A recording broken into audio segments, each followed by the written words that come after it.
We love the open country of the Rupununi and the Essequibo. Take time on it, though we may criticize it. This is our home, we love it, and we need to keep it. We have that right. So we ain't giving up no mountain. We ain't giving up no tree. We ain't giving up no river. That belongs to we. Not one blue sake, not one rice grain, not one grass, not a blade of grass. So we ain't giving up no mountains. We ain't giving up no tree. We ain't giving up no river. That belongs to we. Not one blue sake, not one rice grain, not one chorus, not a blade of grass.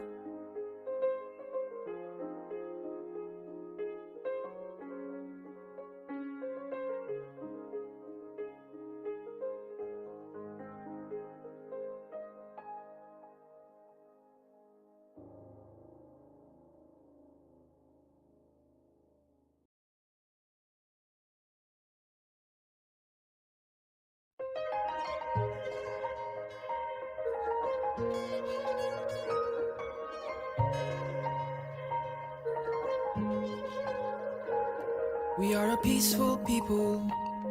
Struggle is we struggle, and we don't look for trouble. Just ask around. But when outside faces from foreign places talk about taking over, we ain't backing down. We ain't giving up no mountains. We ain't giving up no tree. We ain't giving up no river. That belongs to we. Not one blue sake, not one rice grain, not one chorus, not a blade of grass. This land is all I know. We gonna make it somehow. We will bend like a bow and never break. Our fathers came here and they lived and died here, and we ain't moving nowhere. Make no mistake, 'cause we ain't giving up no mountain. We ain't giving up no tree. We ain't giving up no river. That belongs to we. Not one blue sake, not one rice grain, not one grass, not a blade of grass.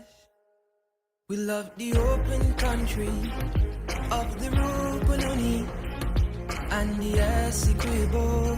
Take time on it, though we may criticize it. This is our home, we love it, and we need to keep it. We have that right. So we ain't giving up no mountain. We ain't giving up no tree. We ain't giving up no river. That belongs to we. Not one blue sake, not one rice grain, not one chorus, not a blade of grass. So we ain't giving up no mountains. We ain't giving up no tree. We ain't giving up no river. That belongs to we. Not one blue sake, not one rice grain, not one chorus, not a blade of grass.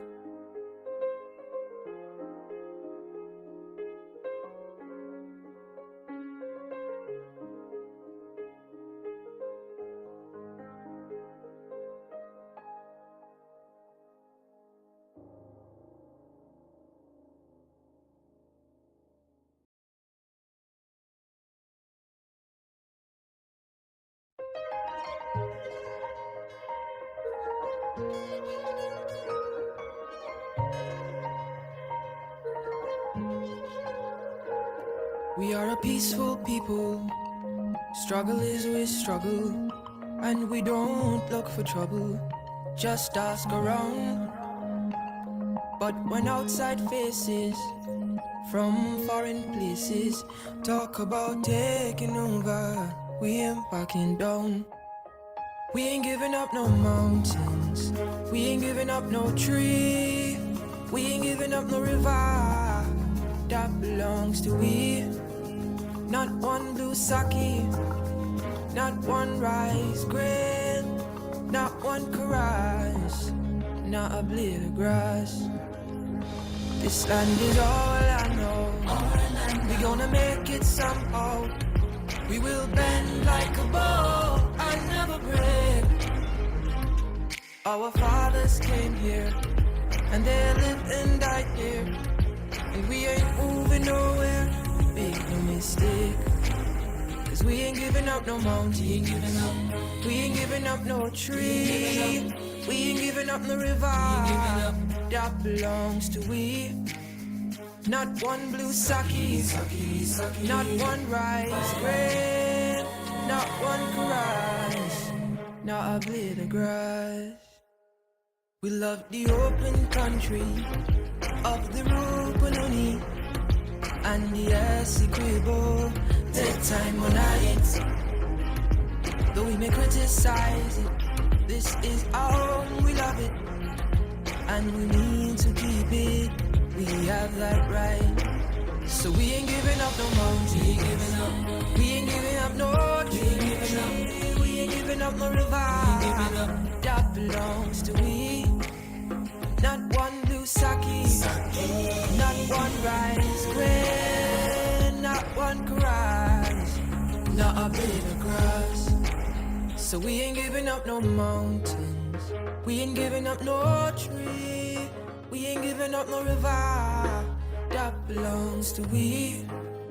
Not one blue sake, not one rice grain, not one chorus, not a blade of grass.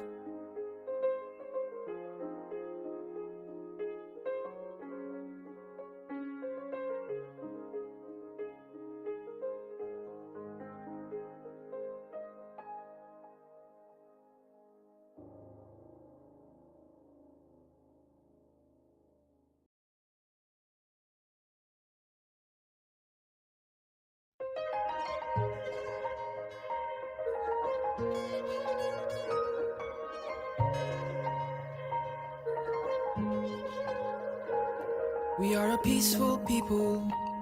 Struggle is with struggle, and we don't look for trouble. Just ask around.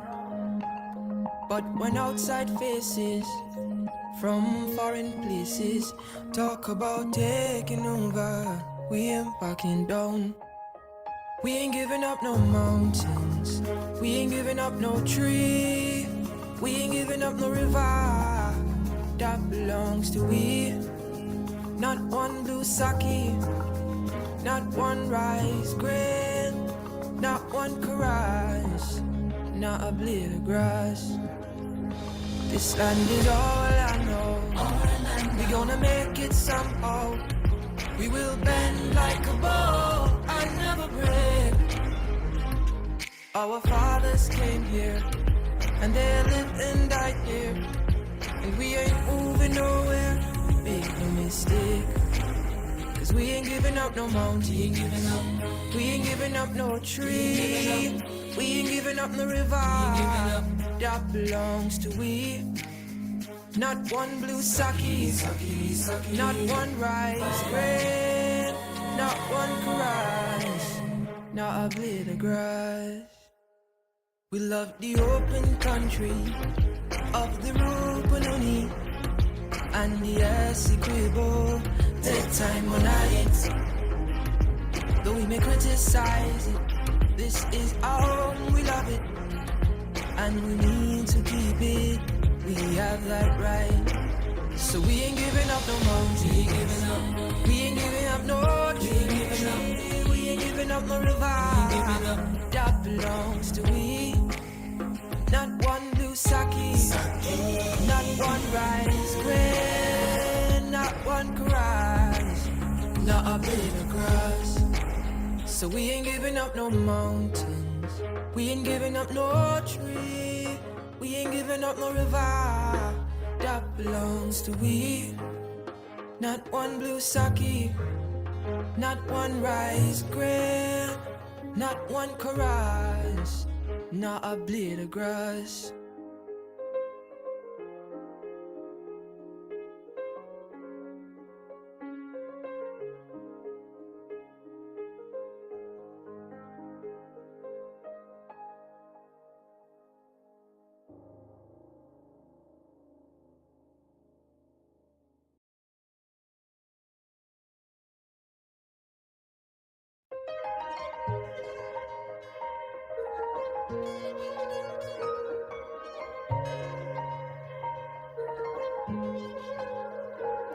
We are a peaceful people, struggle is with struggle, and we don't look for trouble, just ask around.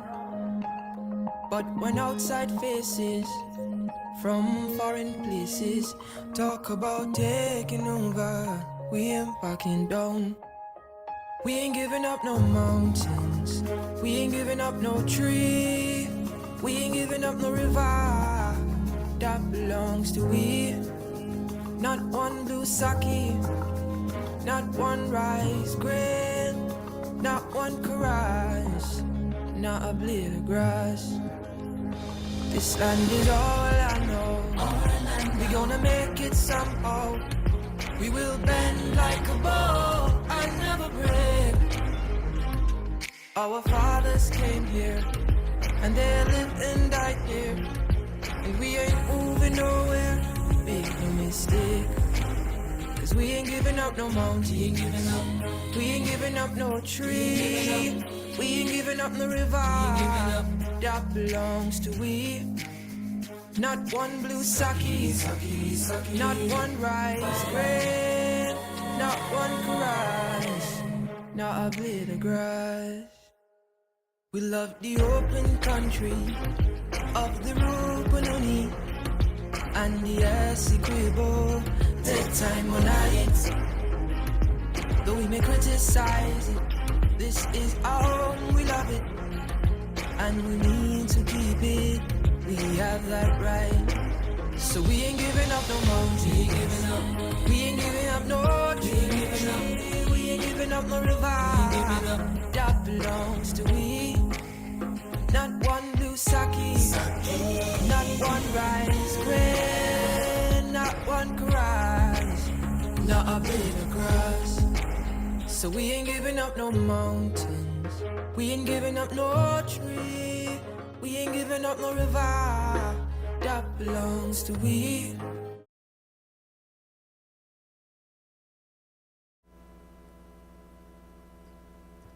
Honorable members, Mr. Speaker.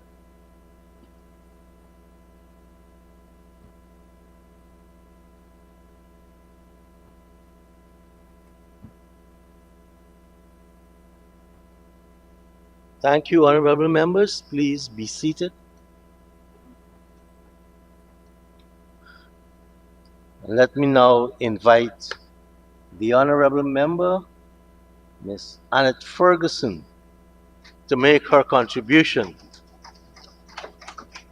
Just to let speakers know, this particular cemetery, I want to say I know almost every tomb in this place.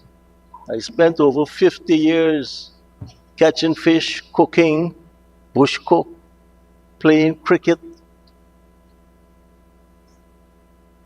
We lived at Garnett Street, the southern entrance of the cemetery in our boys' town. Auntie Desmond, plum, some of the best plums. The honorable member, Ms. Annette Ferguson. So keep your facts straight, right?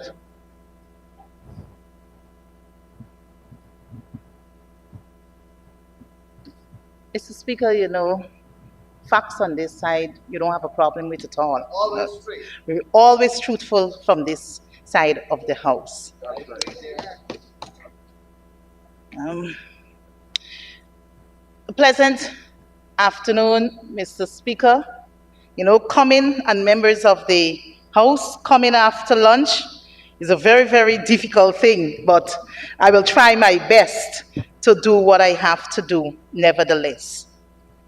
Mr. Speaker, I rise add my voice in support to the motion for the rehabilitation of the Lee Repertory Cemetery moved by my colleague, Honorable Valda Lawrence, MP. First of all, Mr. Speaker, I take this opportunity in commending her for tabling a motion of this nature, which in my opinion is not and should not be a contentious one, but one that should have the full support of the House, where the opposition and government can collectively set the stage by working together to restore a national site in our city. I thank Honorable Lawrence for sharing a brief historical overview of the main cemetery in the city. It was quite a refreshing one, my colleague. But, Mr. Speaker, before I delved further into my presentation, there are some points that the speaker before me would have made reference to. He said that the government is not unwilling, they're not unable, but they are in the habit of rehabilitating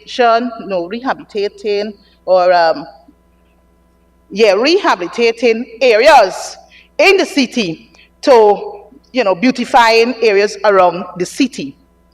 But what struck me, Mr. Speaker, is that when the honorable member went down the political line, that is where I had a problem with, because as I said before, this is a simple motion that just warrants all of us giving our support so that we can restore that historical site. The honorable member further stated that a motion to this effect should not come to this House. It should be in the halls of City Hall. The honorable member, while I might have a little appreciation for what he said, but at the end of the day, we all know what is happening at the level of City Hall because of what the People's Progressive Party civic government would have done to the City Hall over 23 years when they were in government from 1992 to 2015. We must never forget that. So if the honorable member wants to go down the political line, well, I have a moral responsibility to remind the honorable member what the city was like under a People's Progressive Party civic. Mr.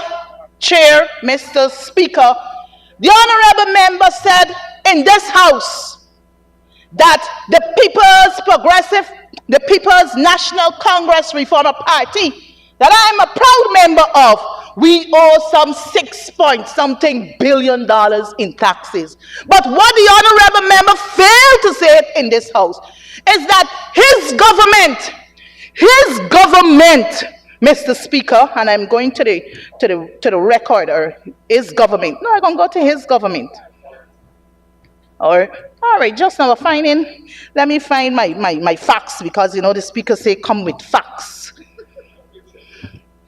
So, Mr. Speaker, I am quoting from an article carried on the 14th of June 2023 by the Kaichor News, and the headline reads, Central Government owes City Council over $13 billion, Bishop.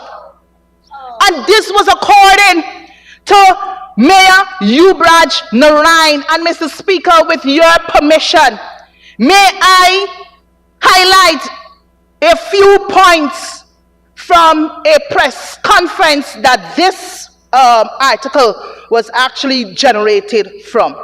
And this is what the former mayor of the city of Georgetown had to say at his press conference. He said, the PAHO building the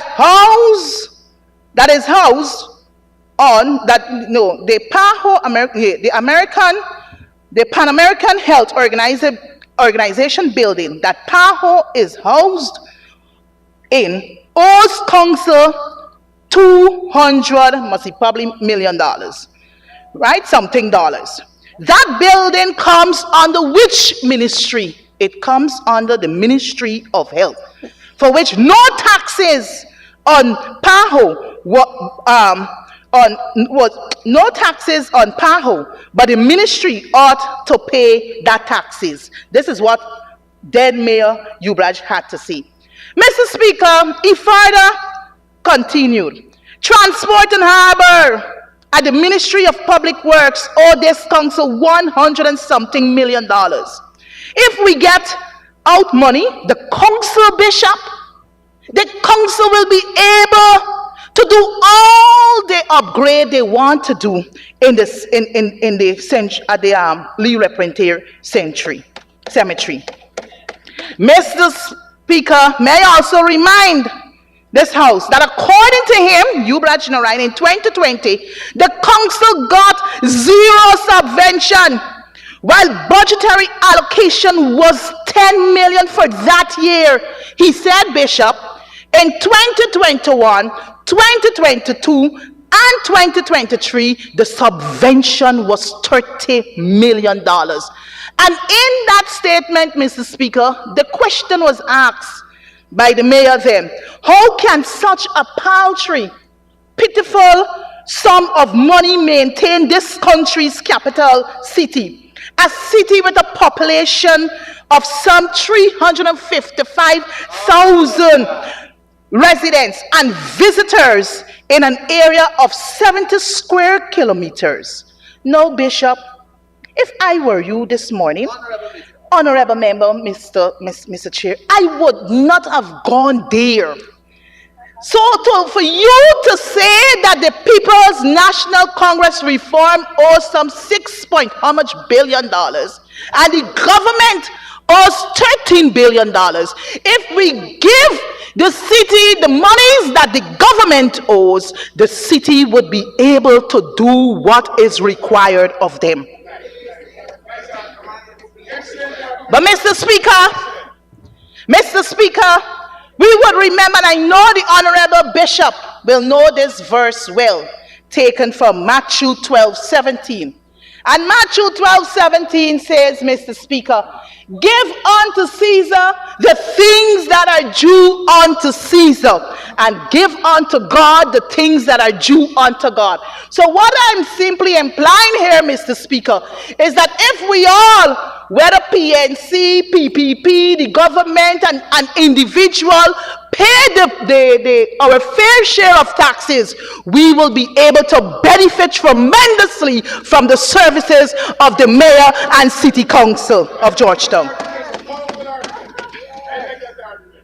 Mr. Speaker, moving on. I remember as a young girl walking through Cemetery Road with my mom and siblings, visiting relatives in South Georgetown. The experience was one of a lifetime. Walking in the avenue, the area was well illuminated and the greenery was quite obvious. This year will mark, Mr. Speaker, August, to be precise, August 6th, 2025 will mark 40 years since my dad passed.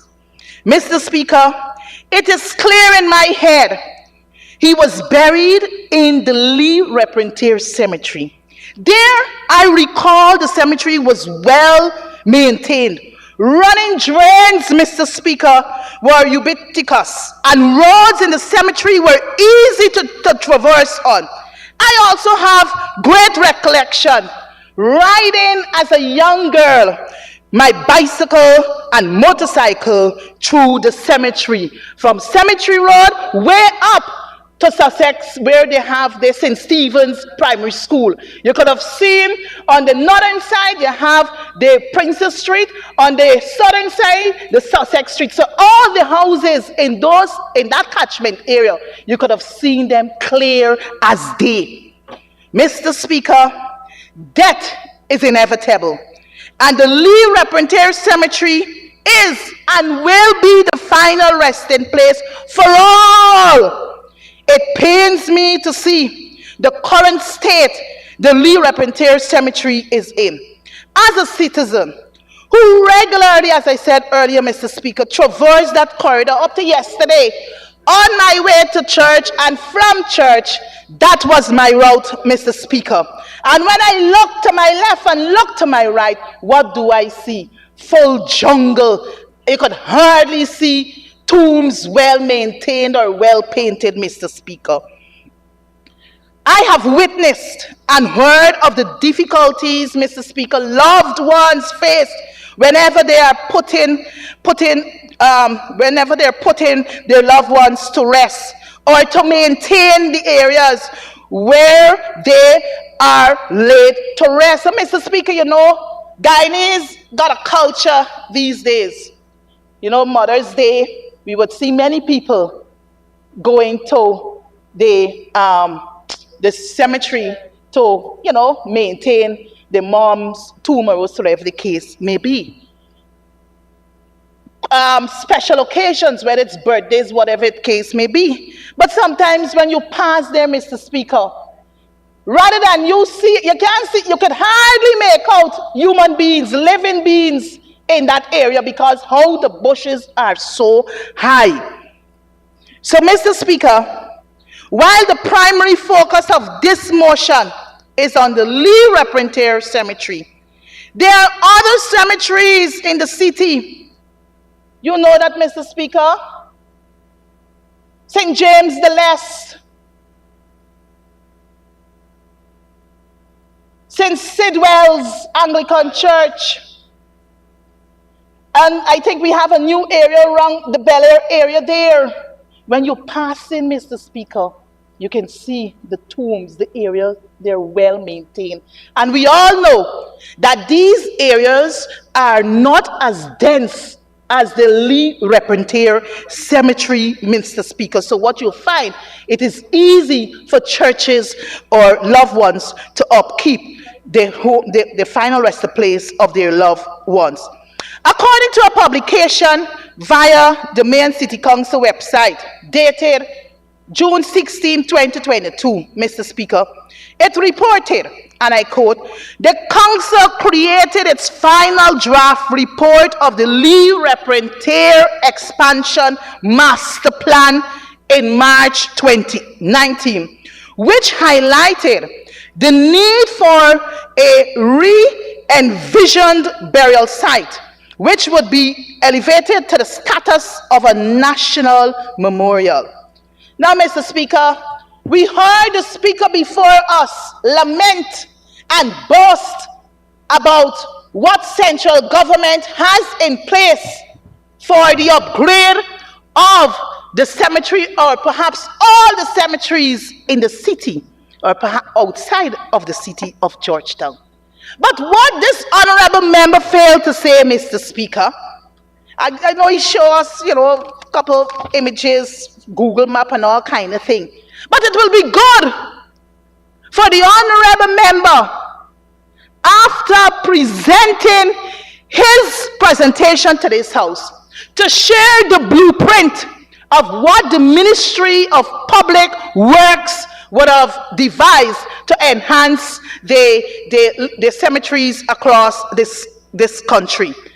But it clearly is saying to me, Mr. Speaker, that there is a disconnect between central government and that of the local authority area, in this case, the mayor and city council. Because, mind you, sir, the city, they said that they have a master plan. Then we're hearing now central government got a master plan.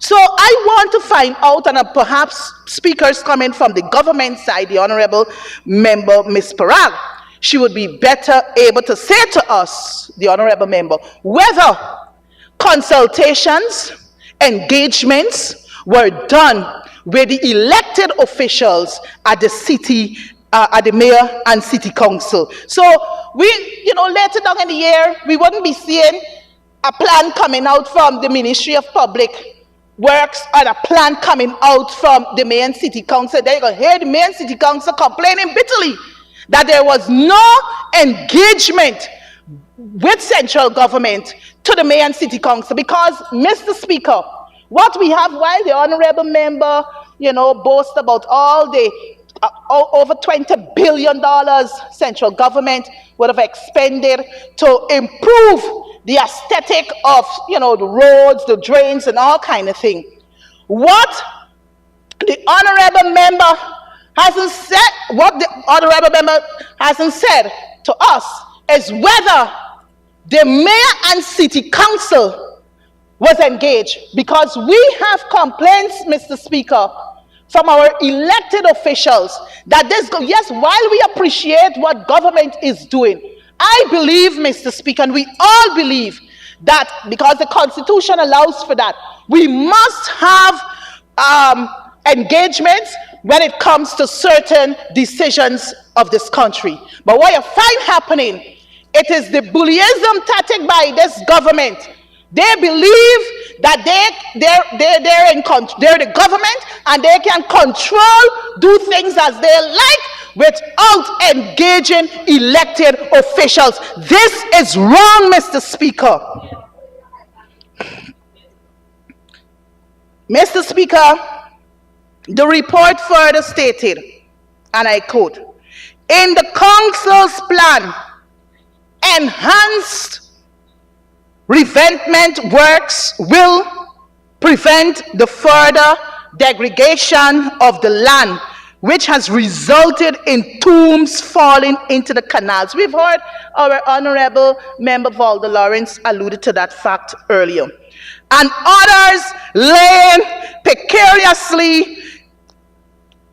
This will also upgrade the drainage infrastructure of the cemetery, which will assist in providing relief for surrounding areas." Mr. Speaker, again, with the high-handed approach by this administration, you would recall, Mr. Speaker, when they were doing the Cemetery Road expansion project, many people who lived in Castello housing scheme, the roads running east to west of Cemetery Road, Mr. Speaker, those roads are actually higher than the drains. So what the residents were complaining about is that whenever it rains, they compound the yards flooded, Mr. Speaker. So, Bishop, while I heard what your plan or your government plan is for the upgrade of the Cemetery Road, I trust, sir, that the relevant personnel will be engaged so we wouldn't have a repeat of what transpired during the expansion road of Cemetery Road there, repeat itself during these massive works in the cemetery. So, Mr. Speaker, space for benches, according to the Mayor and City Council plan, and lighting to allow comfortable viewing and reflection is also allocated to add to the beautification effort. Sometimes I wonder, Mr. Speaker, whether the government, because they like to copy, they don't come with nothing original, They like to plagiarize, they don't come with nothing original.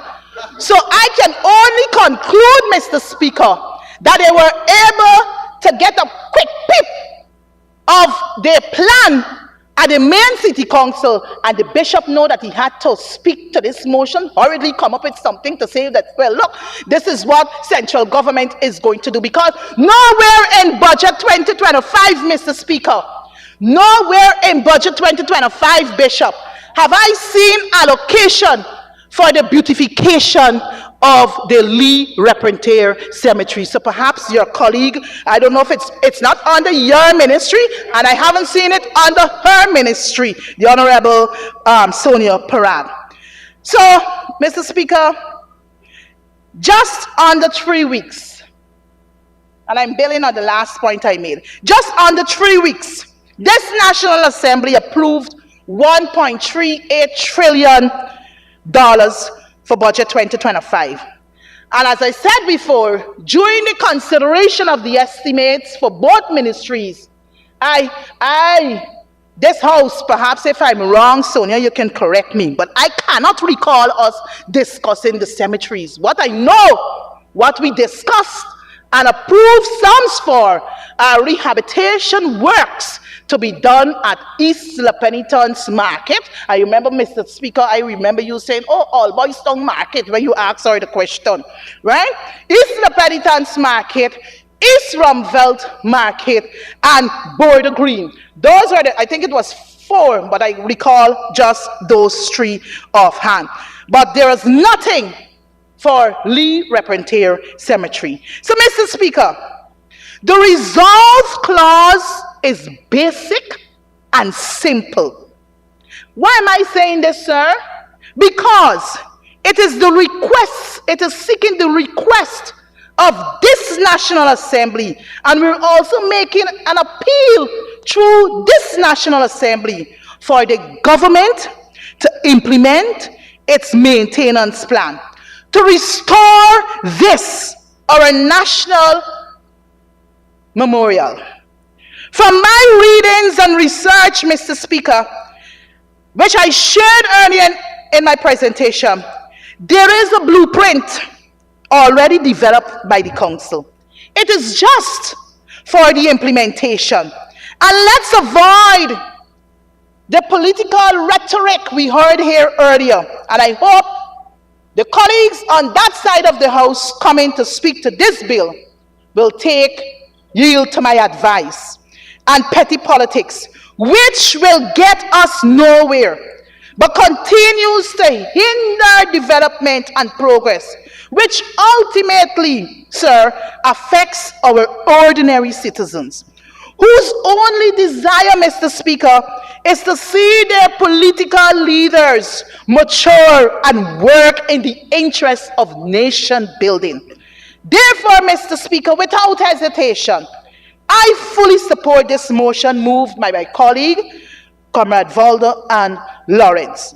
And as I prepare to conclude, Mr. Speaker, I am reminded by this exhortation, the chorus contained in one of our most profound national song, written by W.R.A. Pilgrim.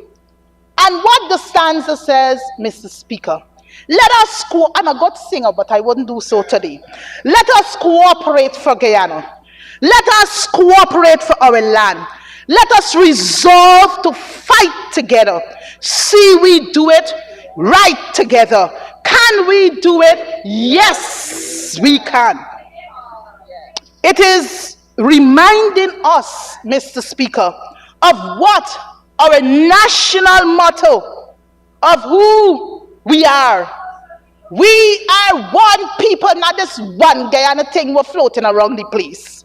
We are one nation, and we are one destiny. Let's unite, let's cooperate, and let us all support this motion to witness the restoration of the Lee Repentir Cemetery, a final home of many Guyanese. Mr. Speaker, with those few words, I want to thank you very much for giving me the opportunity. May God's blessings be with us. I thank you very much, sir. Thank you very much, Honorable Member. And now for the Honorable Minister of Home Affairs, Brindley Horatio Penn.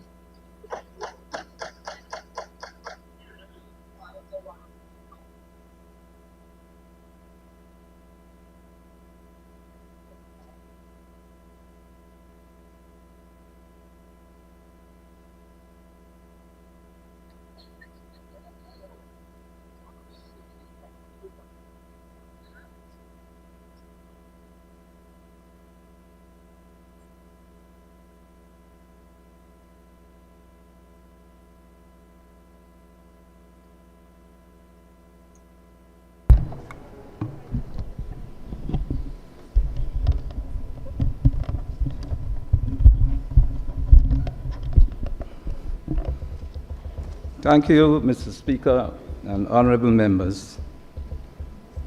Mr. Speaker and honorable members, I am a bit dismayed, surprised, and in some ways shocked at our having to have this type of debate, this motion, considering from whom it comes from and its provenance. It appears as though every time that there's signs of progress, of significant effort being made by this government, the PPPC, over the years, you got what we know and what you would have perhaps experienced in that cemetery, follow me and bees and other dangerous things over the years. Maybe not as dangerous as now, as then, but as of now. But the minute you start building the road, the cemetery road, the St. John Road continued, the minute you have plans to develop the cemetery, the minute you have work that is programmed by the government, the PPPC government, you have persons, those persons who have been responsible for the state of affairs in that cemetery itself, which we inherit, come here in a sanctimonious manner to deflect, to say that the reason the cemetery and other places in Georgetown and other places in the country are like that is because of the PPPC. Mr. Speaker, I want to point out that practically all the city governments since independence are PNC-led governments. All. Practically all. And the fact that the cemetery have remained in that way, we inherited in that way, in difficult circumstances where we try to improve it, speaks to governance under the People's National Congress. APNU, reform, whatever they want to call themselves. It epitomizes what government under the People's National Congress and whatever else they call themselves represent for Guyana, for the city of Georgetown. Unfortunately, and I could call some of them names who were mayors of Georgetown, all top PNC men. Lyndon Forbes Sampson Borland, Hannibal Green, and others. Yeah, Green, whatever Green they are. I am saying that they have always come out of the PNC. They have always been PNC. And they are, you can find them today, living and dead, those relics who have created the situation we have in the city of Georgetown. They have the people captured. They use racism to avoid improvement. They use the city council as a slush fund, a place to place their people and get monies from the rates of the taxes of citizens to further their nefarious activities in keeping our people divided. This is what it is. This is what it is. I have some experience of clearing up that cemetery, Le Repentir Cemetery. I cleaned it 3 times. With money from the ministry, with using prisoners from the Guyana Prison Service, with the support too of the Ministry of Local Government. Honorable Kellowan Lal was minister then, and there was a confrontation on the big heaps of garbage, which we eventually removed, where Minister Lal was apoplectic about the state of the cemetery and perhaps got a bit too sarcastic in trying to bring awareness and readiness to the problem, the fires, the stink, the smoke, and the criminality. I wonder whose criminals they were. But Kellowan Lal paid the price for being frank about what was occurring out there and while he was being attacked by elements of the press in relation to when we went out there to clean that place. Myself and engineer Walter Willis, we went out there, we cleaned it 3 times, and it was clear right across when we were finished. But you had your chance when you were 5 and more years in government. You retired to places. I remember Edgar Allan Poe talking about the mask of the Red Death. While the contagion was about with COVID, you did nothing in relation to the cemetery and the city and other places and the health of the citizens of Georgetown. Mr. Speaker, Ms. Voller Lawrence herself, I think, and I said before, has penance to do. Has penance to do. And perhaps more penance should be done to apologize in this House for what she has done in relation to the question of democracy in Guyana. How her statements, how her handwriting, how her script appeared on the results of the elections for Georgetown at the last round, and we had to do recounts. And so there are some people, many of them on that side of the House, ought to be doing penance, and perhaps should be doing more and more penance. And if, Mr. Speaker, and if, Honorable Member, Mr. Maipolas is on his feet. Thank you, Mr. Speaker. Your guidance, Standing Order 4-1. The Honourable Minister is referring to a matter that is before the court and is yet to be judged by a competent court. I don't know if you will agree with me, sir, but the statements he made about signature on documents and so on, all of that is before a court to adjudicate. And I'm seeking your leave, sir, for him to withdraw such a statement, given that it's sub judice. Mr. Speaker, I am not reporting a dream. I'm reporting what is a fact. Honorable Minister, just give me a chance to rule. I don't think, Mr. Mahipal, the issue of the signature on the document is being contested in the court. Right? So I won't be able to uphold that objection. Go ahead, Mr. Minister Ben. Thank you, Mr. Chairman. And so I repeat again, Georgetown and the main cities in Guyana have almost always continuously been under PNC administration. And in Georgetown, where we inherited at independence a garden city, it became a garbage city. And the attitudes of behavior in the city are defined by PNC and their acolytes' behavior in the city and in the city council. From extorting people in the marketplaces and businesses, and encouraging people to take money from the road.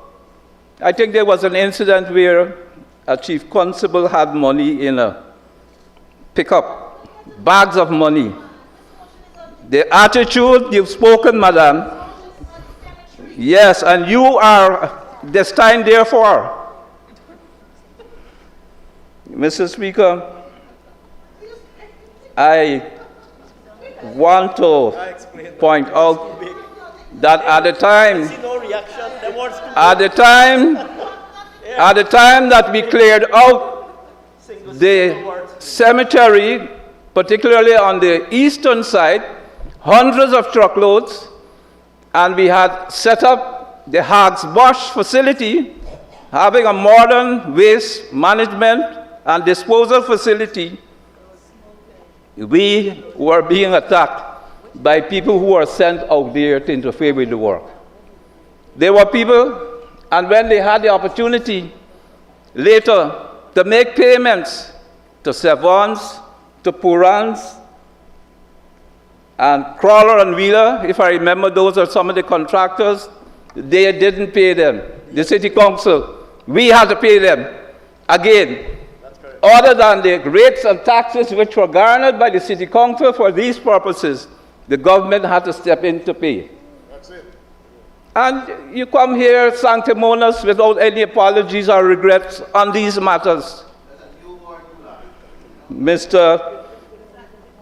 Speaker, at the time we had the country temps on the waste pile at Le Repentier, Kellerwan Lal was discussing raising the issue of the $75 million a month being spent at the city council on wages and tax and salaries.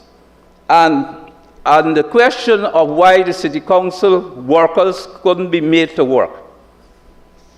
And the $700 or more million which they had in relation to doing work in the city council according to their budget, why the money was not being spent where it should, and why perhaps there were not audits which will identify where the monies are going. I don't know where now, if there has been a recent audit.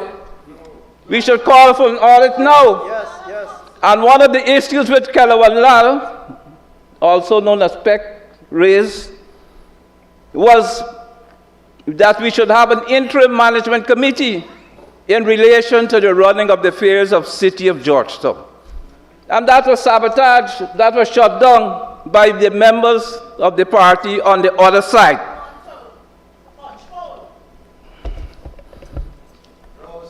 Mr. Speaker, these are the people who come here and try to deflect and try to say that it wasn't me, it's the PPP. All those years, it wasn't me, it wasn't them, it's now the PPP. As soon as progress is happening, there know a plan is in place. Honorable Minister Edghill pointed out that there's an extensive program of works intended to fix the place finally, if suddenly they have an interest in it. They want to be a part of it. They want to find favor in it somehow. They want to have comity with it. Sanctimoniousness. Mr. Speaker, Mr. Speaker,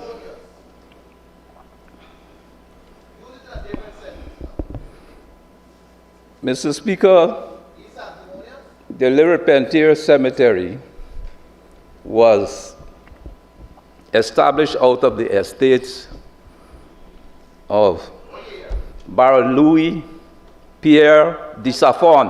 That's right. In 1785.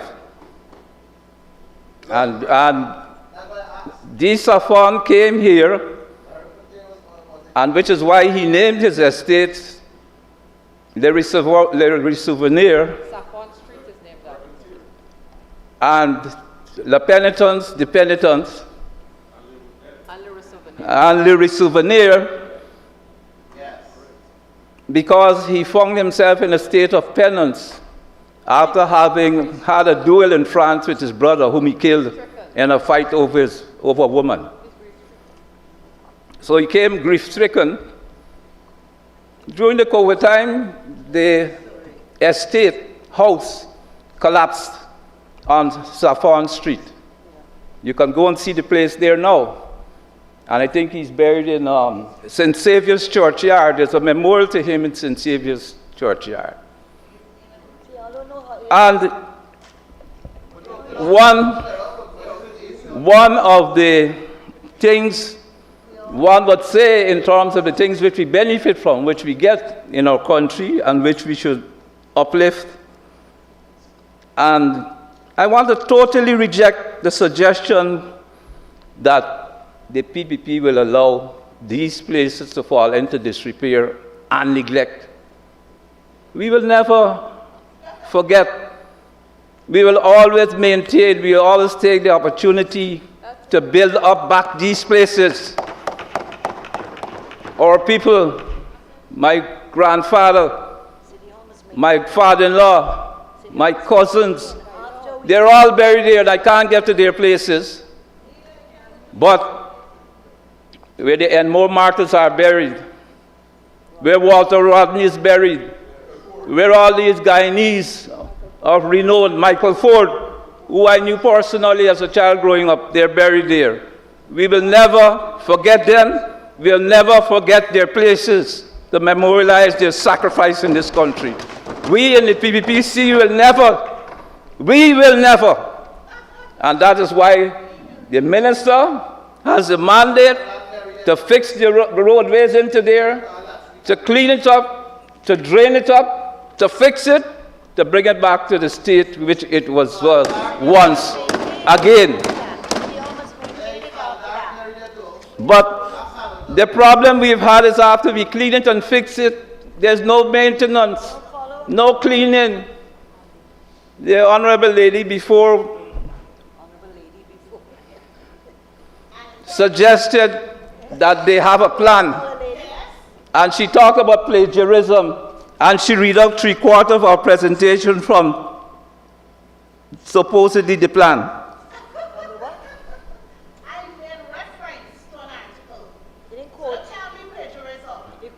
You said plagiarism, and you were reading from plans and other places without quoting. So I want to let everyone know that we here will continue to work at that place. We demand that the City Hall do the right thing for its citizens and for the people of Georgetown and Guyana, and to explain and to account for the monies it takes in rates and taxes, and to let us see the benefit of the citizens of Georgetown, rates and taxes in the work that the City Hall does. That is simply what we want to do. We would otherwise continue to say, this is the last chance perhaps you have to show the citizens that you really care about them, that you're concerned about them, that you're concerned about their safety and security. You're still in residence not squatting at the City Hall, but it's perhaps your last chance. But if the city residents and the persons in Guyana cannot by now recognize what PNC governance means in any place and any time in Guyana, perhaps they can't be helped. Perhaps they are frightened and terrorized.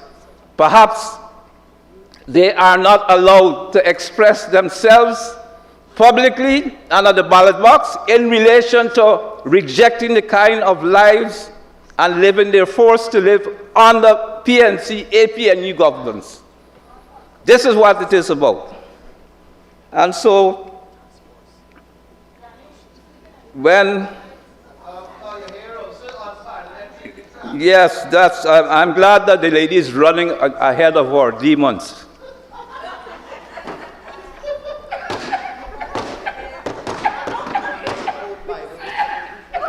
Mr. Chairman, Use single-syllable words, please, Mr. Chairman, and it is showed again and again. We had this story at Mocha the other day. At Mocha, the government went to make improvements to the roads and the results there. And of necessity, they had to move some people. Most of the people decided, well, they will go for some compensation. The PNC, APNU activists went out there, stood in front of the machines, attacked the police verbally and otherwise, ran out there with a cutlass. A member of parliament now, elected to this parliament, ran out there with a cutlass. We have it on video. Ran out there with a cutlass to attack the government, to attack progress and prosperity and development for that community. brandishing a cutlass. Brandishing a cutlass. What? And, Mr. Speaker, this matter recently found its way into the courts.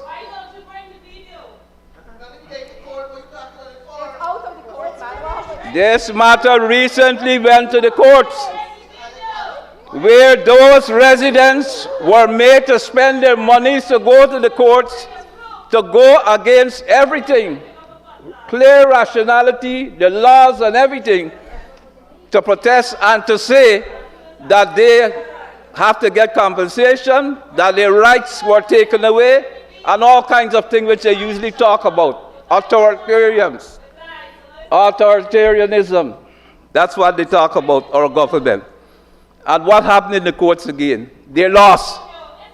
Lost again. You could try to run me with a cutlass any day, I'll deal with you. You run me with your cutlasses any day.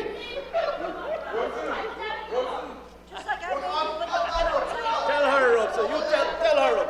Tell her. Mr. Chairman, as part of this discussion debate, that I would like to have consideration, perhaps, if we are to find some togetherness with some members on the other side speak up, surprisingly, that they think about an interim management committee now for Georgetown. Yes, yes. That we should perhaps talk about that. Let's have it.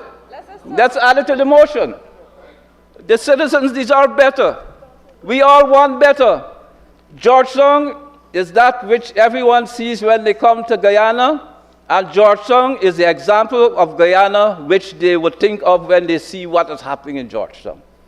And who rules the roost in Georgetown? The AP and UAFC. The AP and UAFC. Cutlass brandishing PNC.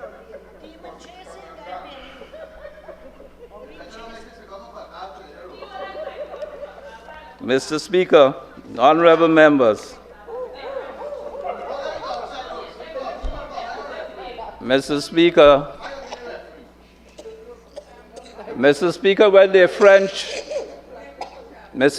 when the French seized Demerara and Berbice, when the French seized Demerara and ran the country for a number of decades, they established Georgetown. They call it Les Nouvelles Villes, the new city. Yes. They made a street which we now call Brickdam, one of the main streets they made in the Les Nouvelles Villes, rampant revolutionary France. Brought it all the way here and talk about building a new city. Mr. Speaker, in this time and place, here and now, in this time and place, here and now, extraordinarily, it has fallen by the will of the people for the PPPC to build a new Guyana. We're building a new Guyana. You can vex over there. You can have all remarks of disapproval. You can deflect about the way things have happened and have come to be, but you will not be able to stop us from rebuilding our country for each and every Guyanese. For the one Guyana our President Irfan Ali speaks of, we will build a new Guyana. And all this machination, because this discussion is a machination, they want to take credit, they want to deflect, they want to say, well, the way things are really has nothing to do with us. It's the PPP, who is not the city government, who has never been the city government. But this is the time now where the people have to take consideration, the city of Georgetown, and to choose wisely, not to go again to the same old broken down messaging, the same old backwardness, the same ambition and visionless ways of running the cities and the country. So, on behalf of the government, the ministers of public works, the minister particularly of local government, I want to be able to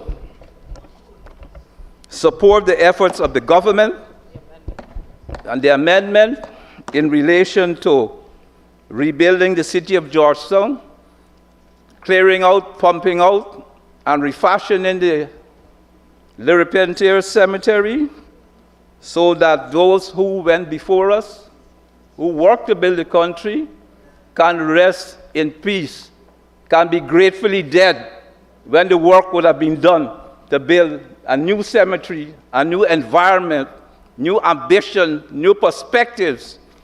And we're not anymore perhaps long in the situation, Mr. Speaker, when you are catching Hassan patois in the city. I saw Hassaness there when I went there during the COVID time. There was so much water there. I couldn't get to my father-in-law's grave.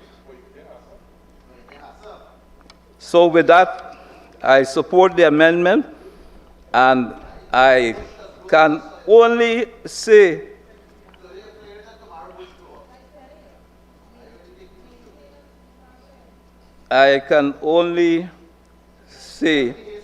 again, reflected on Coleridge's work in the Rhyme of the Ancient Mariner, which you well know, that those who have penance done must do much more penance, have plenty more penance to do.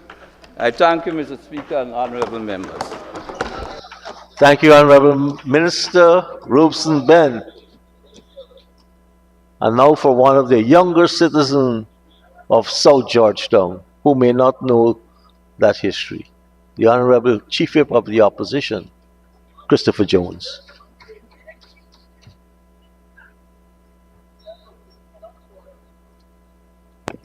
Thank you. Thank you very much, Comrade Speaker. Colleagues, a pleasant good afternoon. Comrade Speaker, let me at the outset take the opportunity to extend congratulations to the Honorable Member, Comrade Varla Lawrence, for piloting this motion. It is indeed a very timely one. I also want to commend the indications that we've gotten from the government with the intention to support the motion, albeit with some amendments. Comrade Speaker, let me start off this way. There is a quote that says, "The life of the dead is placed in the memory of the living." There's another quote. "The dead cannot cry out for justice. It is the duty of the living to do so for them." And one that many members of this House would be familiar with, and this is taken from Ecclesiastes, which tells us that there's a time and season for everything under the heavens. A time to plant and a time to pluck up that which was planted. A time for war, a time for peace.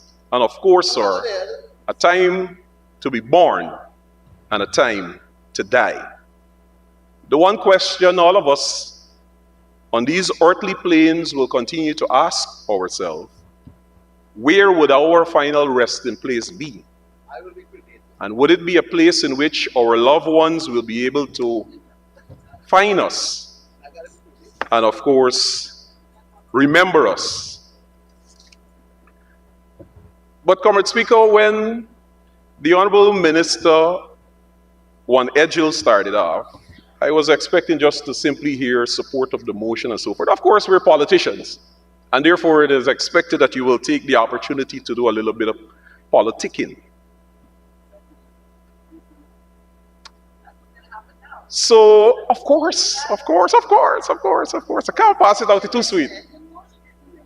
But, Comrade Speaker, the member that spoke before me, the Honorable Robeson Ben, made mention that the historian, for how many years the Georgetown City Council has been under the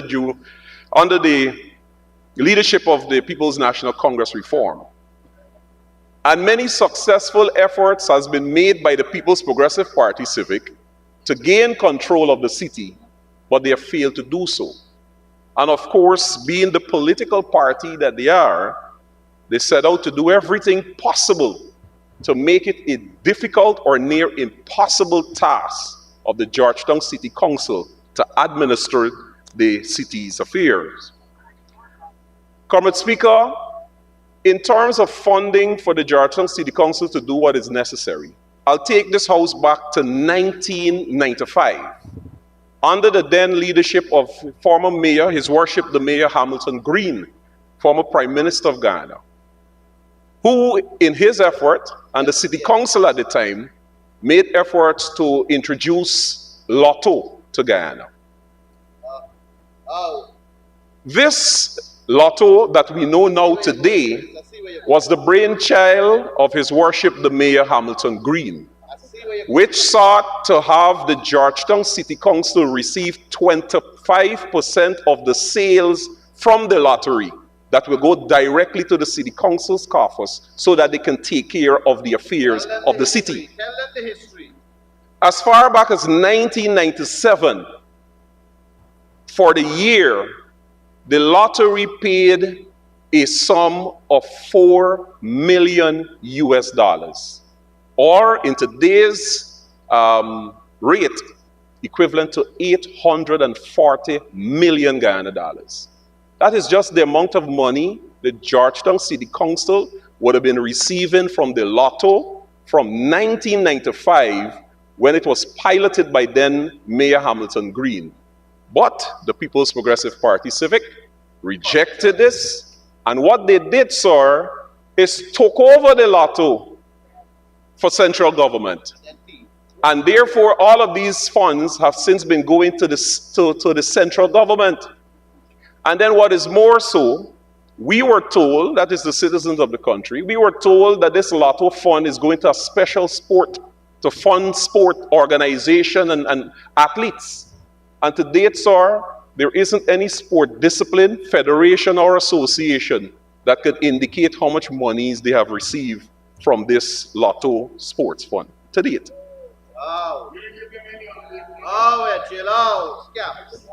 The honorable member Edgel said I didn't give any. Comrade Speaker, every single week or month there's a complaint from an association or federation. Jones, we wish if you still went there. For example, ask the current director of sports. He's gonna. I forget his name. My apologies. My friend. Neil. Steve Ninval. the honorable director of sports, Ninval, whose association used to receive a lot of funding from us. Comrade Speaker, the honorable member spoke about monies owed to the Georgetown City Council by the People's National Congress reform. And you know, sir, to do a similar paraphrase to the honorable member Deborah Bakker, who sat in this house. At the time, she was speaking about various political parties, that every party has bad eggs. But in this context, sir, I would want to say that all political parties owes the Georgetown City Council. Based on the records I received from the Georgetown City Council, the People's Progressive Party Civic owes the Georgetown City Council. And if the figure is correct, it is some 7.7 billion Ghana dollars. If the figure is correct. But what is more so, sir, I'll take you back to under the APNU AFC administration, in which a memo or instruction directing all government agencies and ministries to pay rates and taxes, whether it's to the city or the municipalities, and they had to pay those over. Because the National Sports Commission, for example, paid to City Hall a sum of $50 million in our rates and taxes. And therefore, sir, it is the responsibility for central government to ensure that monies go to the City Council via the very ministries. Now, Comrade Speaker, the proof in the pudding.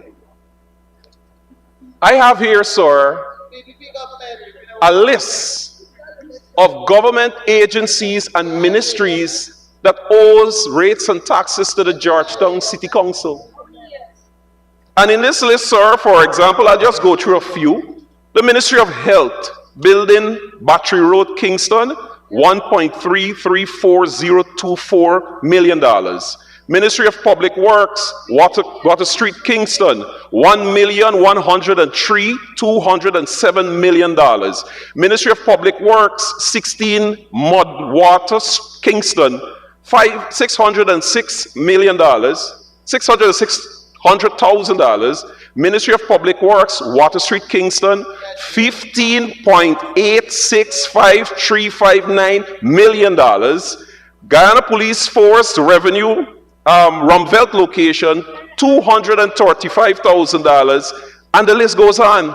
Page after page after page, sir, of ministries and government agencies that has outstanding monies for the Georgetown City Council. And using the same point from the Honorable Minister Edgil and Robeson Ben, if the government ministries and agencies pay to the Georgetown City Council these rates and taxes that they have outstanding, the City Council wouldn't need a single dollar from central government. We don't owe no $6 million. The honorable member spoke again about the fact that efforts by the People's Progressive Party Civic to take control of the city.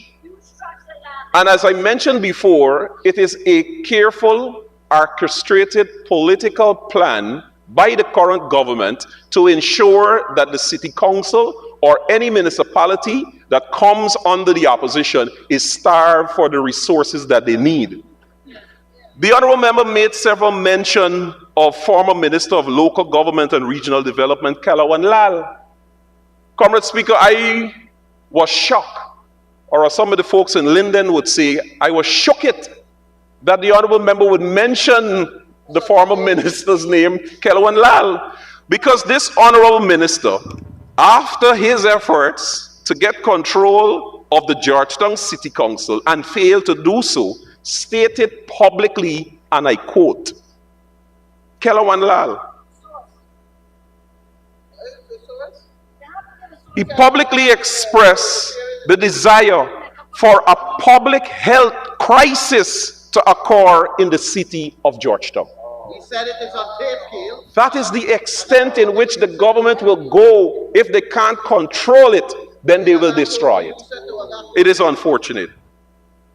But, Comrade Speaker, as I did mention, my intention today was not to go down this line, because I rather suspect all of us would agree that the rich history behind the Le Repentier Cemetery that dates back to when it was founded or started in March of 1861 was something of utmost importance. So I'll now go into my presentation. Comrade Speaker, I rise to address an issue that speaks to the very heart of our nation's history, culture, and dignity: the rehabilitation of the Le Repentier Cemetery.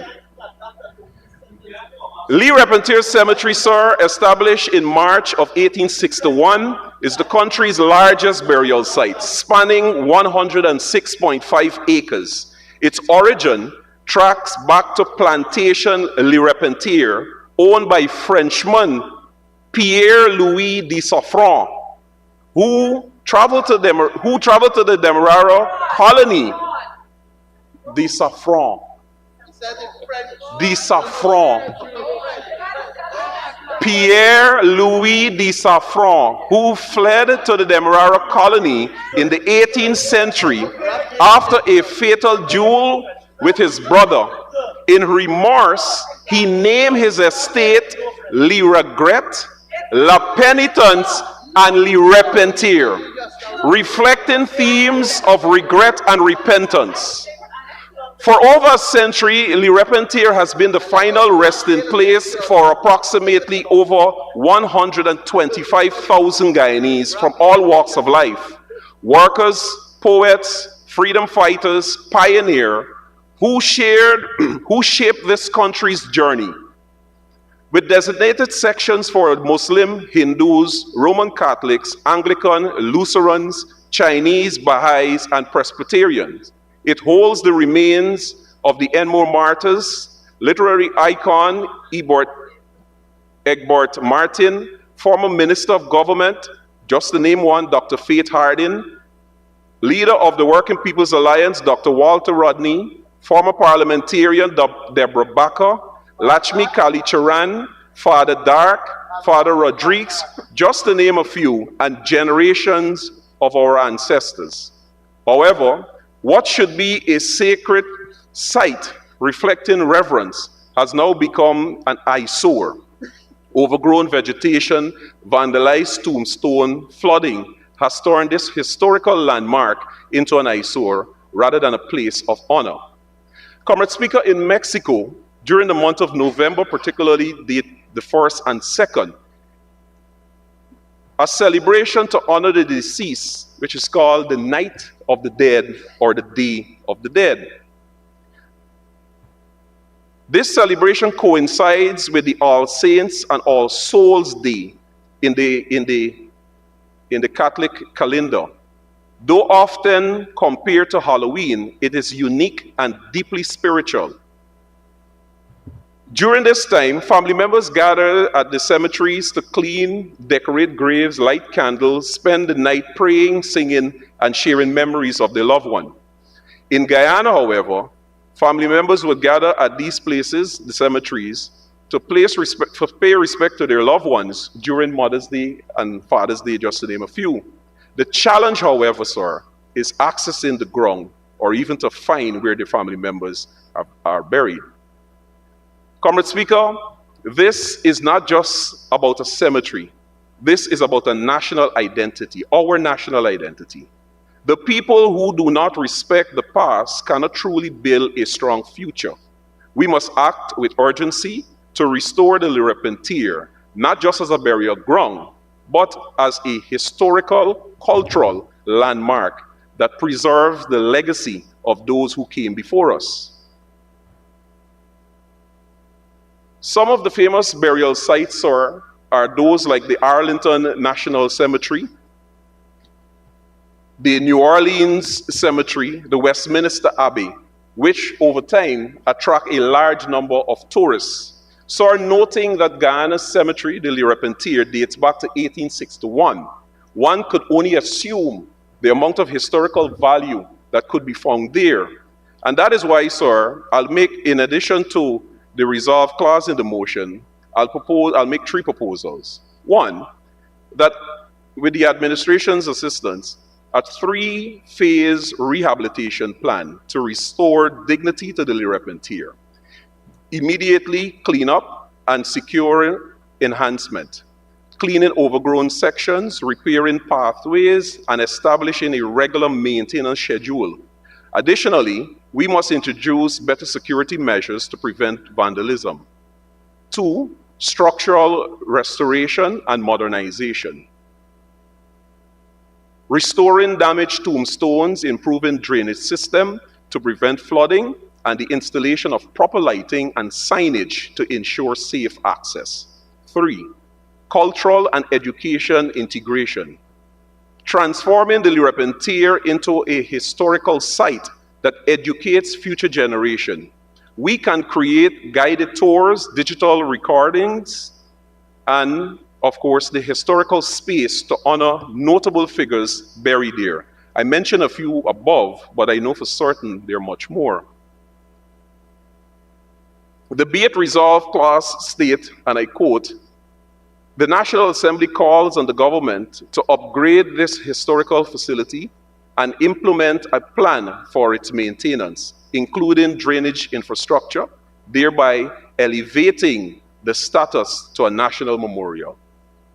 The efforts require collaboration between the government, local authorities, and even private stakeholders who recognize the value of preserving our national heritage. It is not just for antics, Honorable Edgil. It is about respect, honor, and ensuring that future generations inherit a site worthy of remembrance." Comrade Speaker, I urge this National Assembly to lend support to this motion in this House, and that we can work collectively together to see the restoration of the Lerepentier Cemetery. And as the Honorable Member Gail Teixeira mentioned, indeed, they have indicated their support for the motion, though be it an amendment, so that we can see the restoration of the Lee Repentier Cemetery. I thank you. Thank you, Honourable Member. And now for the Honourable Minister of Culture, Youth and Sport, the Honourable Charles Ramson.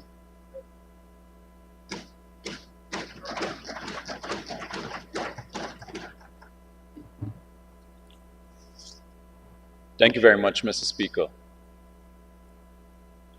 I think that for the entire House, while there is a degree of consonance on thought and objective for, if I can use the Honourable Member Robson's word, the provenance of this motion,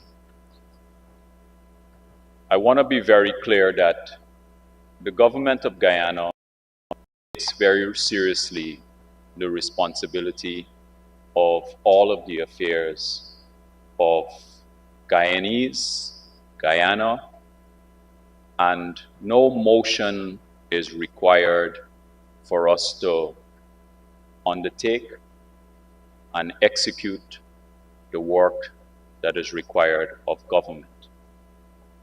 Even when particular areas or subdivisions of government are failing. And I want to go to the text, because sometimes it's very important that we get clarity, not in a hearsay format. First of all, the lawyers will tell you that hearsay is inadmissible as evidence in court unless it falls into one of the known exceptions for the hearsay rule. I wanted to provide from chapter 28:01 what it says, the specific responsibility as it is outlined. And this is found in the city burials bylaws made under section 303 and 304. In 3, it says, the council, in this situation, they're referring to the mayor and city council, shall keep the burial ground free from all nuisances of every kind and description, and from all bushes and weeds, and shall keep in good order and repair all roads, bridges, fences, and paulings of the burial ground, and shall maintain a proper system of drainage thereof. That is what the responsibility of the mayor and city council is to do. There have been claims about revenue in relation to the mayor and city council. No one has come to this house from the other side specifically to say what was the revenue of the mayor and city council for Georgetown over the last 3 years. Let's specifically start there, because we know that it's your responsibility, your being the city council's responsibility, of which the PNC has been in charge of the city for as long as it has been in existence, since our independence. But what has its revenue been in the last 3 years? Allow me to share with this honorable House what that sum is. In 2022, it was 2.3 billion.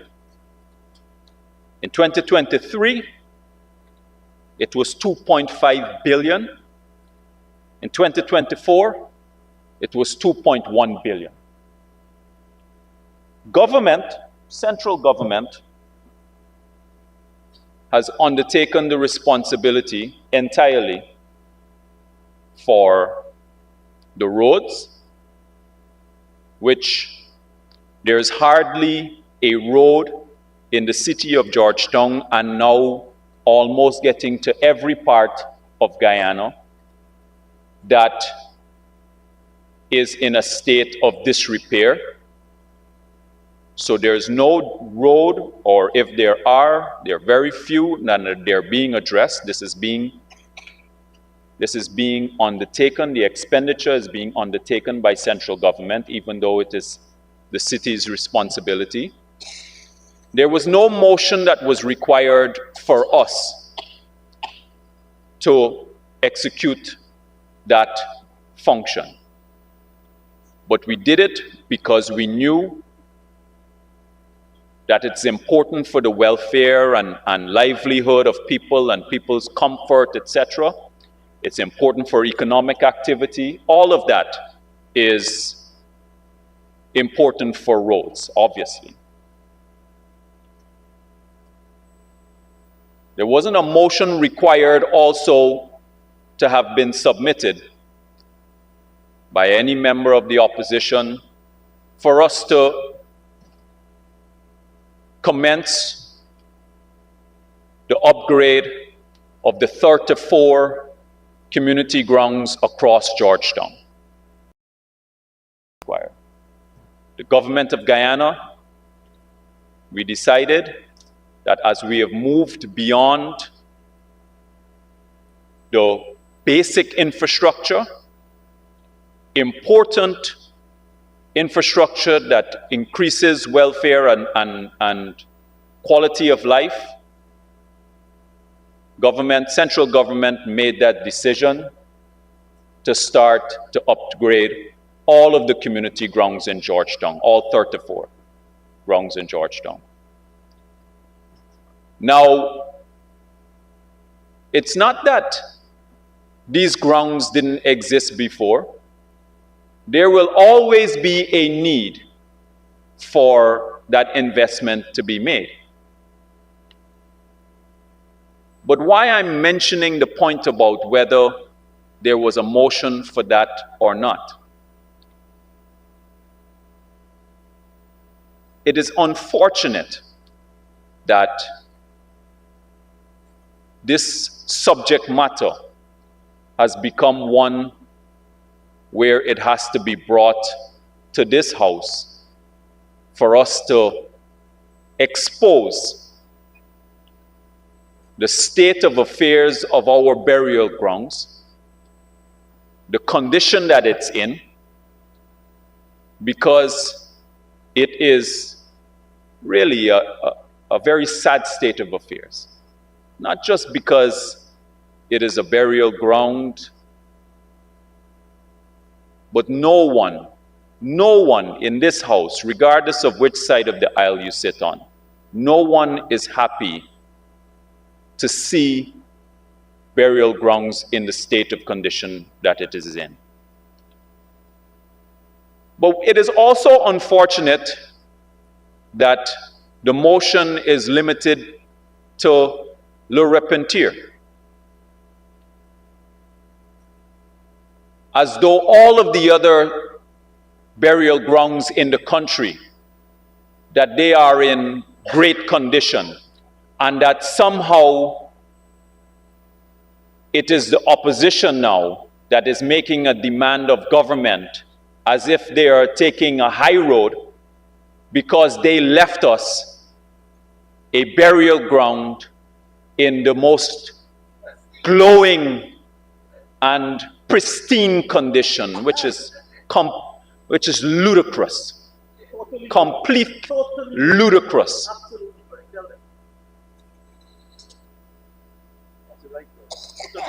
And the fact is, with the $2 billion that City Council receives, 1 will be hard-pressed to say what City Council uses that revenue, which is collected from all of us, what they use that revenue for to improve the quality of life for residents of Georgetown. And the previous speaker spoke about how the People's Progressive Party has failed to, win Georgetown. First of all, I want to correct something that he said, which is that the People's Progressive Party owes taxes, rates and taxes. The People's Progressive Party, as I am advised, does not owe any rates and taxes to MNCC. And I would like, Mr. Speaker, that unless the honorable member or members of the other side who are speaking subsequently, if they don't produce any record to show that, then that must be expunged from the record. Absolutely. Absolutely. Expunged.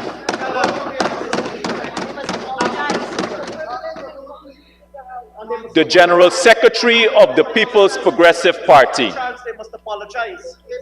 It must go further. But the General Secretary of the People's Progressive Party, I heard him speak at a press conference just about 3 weeks ago. He said at the public press conference that we do not owe any taxes, any rates and taxes to MNCC.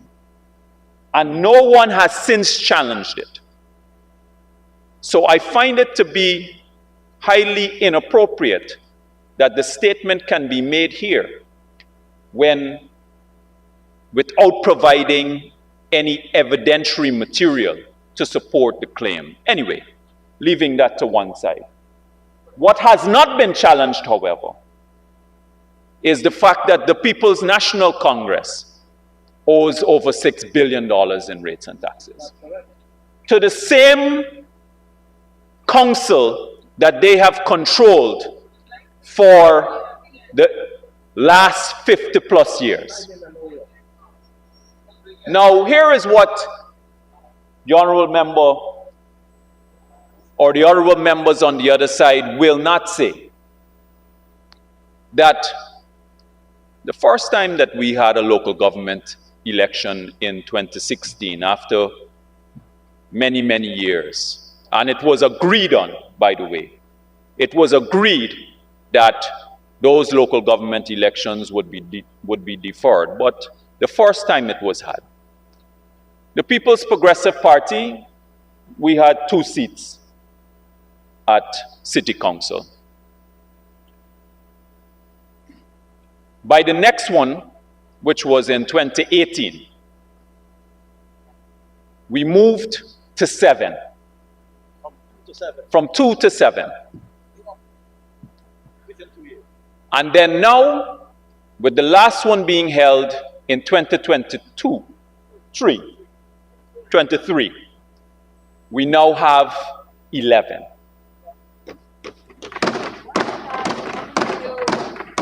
And I want to place on record now,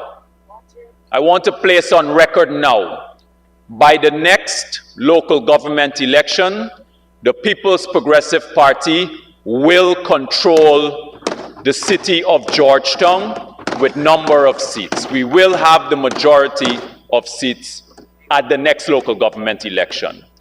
And we're not doing it by trying to rig any elections. We are working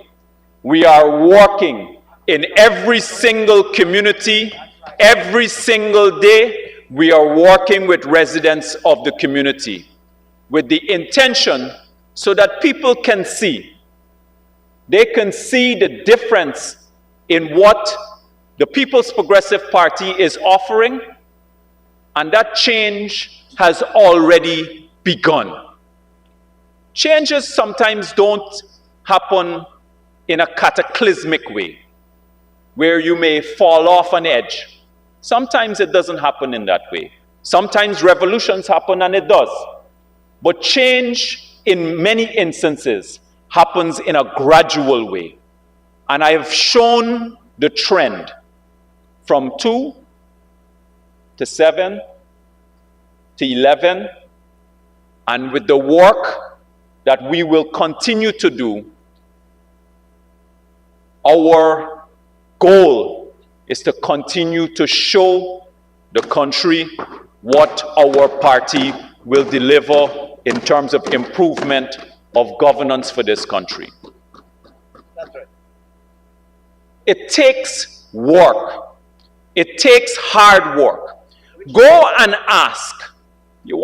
Let's be clear about what is the role of the councillors and also their responsibility. Go and ask the residents of that constituency, the respective constituencies in Georgetown. Go and ask those residents if they ever see their councillors. Go and ask them. And then when they go, let's say they want to skip that now. Ask them what kind of response they get from their councillors in their respective areas. The mayor was rejected by his own constituency. That's true. The mayor lost his constituency. That's Lost his constituency. Rejected by his own constituency, but still imposed as the mayor. I remember they were planning in 2018. They were planning to coronate a new mayor. They were planning to coronate a new mayor emanating from the Campbellville constituency. Not knowing that our candidate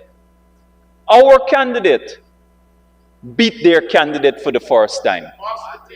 And they were in government. They were in government. Why? You think that people don't understand? People don't understand that if you are empowering your leaders and they can't go to you for assistance, there are things that government and political leaders are unable to help with. There's no doubt about that. We can't fix everything. We can't fix all of life's problems.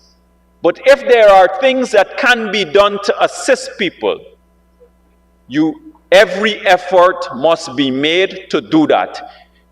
Even if it's a little bit, people will appreciate it. But it first starts with engagement and making yourself available. The councillors from the city council, it's almost impossible to get in contact with them. It's also the ones from the opposition side. And they have the control. So if you control, you're able to respond. Since you have the control, that's what power does. And then, but it is no different from what transpired during the 2015 to 2020 period. The government then, central government then, ministers went into a cocoon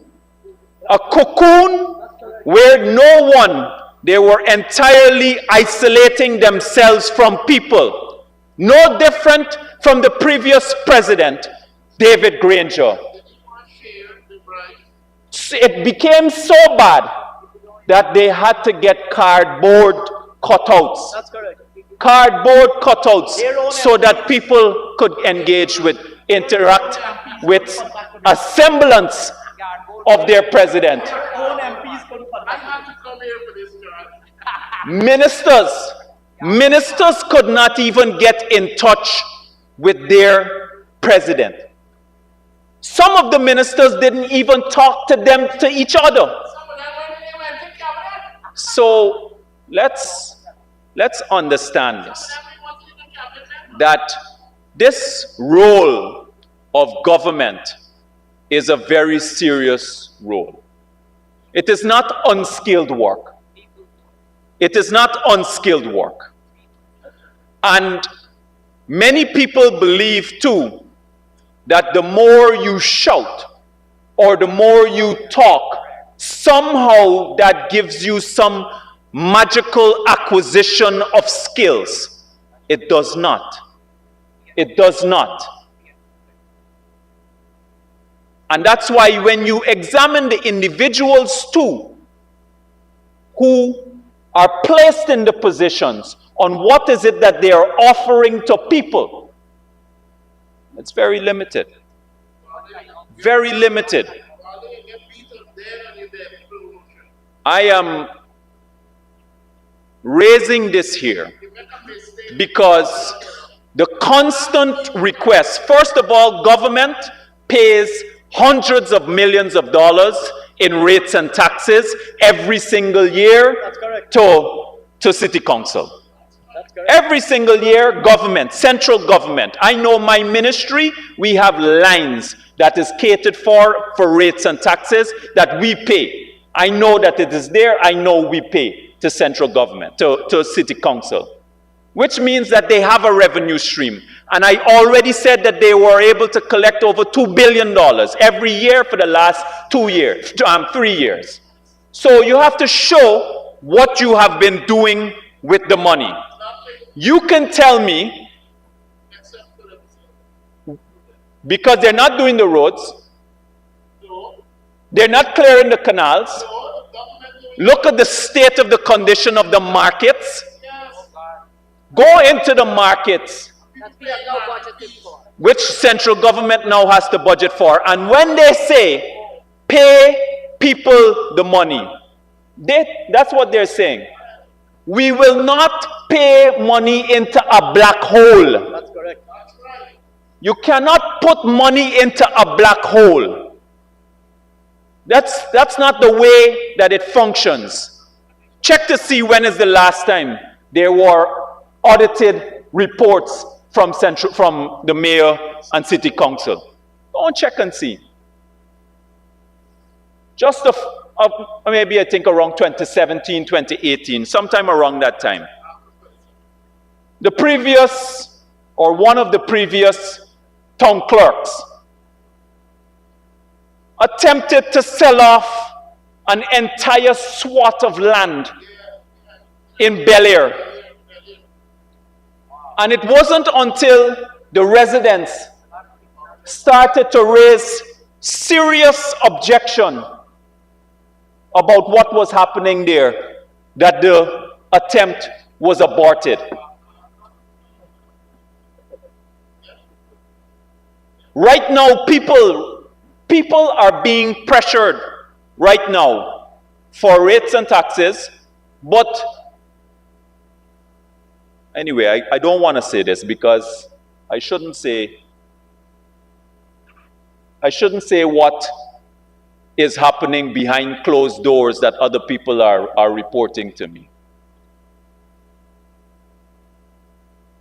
It is unfortunate that the capital of our beloved country is in the state that it is currently in. I drove around yesterday.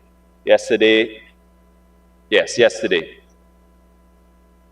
I wanted to take my family out in the morning, get some breakfast and some ice cream, etc.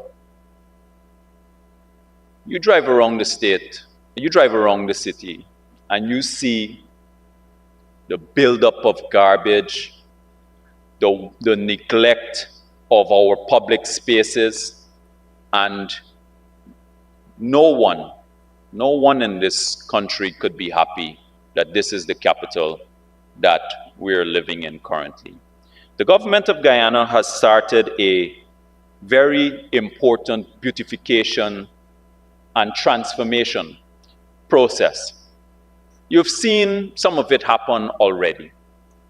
In fact, some of that work is happening right opposite where the mover of the motion, Honorable Member Walter Lawrence, where just at that community ground where the Honorable Member is living. I don't know if she still lives there, but that ground just this last weekend and the weekend before, after the investment we made as one of the grounds that we put in a fence and installed lights and improved their access, all of that. That ground was filled with 1,000 persons, young people in the night, playing football all the way up until 12 o'clock at night. Young people having a good time. Go to All Boys Town Boulevard. Minister Kwame will tell you. And anybody who drives past there at night, you would find hundreds of people in the night from about 6, 7 o'clock at night, hundreds of people out there. And that was government. We made that investment. They're out there with their families, they're playing, having fun, all of that. Government made that investment. No motion was required. This transformation, go to Lamaha on what was a mud dam, which used to have squatting. When I was growing up, and I used to go to Stella Maris, coming down from the corner there by Critchlow, you walking down Albert Street, they used to have squatters living on that dam, selling. They used to have these neatly lined beds of vegetables, pak choy and lettuce and all of those things that were on that bank there. Go and see the transformation that's happening there now. Beautiful walkways with flowers and benches and washrooms and security and lights. People go to Lamaha Street just simply to take out wedding pictures. Wedding pictures, because the area has been transformed. That's what we do. That is what's happening right before our eyes. Central government made that investment. We made that investment. It didn't happen because of a motion. It didn't happen because of some plan that was sitting somewhere or some idea that was sitting somewhere. We don't want to spend our time talking. We want to spend our time doing and working with people in this country for the best interests of this country. Not everybody wants to do that, though. Not everybody wants to do that. There are lots of people who prefer to see things fall apart, but they also would want to claim some kind of credit if something is done.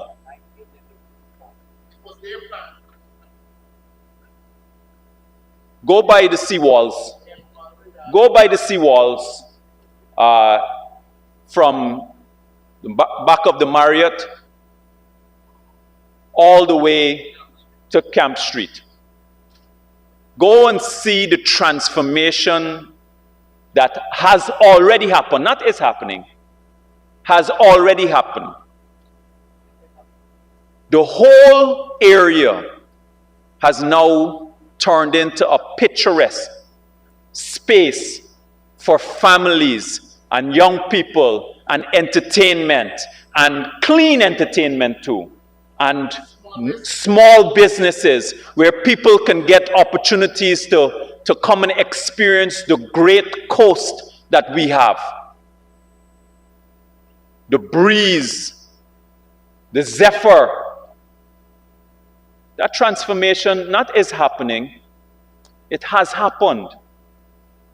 Now, do you think that there will be any area in this country that will be untouched by us?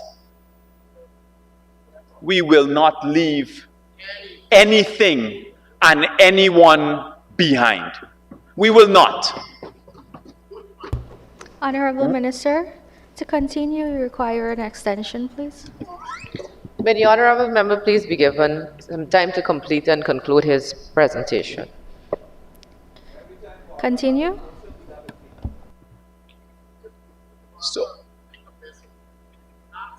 So the transformation that's happening is happening not because of emotion.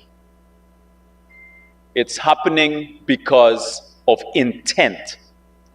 It is happening because of a vision and a focus on deliverables and results and a focus on building with people. Every single person that, or any project that you hear members of the other side criticize about delay, I want to make this point. Those projects are also being built by Guyanese. The contractors are Guyanese. The workers are Guyanese in almost all of the cases. And in many instances, the fact is the delay happened because there's just too much happening in the country. It is hard to build a house today. It is hard to build a house today that will finish on time. Even Exxon building their headquarters by Ogle, they're behind. They're behind. So the point that I'm making is that we are working with people. Now, obviously, government responsibility, we have to deliver to the people too. But we're also not leaving the Guyanese people behind because they also have to play a role in building the country. I also want to say this as well. The transformation that is happening not around the country and not just in Georgetown, the transformation that is happening at City Hall itself, the building itself, that is happening because of central government. That place was left for decades without making any investment, any maintenance work. It was falling into a state of decrepitude. Government made the investment. You know when we made the investment? Probably since 2021, if I remember correctly. You know what was the cost of that contract? If I'm not mistaken, over $700 million. $600 or $700 million. Central government. Central government is the one that decided that we are aware that the beauty of the city should be brought up to a level where we can feel proud of it. We made the investment. It didn't happen because of emotion. Nobody forced us to do it. We did it because we know the importance of it. And as we are on that, because there's a reason why it costs so much. The reason why it costs so much is that because they needed to restore its heritage value as well. The building itself has significant heritage value. And I want to point this out. That government has already been working with the King's Foundation and the Commonwealth Heritage Foundation, for which the National Trust has an integral part that they are playing on behalf of the Ministry of Culture, Youth and Sport, to develop a plan, which you're going to hear a lot about in the next few months, because we are moving swiftly towards implementation. And that was one of the reasons why I did not table last year the new National Trust Act, or bill, which will be tabled this year. Not a motion. I also want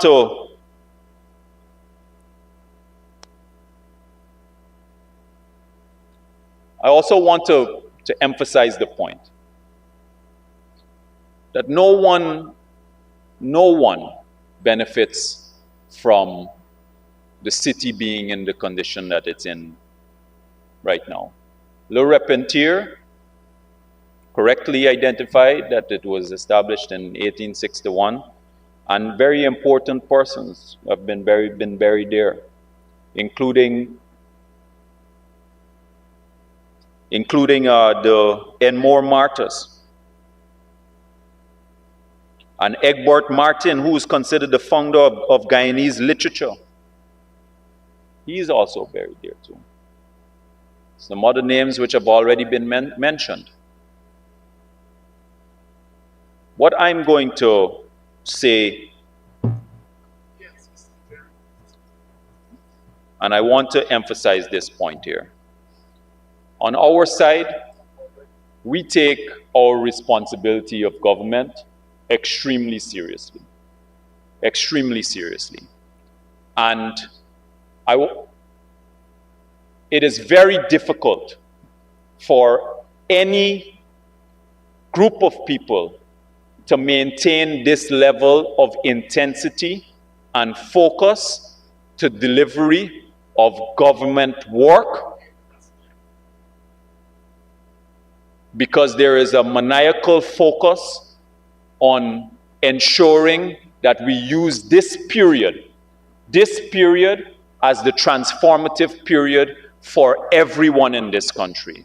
And no motion, despite the fact that we agree, we are sharing a degree of common interest, no motion is required for us to execute what we consider to be our role as government, even when other agencies or institutions are failing. The people of Guyana, everyone, we deserve to live in a great country. The people of Georgetown will also get better government when the People's Progressive Party takes control of City Council. And what I will also say is that until that happens, every single responsibility of government, which is to ensure that people live a better quality of life, we take that very seriously, and we will do whatever it takes to execute that to the best of our ability. I thank you very much. Thank you, Honorable Minister. I now call on the Honorable Member, Mr. Ganesh Mahipal, to make his presentation.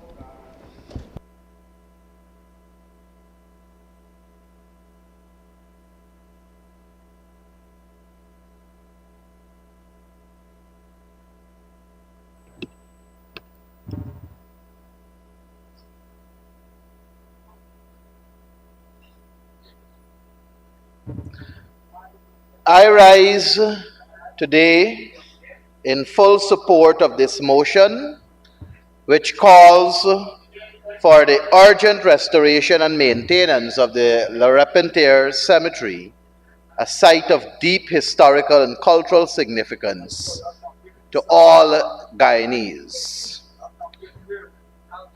It is necessary for me, after hearing the contributions of the Honorable Bishop Juan Ejil, the Honorable Robson Ben, and the Honorable Charles Ramson, to respond to some of what was said.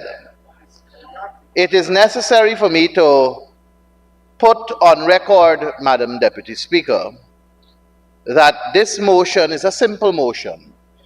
And what I had expected was the agreement, and perhaps we could have gotten through this in probably half an hour.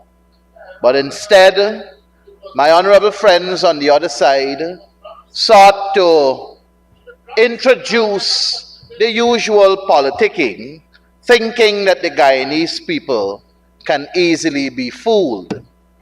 And when we listen to the arguments that are put forward by my friends on the other side, it is as though they want us to believe that Guyana began its existence in 2015. And they seem to want us to forget that 23 years before 2015, the People's Progressive Party was in government. And when we speak of Georgetown being a garbage city, it was under the People's Progressive Party. Robeson Ben, the honorable member, is not a new member to the PPP.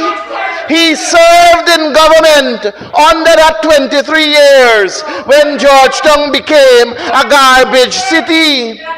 Priya Manikchand, the honorable member, is not a new PPP member. She served in the PPP when Georgetown became the garbage city. Zulfikar Mustafa, the honorable member, is not new to the PPP. He served when Georgetown became the garbage city. Dr. Frank Anthony, the honorable member, Bishop Edgil, the honorable member, Ashni Singh, the honorable member, Gail Teixeira, the honorable member, Anil Nandalal, the honorable member, Bharat Jagdeo, the honorable member, Pauline Sukai, the honorable member, Joseph Hamilton, Vikram Bharat, Colin Crowell, name all of them. When Georgetown became the garbage city, it was under the People's Progressive Party. In 1992, when you came to government, it was the Garden City. It was the Garden City. And it seems to me as though because the People's National Congress reform through a democratic process is controlling or governing Georgetown, it is bothering you. It is a problem. It's like a plague in your minds. But let me tell you something. The People's National Congress reform will always be voted in as the mayor and city council of Georgetown, because the people of Georgetown knows who are responsible for the state of Georgetown. Let me put that in your heads. Put that in your heads and think about it and know the facts. I heard the Honorable Charles Ramson saying that he took a drive around Georgetown yesterday, not long ago. Yesterday, Madam Deputy Speaker, after he served in this government for 4 and something years, yesterday he accepted that Georgetown is in a state that it shouldn't be in. After 4 and something years he served in government. Let me remind him, Madam Deputy Speaker, in 2015 it was not in that state. In 2020, between 2020 and 2015, it was not in that state.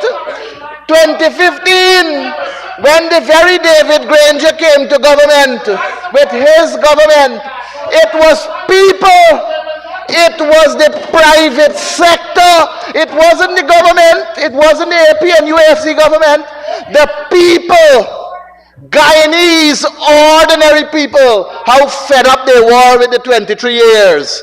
The ordinary people came together.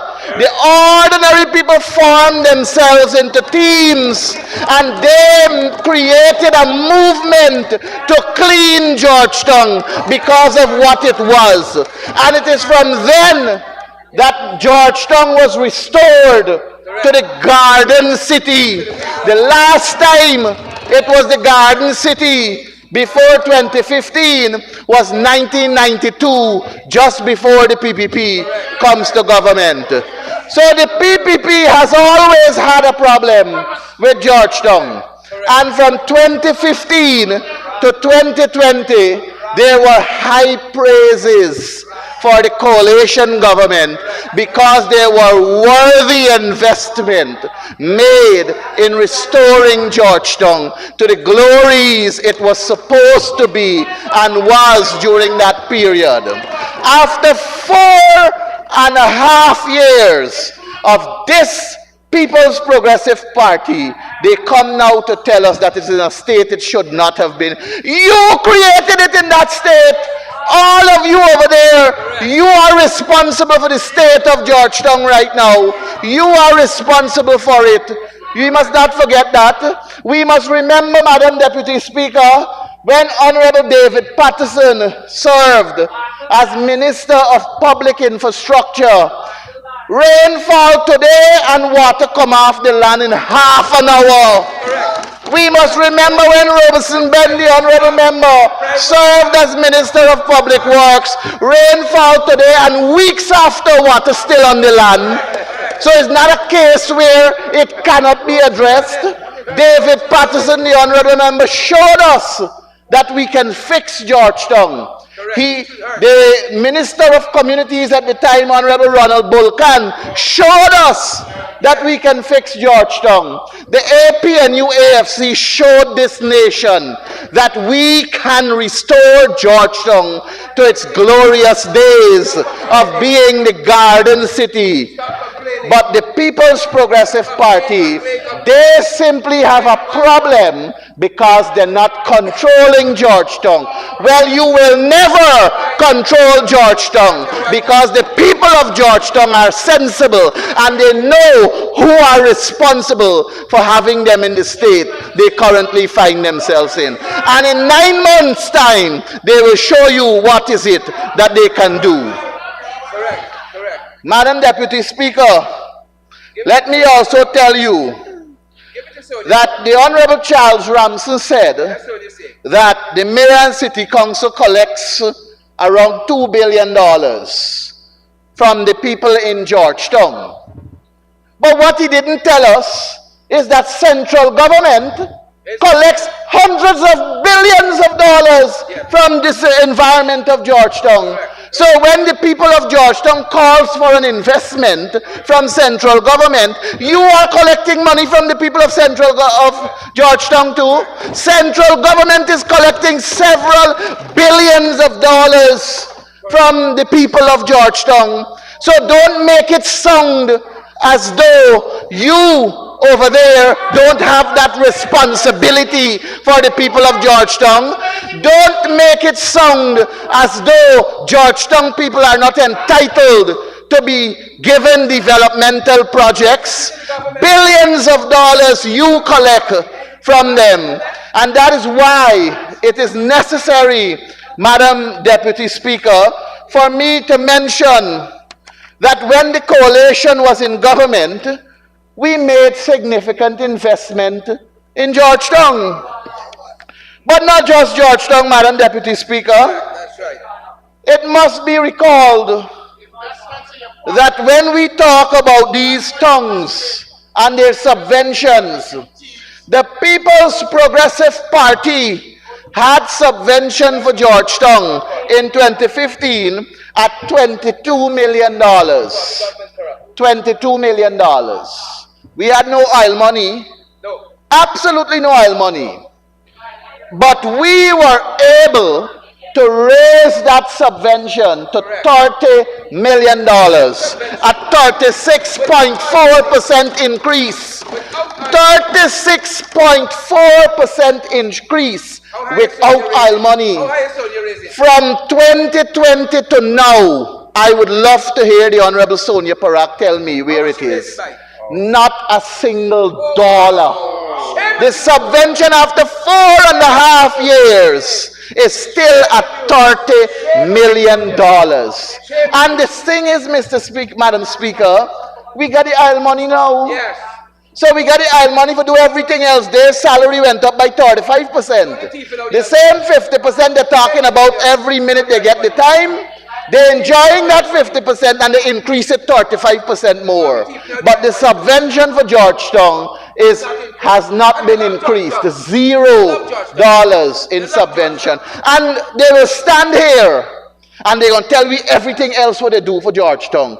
Well, listen, the coalition did a lot for Georgetown too, and plus increased their subvention. The coalition invested in the Georgetown restoration program. The coalition invested, Madam Deputy Speaker, at the same time when we increased the subvention, we also focused on ensuring that the Georgetown restoration program saw massive development in Georgetown. So let me reiterate,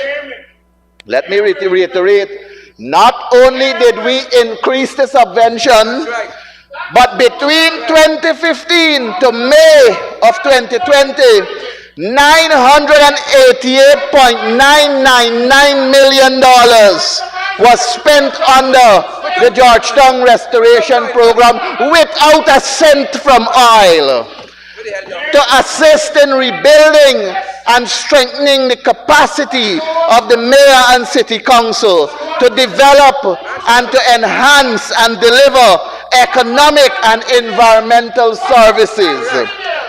Madam Deputy Speaker, we rehabilitated the Kitty Market Phase 1 and 2. Central government did that. The APNU, AFC central government rehabilitated the Kitty Market Phase 1 and 2. And no amount of shouting from the other side, no amount of stink mouth can stop me from telling this House and the people of Guyana what the coalition did for the APNU AFC developmental project for Georgetown. We rehabilitated the East Ramvelt Market Phase 1 and 2. We rehabilitated the border market, and we rehabilitated the East La Penitence Market. Funding for constituency-led community development works, including cleaning of alleyways, installation of street lights, construction of bridges, repairs to road, and upgrade of the park. Provision for equipment, construction of a new administrative building. So don't make it sound, Madam Deputy Speaker, as though they are brand new to bringing development to the mayor and city council and the city of Georgetown. Guyana, as I said, did not exist the other day. The 23 years that you have sat there in government, in the filth that Georgetown was created by you, we had to clean it. And we not only, again I say, we didn't only increase the subvention, but we invested. And it is that program that we started that you are now running on. You are now running on it. It is nothing brand new. You are copycats because it is something that worked. It is something that developed. That arch, the arch at Brickdam. That arch at Brickdam. How many people knew about it?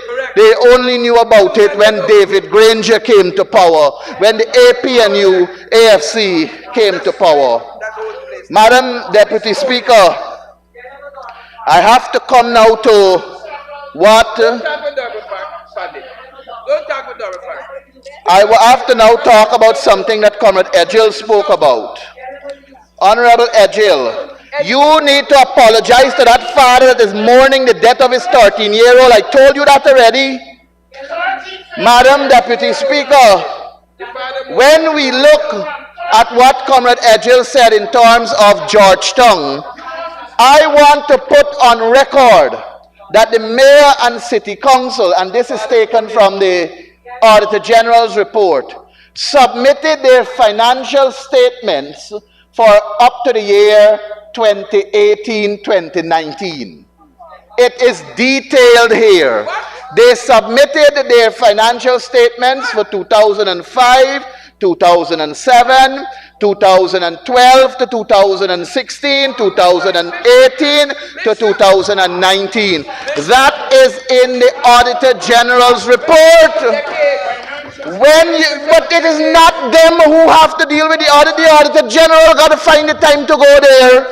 The Auditor General has to find the time to go there. The Mayor and City Council of Georgetown did their part, which was to submit their financial statements. But listen what he wouldn't tell us. He wouldn't tell us how much or how many years the other councils that are controlled by the PPP, how they are lagging behind. You wouldn't tell us that. You wouldn't tell us that the Anne Regina Town Council year of last audit was 2017. You wouldn't tell us that. You wouldn't tell us that the Rose Hall Town Council, their last year of audit was 1998. You wouldn't tell us that. You wouldn't tell us that Corriverton Town Council, their last year of audit was 2021. You wouldn't tell us those things. No, but you want to create an image as though Georgetown is lagging behind. Well, my good friend, Georgetown has satisfied what they ought to satisfy, and that is to submit their financial statements. And it is now the Auditor General who has to find the time to go and do his part. You and I know that. It is the facts. It is the facts. Madam Deputy Speaker, let me say that in communication with the Georgetown Mayor, the government, the PPP government, that is what Honorable Christopher Jones said. The PPP government owes the Mayor and City Council $7.7 billion. $7.7 billion. Pay the people their money so they could do work. Pay the people their money so they can do work. And you know what, Madam Deputy Speaker? Between 2015, when we had a budget in August of 2015, to the last budget that we had, which was in November of 2018 for 2019, not a cent the coalition didn't owe City Hall. Their rates and taxes were paid. So the PPP government needs to stop coming to this house with a line item that says rates and taxes have billions of dollars in its accumulated amount and not transferring it to its rightful place, which is the Mayor and City Council of Georgetown. Correct. And the NDCs also. And Honorable Zulfikar Mustafa, Gaisuku owe them too. Gaisuku owe NDCs lots of monies. So please, the next time you come with your supplementary, which is probably one more time you're going to get for come, probably in July, because we know November you're gone. So when you come in July for the supplementary, please ensure you cater to pay the NDCs so that they can do their work and develop their communities. Madam Deputy Speaker, we got to remember also, as I said, the PPP wants us to believe that, it's only 2020 we start. We weren't there all the time. 2020 is when God said, let's do it, and we start, and that's when Guyana started to flourish. They didn't have nothing like Kelvin Lal. Kelvin Lal wasn't one of them. Was he one of you? Oh, the house went into silence. Kelvin Lal was the Minister of Local Government and Regional Development. He was the Minister of Local Government and Regional Development when he said that he wished for an epidemic in the city. He wished for an epidemic to break out in the city. And a couple of mornings after he said that, remember we had what? Chikungunya. We had chikungunya. These are the honorable people. The honorable people who want us to believe that they were not existing there. Madam Deputy Speaker, the records will show that in 2015, when the coalition came to government, the transformative agenda that was on the table, that commenced without oil, is what these honorable people over there are building on with oil money. And it is no different from 1992 when we had the economic recovery program in place. It was the PNC that brought the economic recovery program, and they inherited in 1992, strived on it, and made significant movement. And it was there from up to 1997, and then we started to see the decay on the Barra Jagdeo when he came about. So it is always, history has shown us, Madam Deputy Speaker, that the PNC has always had the idea, and it's the PNC, their documents that they're working on, and then they want to come in now and snatch it as though it is brand new. It is not brand new. Because when you look at the work from 2015 to 2020, we improved NDCs. We started to develop grounds in this country, playgrounds in this country without oil money, Madam Deputy Speaker. We started to develop it.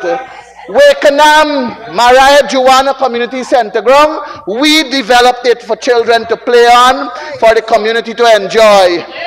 Wakenham enjoyed asphaltic concrete road, something they never saw before under the coalition government.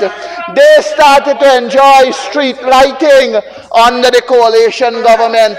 They started to enjoy reinforced concrete bridges under the coalition government. Leg 1 saw the same improvement.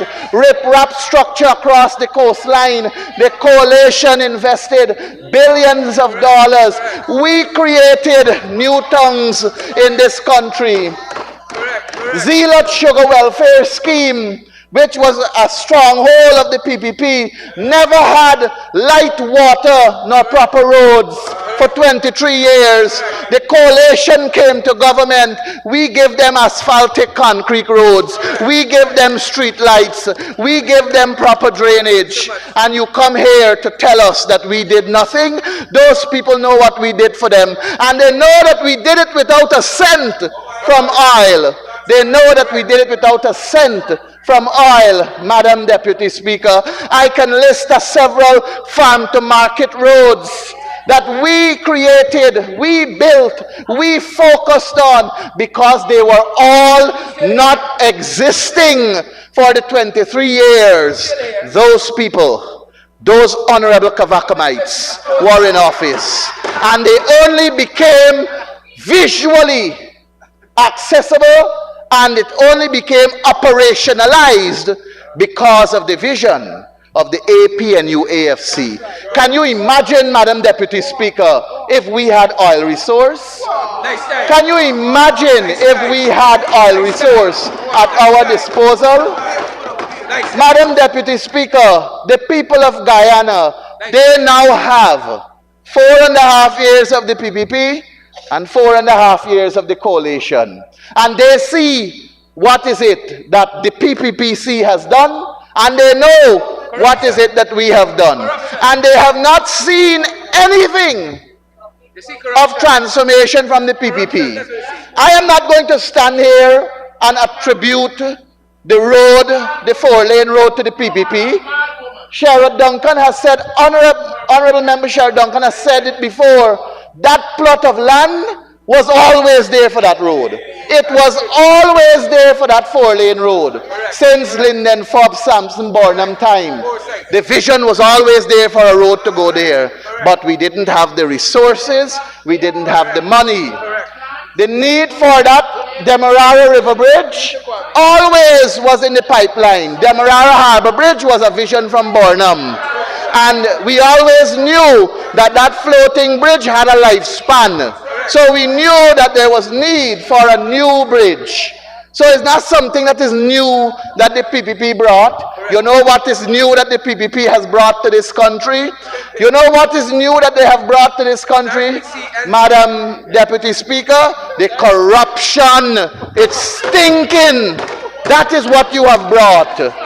Madam Deputy Speaker, Madam Deputy Speaker, we cannot We cannot use. Honorable member, you know what you did. Please, honorable member, retract your unparliamentary. I was referring to a report, Madam Deputy Speaker. I'll withdraw the context in which it was used, but quoting a document, my understanding, and I'm going to yield to your guidance, my understanding is that you cannot use the word in its context to label, but there is an official document called the Corruption Perception Index. That's a document. I'm not labeling. I'm making reference to the Corruption Perception Index, which is a report that has labeled the PPP as being the C word. I don't want to use it back to have any disrespect for your chair. But that report has labeled them to be C. You know what I mean, Madam Deputy Speaker. You know that. And under the coalition government, a report of similar nature did not have us as C as we are now. So imagine they have all the oil resource, Madam Deputy Speaker, and this is what we are subject to. This is what we are subject to. We are subject to this, Madam Deputy Speaker. I want to say, Madam Deputy Speaker, that we on this side never expected this debate to descend to a behavior that was demonstrated by the people on the other side, which began with the Honorable Bishop Juan Ejil and concluded, I'm sure it will be concluded by the Honorable Sonia Parag in a similar manner, because she has demonstrated already what is it that she's capable of doing.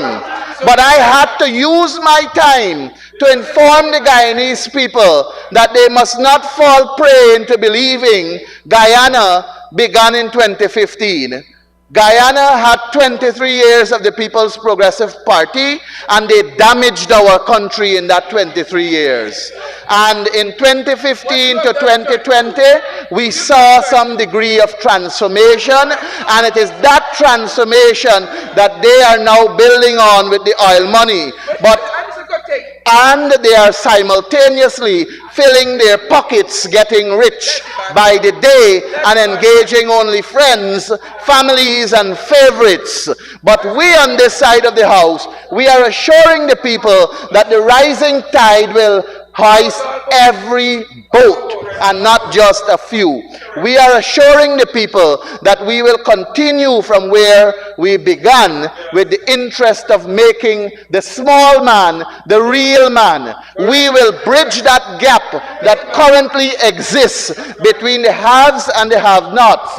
We will ensure that we do not create a broader gap between the rich and the not so rich. So when we talk about salary increases, if we give to the lower man, we will give a lesser percent to the higher man in terms of their salary. It cannot be fair for a man earning $100,000 to get 10%, which is just $10,000, and those over there who earn $1 million to collect $100,000. We cannot have that. We cannot create a big wealthy crew of a few people and at the same time have a large small people benefiting very. And Madam Deputy Speaker, in close. Before you continue, honorable member, you require an extension. Thank you. Madam Deputy Speaker, I do move that the honorable member be given 5 minutes to He's actually continue entitled to 15. 15, sorry, to continue. 15 minutes to continue. Honorable member. Thank you, Madam Deputy Speaker. I'm not hoping to use all 15, but I have to say that under our government, which is coming, that we will not have a Sugates either.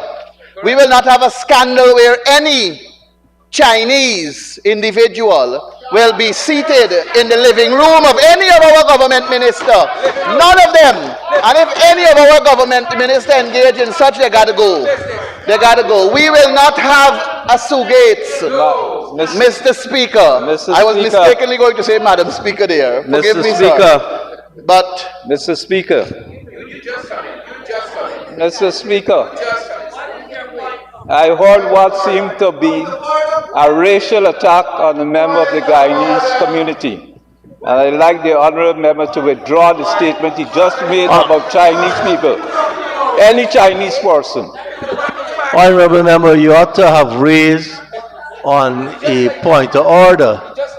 Honorable member, Mr. Mahipal. Sir, under the AP and UAFC, we wouldn't have a Brock-up Ben either. We wouldn't have any Hammerman Ben. You will remember, sir, that that was a slogan used when the Ministry of Public Works in the 23 years of the PPP was just walking around hammering down people's property, breaking up people's property. We will not have that, sir. We will have good governance, decency, transparency, and accountability. We will ensure that we lift everyone out of the nightmare that they currently find themselves in. And I believe, Comrade Speaker, that with the new government soon coming, that the People's Progressive Party will have to be buried at the La Repentir Cemetery. Thank you very much, Madam Speaker. Thank you very much, Mr. Speaker. Mr. Speaker, the honorable member has not withdrawn the statement I refer to, which he said here. Honorable member, Mr. Ben, he's not on the floor, and you know, I didn't recognize that point that you stood on. I wasn't, but I'll check the minutes, and if there is any contraventions of our standing order, we will so have the adjustments. Honorable member, Minister of Local Government and Regional Development, the Honorable Sonia Parak. Thank you very much, Mr. Speaker. Mr. Speaker, I am rising in response to the motion that has been tabled before this Honorable House by the Honorable Valda Lawrence, and also the amendments that have been moved by myself on behalf of the Government of Guyana. Mr. Speaker, I would like to thank the members on this side of the House who stood up and represented ably, capably, in relation to the support of the amendments to this motion. Mr. Speaker, the La Repentir Cemetery no doubt holds and should hold a special place in all Guyanese hearts. It's not just Georgetown, not just those who are living in Georgetown. And rehabilitating that cemetery is something that is good, and therefore I applaud this government for taking steps way before a motion is brought to this House to do that. Mr. Speaker, I am unable from the onset to support the motion, not because the rehabilitation of the La Repentir Cemetery shouldn't happen, but it is the undertone political that are being painted and thrown at the government, the PPPC government, for neglect and years of neglect that they claim that is attributed to the PPPC. And Mr. Speaker, I noticed that my friend, the Honorable Mahipal, thought the need to shout as much as he could. But you know what they say sometimes. Although when I have shouted, it was to quiet the noise because I couldn't hear myself. But, Mr. Speaker, sometimes when you have an argument, shouting your argument doesn't make your argument better. And I will say for the Honorable Mahipal, his arguments were not better in relation to supporting either his motion or the amendments to the motion. Mr. Speaker, we've had many speakers, and we've learned quite a lot about the historical background of the Le Repentir Cemetery. And I've heard it be called the Le Repentir Cemetery and all sorts of things. I mean, in the French language, it's Le, L-E, Le. I did French in high school. It's Le Repentir, Le Souvenir. And so let's start with that. Let's start with calling it what it is, the Le Repentir Cemetery.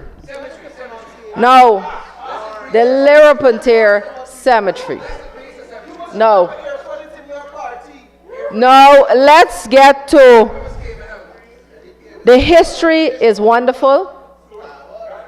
The fact that that is the first cemetery that we've had in Georgetown, and it holds a special place for those who have survived their ancestors who are buried there and their family and friends who are buried there. Now, Mr. Speaker, we've had a speaker before us who sought to speak on every single thing about the PPPC government and some of what that Honorable Member Mahipal might call what they did in government. Now, the first thing is the first fact that we have to establish in this House, and I think it's swaying as it comes with speakers before. The first fact that we have to establish is that the mayor and city council has always been PNC controlled, APNU controlled from the inception. From the inception, that's the first fact. The second fact, please, Mr. Speaker, is that the Le Repentir Cemetery is by law, supposed to be taken care of by the City Council of Georgetown. By law. And it is by the collection of rates and taxes that you are supposed, and not, let me make it clear, let me define that clearly. It is by the collection of rates and taxes and not subvention that they are supposed to take care of the Le Repentir Cemetery. Now, they want to say that the government is not, the PPPC government is not investing enough in the mayor and city council to enable them to do what they have to do with Georgetown and the cemetery and so on. Now, first of all, let me denounce one fact. Well, as a matter of fact, let me state one fact. The Honorable Member Annette Ferguson came to the House very, very enthusiastic about the cemetery, as she's always been about cemeteries and deaths and so on. Very enthusiastic. And she stated that this government owes $13 billion to the City Hall. Well, Mr. Mahipal may have called the mayor, but let me just say that I have also spoken to the City Council, and I can definitively say that this government does not owe the City Council any monies. Any monies. As a matter of fact, no, let me state this. We do not owe. As a matter, you're getting a 13 billion there, you're getting a 7 billion there. Let me say, I definitively say that we do not owe $13 billion. The People's Progressive Party Civic. Let me get to that one. Let me get to that. The People's Progressive Party Civic does not owe any monies to the City Hall. No money whatsoever. No, I meant the PPPC. The PPPC. The People's National Congress, on the other hand, $6.7 and more billion to the City Council. And that is on record. That is on record. Now you want to come and you want to talk. I can pull the records when you were in government and show how much your government, as for the APNU, AFC, owe to City Hall. I can show you. I will lay it over to this House. So, Mr. Speaker, let's establish this government does not owe $13 billion. The People's Progressive Party does not owe any monies to the City Council, not a cent. And as a matter of fact, they have paid by the year. By the year we pay. When an invoice is given to our party, we go and pay our money to City Council. The PNC is not doing that. Now you come and you talk about flaring yourself, about corruption, and this, sorry, Mr. Speaker, on the C word. and this government. But let us start with a signing bonus that is supposed to be in the consolidated funds. Let's talk about an $18 million signing bonus that they first said that the APNU AFC government first didn't know about it. It was a gift. No, it's hidden somewhere. Oh, really? It was there? We went to sign, but really, was it there? No. But then, when confronted, the Minister of Finance then said, no, it's a gift. Because why? He was confronted by the people of the country in relation to that signing bonus. But had the people not confronted him on it, where that money would have been? We would have known about it. Would we have known about it? Would we have known about it?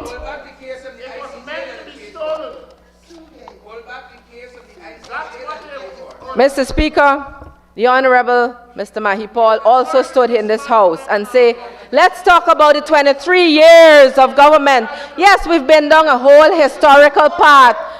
Well, I'm getting to that. Hold on. Went down a whole historical path of government. But you know who was here? Do you know who was here? The Honorable Chief Whip for the government side, Minister Gail Teixeira, was here in 1992 when the PPPC government took the reins of office after devastation of this country, plunging this country into poverty for 28 years of rule and dictatorship. And do you know what? No, I want you to listen to this. When Minister Teixeira got into office and there was complaints coming from the residents in the city, she was here. I wasn't here, but Minister Teixeira was here. And she was in the city, and she was a minister, and the complaints that came to her is that the city was so filthy that diseases can come from it. And you know what the PPPC government did? They came and met the filth. In 1992. And you know what she said? That government, the Chadi Jagan government and the PPPC government at the time, had to set up a task force and a committee to manage the garbage situation in the filthy, clean up the city. So when they come to you and they say programs are being started by them and it's continued by us, that is where you have the mistruths. That is where you have the untruths and many more. But the honorable members here, the Honorable Ganesh Mahipal spoke to a history that he doesn't know of. But I can speak because Minister Teixeira has been a minister since 1992. And so when you came into government, well, I know you like to talk to the dead too. So let's talk about that. Now, let's fast forward. Mr. Mahipal also said that from 2015 to 2020, we came in and you would think that is only when they have started government, and that's when government was started. But you know, and he said, we have done an excellent job in the city from 2015 to 2020. Well, let me read from the Stabroek newspaper. Stabroek News. No, I'm reading a newspaper that's Stabroek News. Let them listen. 30th, Mr. Speaker, listen to this date. And I want you all to listen to this date. The 30th of April 2020. You know that was when? The 30th of April 2020. When we were in the middle of 5 months of an election rigging and holding up a whole country. When they were not governing, but using the indecency to go and rig an election. Right? This is what was written in to the editor by one Jenny, and I can lay that over, Mr. Speaker. I remember in 2016 there was a cleaning frenzy in preparation for celebrations of Guyana's 50th independence. So let me say, when they come to this honorable house and tell you we've been cleaning the city and the cemetery, The cemetery was a part of a jubilee cleaning up in a frenzy, and the only time they went and cleaned it. Now, the cemetery was weeded and drains were cleaned by City Council, which promised to properly maintain the site. 3 years later, this is Jenny writing because Jenny's parents are buried in Le Repentir and she couldn't access it. 3 years later, as recently as August 2019, I read announcements in the local media again about the rehabilitation of the cemetery. But here is what Jenny said, and I will lay this over. It's in the newspapers. Clearly, promises were forgotten. Clearly promises. This is by the APNU AFC, who said we will clean, we will maintain. But no, they utilized monies to go in a frenzy for the 50th Jubilee, but was a big party and then didn't maintain beyond that. Fast forward to 2019, 3 years later, and the lady can't access either of her parents' grave. I will lay it over. Now, let's also talk about, they want to talk about the C word again. But here we will go, Mr. Speaker. The mayor and city council, and I would like to go back to that. The mayor and city council does not engage their constituencies, their residents, in relation to any budget planning. Any budget planning. Mr. Speaker, and I have the evidence of this. Not of that, but I have the evidence of this one here. And permit me to tell you about this.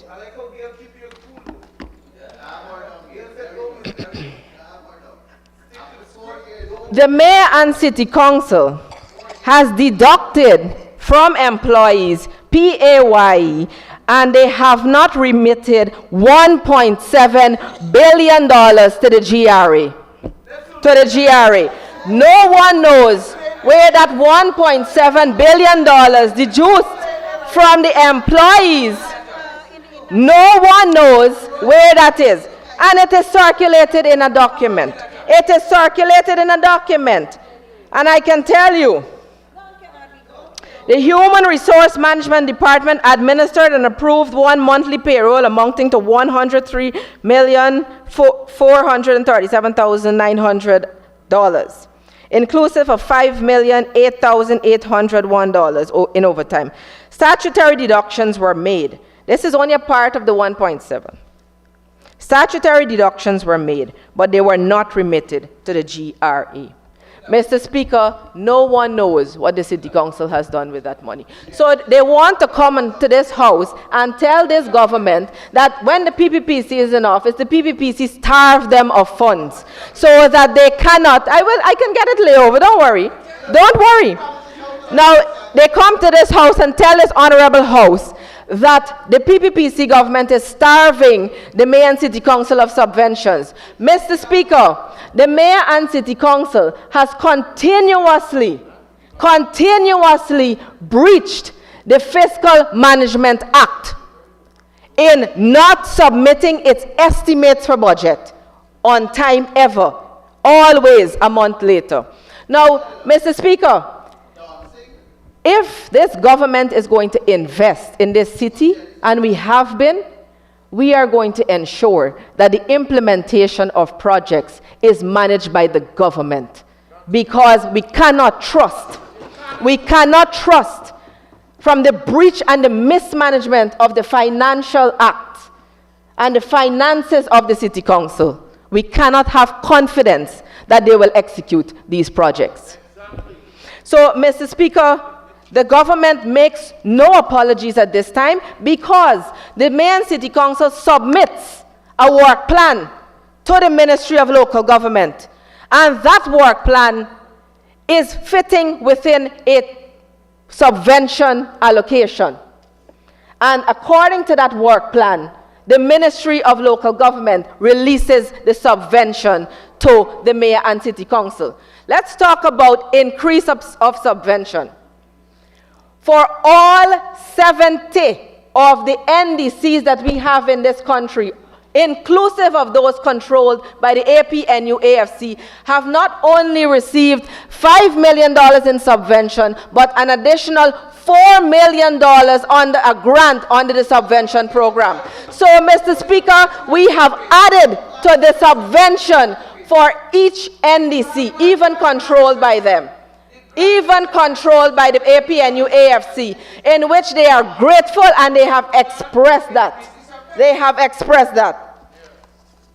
Mr. Speaker, the mayor knows that he has sent the work plan to the ministry, and as of December 2024, the mayor and city council received their subvention in full.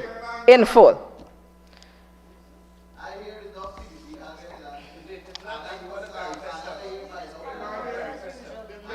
Mr. Speaker, I'd like to speak a little bit on the restoration project that they speak of so highly from 2015 to 2020. Mr. Speaker, in 2018, the APNU government undertook to restore the Lurapentier Cemetery. They said they were going to expend $150 million. And in that scope of works, it was cleaning, it was putting up a fence. Mr. Speaker, as I stand here today, I checked the records. The scope of works of that $150 million project was never completely executed for the Lurapentier Cemetery. Never completely executed. As a matter of fact, it was the Honorable Minister of Public Works, Bishop Juan Edghill, when they were doing the 4-lane cemetery road, that constructed the fence for the Lurapentier Cemetery. Although that formed a part of the scope of works for the $100 million that the then town clerk spoke of as being a project of restoration at the Lurapentier Cemetery. So, Mr. Speaker, how can this government and how can the people of Guyana trust that when they say we have $100 million and up to today's date, the scope of works for that $100 million cannot be executed? How can we trust and have confidence in them? You cannot. You cannot. You cannot. How can you trust them? The Durban Park for over $1 billion is that Calamity State. You can't. The mayor wants to do something for former President. Mr. Speaker, in 2014, you had a Minister of Tourism and a Minister of Housing at that time in 2014. And there was $1 billion, and you had a Minister of Local Government, the Honorable, I think it was Mr. Whitaker at the time. $1 billion allocated in 2014 by the People's Progressive Party civic government for a quote-unquote caption called Clean Up My Country. Clean up my country. So, Mr. Speaker, this government has continuously, whether it been from 1992, whether it has been in 2006, 2011, 2014, 2020 to 2025, it has been this government that has been plugging money into the city and into the country to ensure that we tackle all areas. $1 billion was spent on that. The Lurapentier Cemetery was and formed part of that cleanup exercise. $500 million was for cleaning of the main canals and rehab of the mayor and city council machinery. You had $500 million for the cleanup on main canals, rehabilitation of the mayor and city council machinery to ensure maintenance and continuous maintenance of the city, of which the cemetery was also a part of it. $100 million in 2014 was directed towards the Lurapentier Cemetery. On the 16th of September 2014, Demerara Waves reported that the works were commenced and were ongoing for the cleanup of the Lurapentier Cemetery. In 2024, NDIA tendered for cleaning of the borders of the Lurapentier Cemetery. In 2022, and I'm giving you a history down the line, a more recent history, sir. 2022, Walter Rodney Tomb was now officially a national monument in the Lerpentir Cemetery under the People's Progressive Party civic government.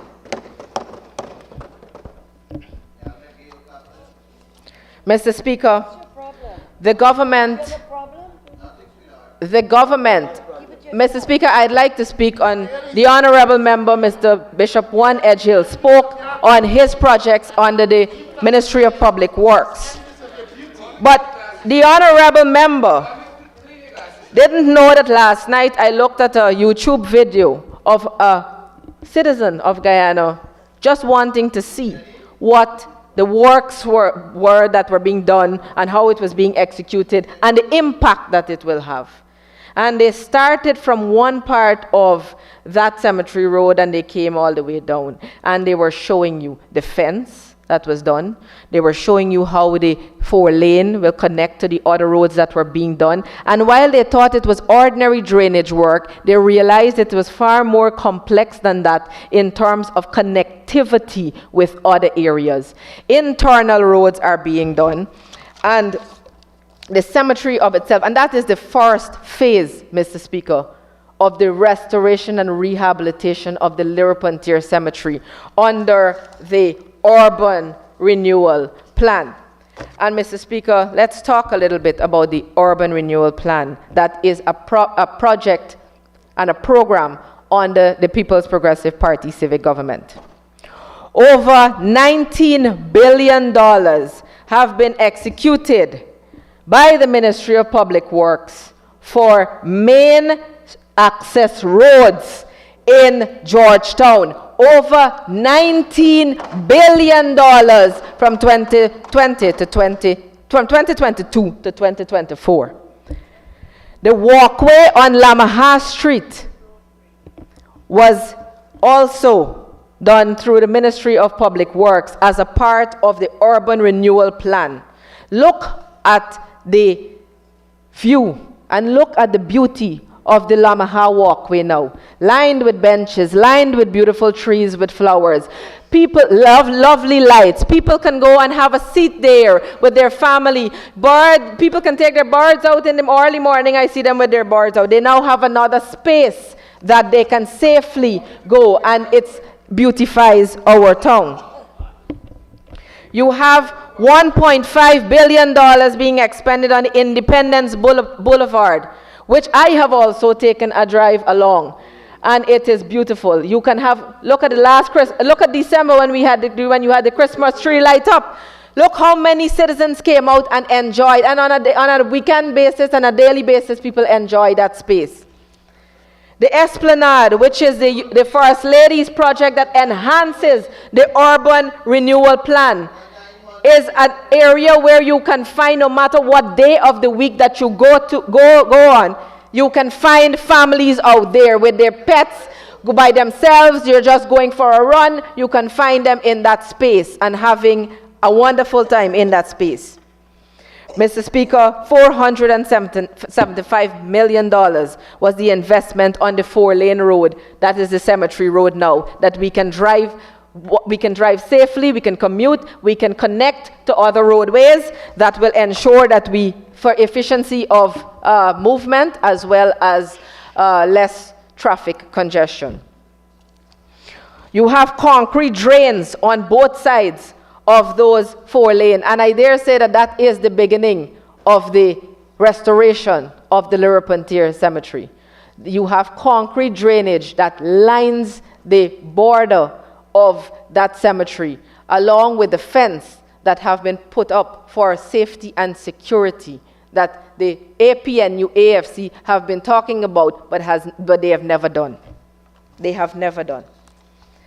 $500 million on the cross streets that are from the cemetery has been expended by the Ministry of Public Works. $100 million on internal roads in the Lerpentir Cemetery is being done by the Ministry of Public Works. And there is a continued plan for the restoration of the Lerpentir Cemetery, as we do have a plan as a government for all of the cemeteries across the country. There will be a collaboration with the Ministry of Local Government, the local local democratic organs, the Ministry of Agriculture and the Ministry of Public Works to ensure that we have this established. Mr. Speaker, I've heard talks about, the Honorable Member Annette Ferguson spoke about when you come to this house, you must consult with the local, you must consult with the relevant authorities. But I don't think the Honorable Member, maybe she doesn't follow my page, but the mayor himself was invited personally, called him personally, and he can attest to that, and invited him with councillors to my office at the Ministry of Local Government to involve him in a meeting that I had with the King's Foundation on the restoration and the urban development for our capital city. And he partook in that meeting. So, Mr. Speaker, past tense, you don't know what past tense is? Past tense. And he was a part of that meeting and he contributed. And he can attest to that. Mr. Speaker, the new plans for the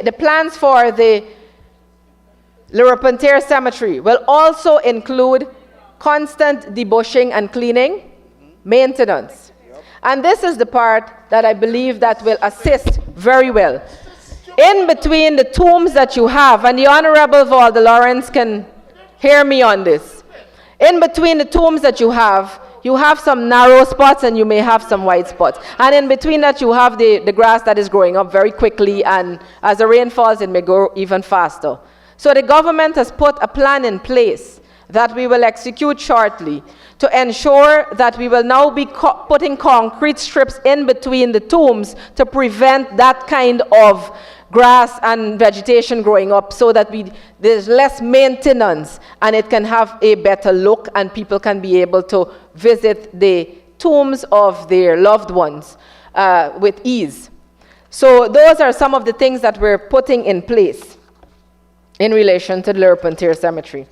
Mr. Speaker, on a more holistic plan for the town, and this is to promote sustainable urban development. The government of Guyana, through His Excellency, is partnering with and has partnered with the King's Foundation. And very recently, we partnered with the King's Foundation and the Qatar Foundation Center, the Earthna Center, to promote the LCDS 2030. A signature building will be constructed in Georgetown using all local materials and skills, all local skill set. The building will demonstrate the cultural and environmental heritage, and it can inform modern practices and will provide an important template for that sustainable urban development and locally led construction in Guyana. That is just one part of what we're doing. What we want to establish in Georgetown with the King's Foundation is a restoration not only on a part of Georgetown, but different spaces in Georgetown. So the botanical gardens has already begun, works have been, and we want to be able to connect that with the park and the restoration of the park. As you see, the First Lady office has also enhanced the park has already worked on enhancing the national park with the Kiddies Corner, or the play park that we have. I know maybe Mr. Mahipal has taken his son there already, but it's a beautiful space to be. It is a beautiful space to be. And also, Mr. Speaker, we want to be able to create green spaces in Georgetown. The Honorable Vice President recently announced that there will be a project that will commence shortly of planting over a number of years 50,000 trees in this urban space and along the East Coast and East Bank, and that will also be a part of that holistic plan that we have. So massive investments have been in the town as we've been going along, as we have started since 2020 and moving on to 2025. To move on further, you need an extension, Honorable Minister. The honourable member Sorry, Mr. Speaker, I'd like to ask that the honourable member be given an extension of time, I believe it's 15 minutes on the standing orders, to continue her very good presentation. Thank you, Minister Teixeira. Honorable Minister Perez, Thank you very much. may continue. You have 15 minutes to conclude. Thank you very much, Mr. Speaker. Mr. Speaker, we will also have in that restoration project the restoring of historical buildings and historical sites. So you will see the town coming back to a space where the restoration of these historical buildings will be done. You will have green spaces that will be safe and family-friendly, family-oriented, but it doesn't stop there. It also includes the cleaning of the cemeteries. It also includes the restoration of markets. The Honorable Member Valda Lawrence during the budget debate would have also asked about the border green. That is one area that we are looking at to to construct, and we are looking at rehabilitating part of the Stabroek market as well. So there will be the King's Foundation have also began conversation in relation to the Stabroek market, of which the mayor was a part of that conversation too. So, Mr. Speaker, there are many things that are going to be happening. However, it will be led by central government because, as I have said before, the restoration of the city and the projects that we want to implement while our country is transforming, while we want to promote a healthier living or lifestyle in our tongue, it necessarily includes all that we want to be able to, all these connecting dots that we want to have in our tongue. Mr. Speaker, it is because of all of this investment and what we've been doing for many years in terms of developing our tongue that I have moved the amendments that is before the Honorable House now. And it is those amendments that I will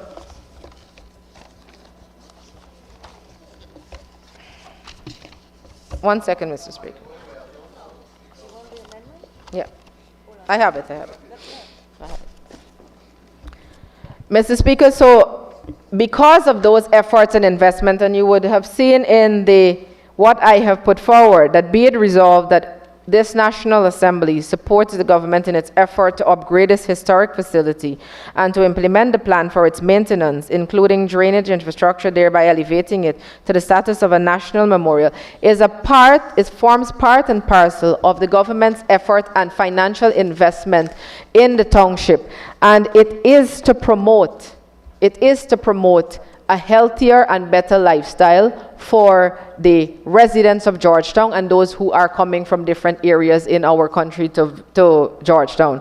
Mr. Speaker, in relation to solid waste, and I have to say this for the umpteenth time, the Ministry of Local Government and Central Government is not responsible by law for the collection or disposal of garbage. It is solely with the Mayor and City Council with the rates and taxes that they will collect. But government has, and this is something that I need to put out there, the previous government, with all that they have claimed that they have done, which I have no evidence of and see no evidence of, and they say the people know what they did, but the people know what they didn't do, and that's why they're over there. But they have not created one landfill site in this country that we know of at all. And Mr. Speaker, this government from 2020 to 2024 created 13 landfill sites in different regions. 13 landfill sites, investing tremendously in that. And in the upcoming 2025, we will be establishing landfill sites in Region 2, Region 3, Region 4, Region 5, Region 6, Region 9, and Region 10. All of those will be getting landfill sites. So, Mr. Speaker, we will also be procuring garbage trucks from the Ministry of Local Government to enhance the capabilities of the local democratic organs, including the Mayor and City Council of Georgetown. And so while this government is not mandated by law to do all of these things, we are making the investment nonetheless because we want to be able to satisfy our people. So when they say about not equipping, we are not equipping the Mayor and City Council with the funding because of their previous and continued mismanagement of funds and lack of any vision in terms of providing something for the people of this town that they can be proud of. They have nothing like that. So, Mr. Speaker, I therefore, on behalf of the government, table the amendments to the motion on the Lerpentier Cemetery, and the amendment to the above motion is as follows. After the last and whereas, add a new and whereas, which reads as follows. And whereas the government has initiated a plan to upgrade cemeteries across the country, including Lerpentier Cemetery in 2025. 2. Amend the be it resolved clause as follows. Remove the words call on and replace with the word support. Add the words in its efforts after the word government. Add the word to before word implement. Change the word to the before the word plan. The amended clause will now read, be it resolved that this National Assembly supports the government in its effort to upgrade this historic facility and to implement the plan for its maintenance, including drainage infrastructure, thereby elevating it to the status of a national memorial.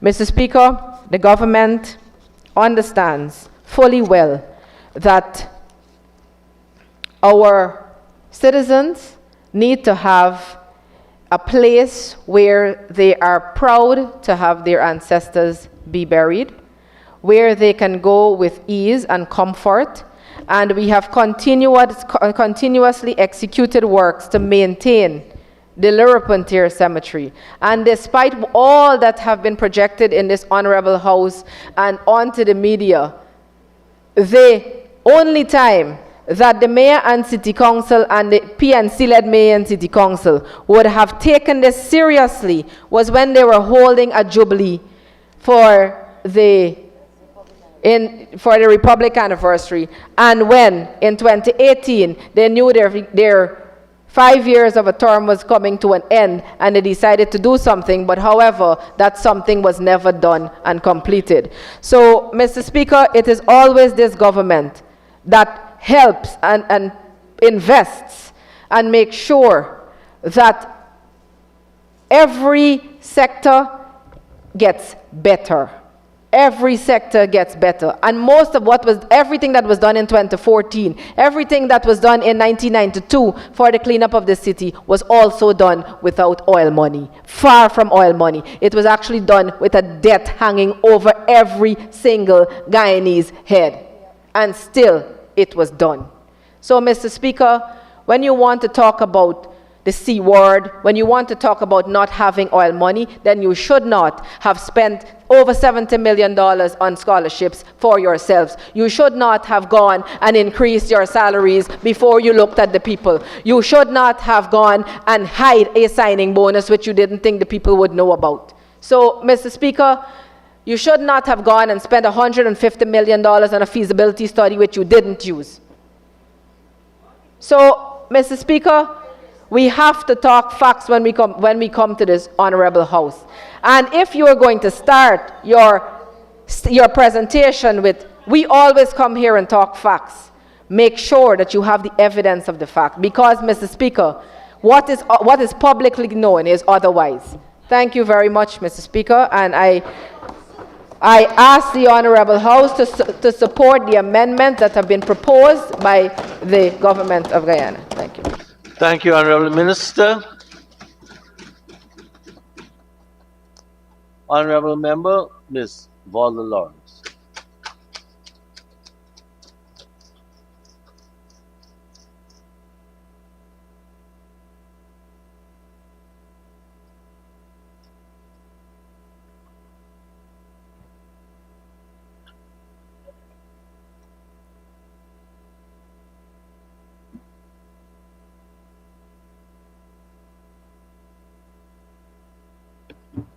Thank you, Mr. Speaker.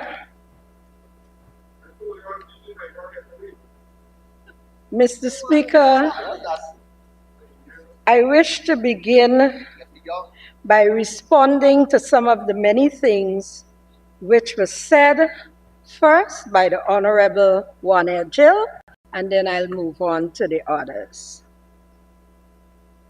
I will stick to a few, sir, so as not to lose focus on the purpose of the motion titled rehabilitation of the Le Repentir Cemetery. The Honorable Minister said, and I'm paraphrasing, the government is not unwilling, unable, nor reluctant to ensure the beautification of not just the Le Repentir Cemetery, but all the cemeteries. Kudos, happy to hear that, and the people across Guyana would be very happy to hear that. Then he went on to say something which I thought of when I was preparing this motion. He said, there should be no fight. And I do agree with you. This is not a matter for us to fight over. Mr. Speaker, instead of proceeding in the frame of there being no fight, and tell us more about this $1.3 billion, which we learned of in his speech this morning, he went on a 2025 campaign. A campaign, sir, on a motion that speaks to a cemetery. I was not surprised, but I must say, Honorable Minister, I was disappointed. Just like those persons whose lives on Savage Street and Toucan Drive, who lives on Savage Street and Toucan Drive, were listening to the debate, they did reach out to me on WhatsApp, and they were like, oh boy, what's really happening? Is the cemetery we're talking about? Mr. Speaker, I do not represent the mayor and city councillors here, nor any other place. I stated clearly in my opening that I proposed this motion with a deep sense of duty and responsibility. However, Mr. Speaker, in all fairness to the Georgetown City Council, it is not true that they are not doing anything. We heard about some of the things from Honorable Ganesh Maipal and Honorable Christopher Jones. Many of the projects that were proposed by the Mayor and City Council from a long, long time onwards of how they can be able to garner monies to meet their expenses. I recall that in March 2019, a cemetery modernization plan was completed by some consultants for the Georgetown City Council. And it was presented to the then Minister of Communities.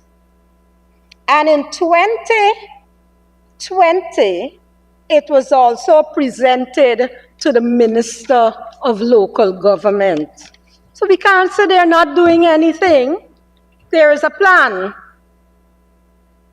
I am also aware that on the 1st of this very month, February 2025, the Engineers Department published a new fee structure for burial and services in that very cemetery. And I assure this House that even the increases listed there cannot suffice for the maintenance of the Le Repentir Cemetery. The costs range from $3,000 to $24,000. Not everybody who dies bury in the Le Repentir Cemetery. They bury all across the country. Some days there is nothing going on there. I also recall, Mr. Speaker, that in 2023, the Council's proposal to have properties in the city revalued.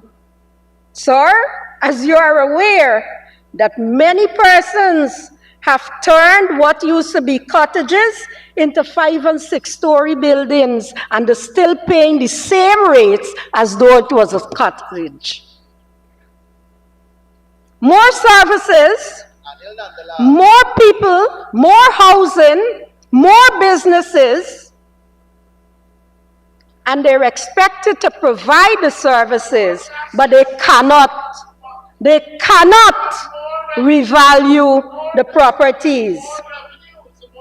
Mr. Speaker, I further recall newsroom reporting that the Honorable Vice President Barrett Jagdeo has consistently stated that under PPPC administration, there will be no increase in property taxes in Georgetown. But yet we expect the City Council to carry out its mandate. In June 2023, he addressed concerns, that is the Vice President, about potential tax hikes, emphasizing that the PPPC had no plans to raise taxes in the city. He highlighted that previous contracts under the past government aimed to update property valuations, which could have led to increased taxes, but he said the PPPC opposed such measures. May I ask the Honorable Juan Jill, why is his ministry collecting payments for billboards around the city when in the 2801 law, it gives that right to the mayor and city councilors of Georgetown? Thank you. And so, Mr. Speaker, we can go on and on throwing words back and forth and back and forth and forth and back, but that will not solve the issue of the maintenance of the Lee Repentier Cemetery. I wish, therefore, sir, to highlight once again the fourth whereas clause. It says, the Georgetown City Council is unable, Honorable Parag, to garner adequate funds to provide services such as security and maintenance, among others. I rest my case, sir. Let me turn my attention to the Honorable Minister Ramson. Always hear he bantering about this ground opposite me and, you know, what the government doing and so. What I like about what he says is that he met a ground. Not like in other cases where he would come and say there were bushes and they turned it into a playfield. He met a ground. And I want to tell him something about that ground. That ground was an open space filled with bushes. And it was used by some unsavory characters to hide properties which they stole from people in the community and surrounding communities. And during that time, Mr. Speaker, I became very familiar with the officers at the impact base on Brick Dam, at the Brick Dam police station. And they were very helpful. And I remember after one incident, the officer, I wouldn't call his name, he's still in the force, don't want him to get sent home, said, you know, the best thing for us to do is to clear this area and ensure that there are no bushes or any encumbrances that these characters can use. And Mr. Speaker, that thought shared became the catalyst for the beginning of the present playfield being in the state that it was as the Honorable Minister found it. He said he put up a fence, and I disagree with him. He replaced the fence, part of the fence. He said it is now being used by the youths in the community and other communities. I have news for you, Mr. Minister. I have a file this thick with requests and responses to young people in the La Penitence, Rheinveld areas who held various programs on that very field. We even had a Rounders Club on that very field, representing the communities. And so what you're doing is nothing new. It's just a continuation. And it is your duty to do that. Just as it was my duty to ensure that that field was kept in pristine condition even when you were in office. So this back and forth and back, we are tired of it. Let me turn my attention not to the member who has not placed a motion or a question in this house, but to the Honorable Minister Parag. Honorable Parag, you spoke about putting up a fence on the Cemetery Road on the eastern and western side. I want to say to you that there's always been a fence there. I am telling you, there's always been a fence there. When the coalition government went into office, they refurbished it and they put up a new fence. And they took away all the wiring, all the fencing disappeared. And I assure you, that same fence that you put up, I lived there, madam, for 60-odd years. I assure you that that will go too. You spoke about putting the concrete between the tombs, and I heard the Honorable Minister Edgell said that too. I just want to tell you something. That is already happening. It is already happening. They're already putting concrete between the tombs. It is not anything new. What we have to do is to deal with those places where burial is not taking place presently.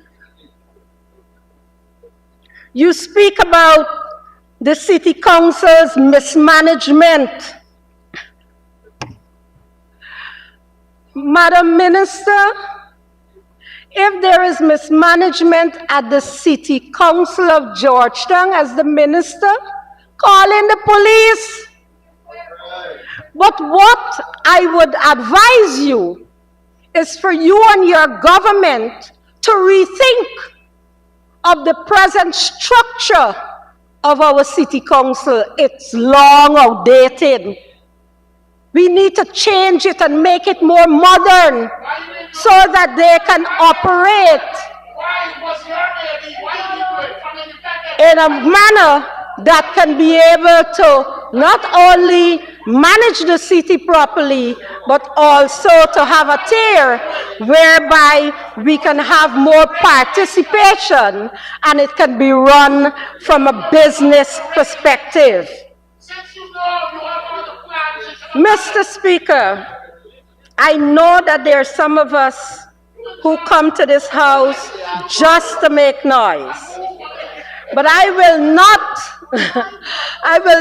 Mr. Speaker, I will not, Mr. Speaker, be distracted this afternoon. The last whereas clause, sir, of this motion calls for an implementation plan for maintenance of the Lee Repentir Cemetery, a maintenance plan. You see, sir, investing millions of dollars into new projects is pointless if we don't maintain them. Lack of maintenance leads to costly failures, safety hazards, and expensive repairs down the line. What we need is a proactive maintenance plan which will extend the lifespan of the infrastructure, which will save taxpayers' money and ensure services remain reliable. Mr. Speaker, prioritizing continuous upkeep over new development is not just smart, it's responsible governance. And so, sir, today, I wish to thank all the members who spoke on this motion, all of them. Sir, this 17th day of February 2025 gave this House, through this motion, an opportunity to do what is right. And that is to ensure that the Lee Repentir Cemetery is put into a position where persons can visit the tombs or the resting place of their loved ones, and persons who seek to bury their loved ones can do so without fear and without having to walk with a chainsaw. Mr. Speaker, this evening,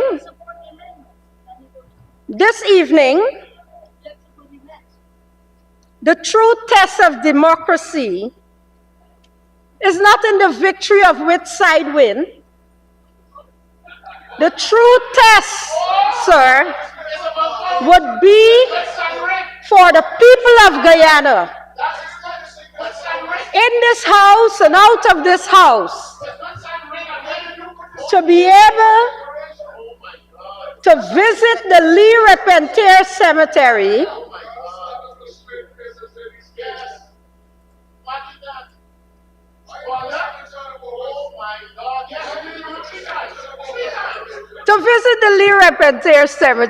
sir, and use it for the purpose it was built for, to be able to visit their loved ones, to be able to bury their loved ones, and to be able, sir, to look at this space in our country and feel proud.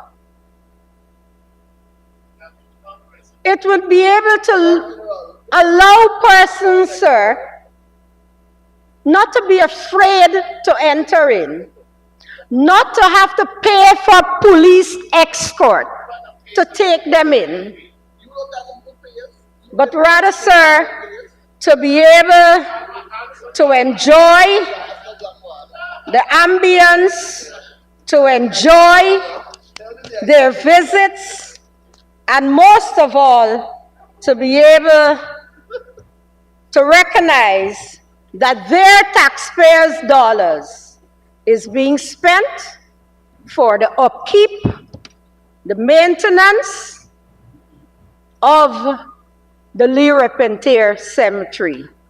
Sir, there are some amendments as read by the honorable member, and we on this side, we have no fear of those amendments.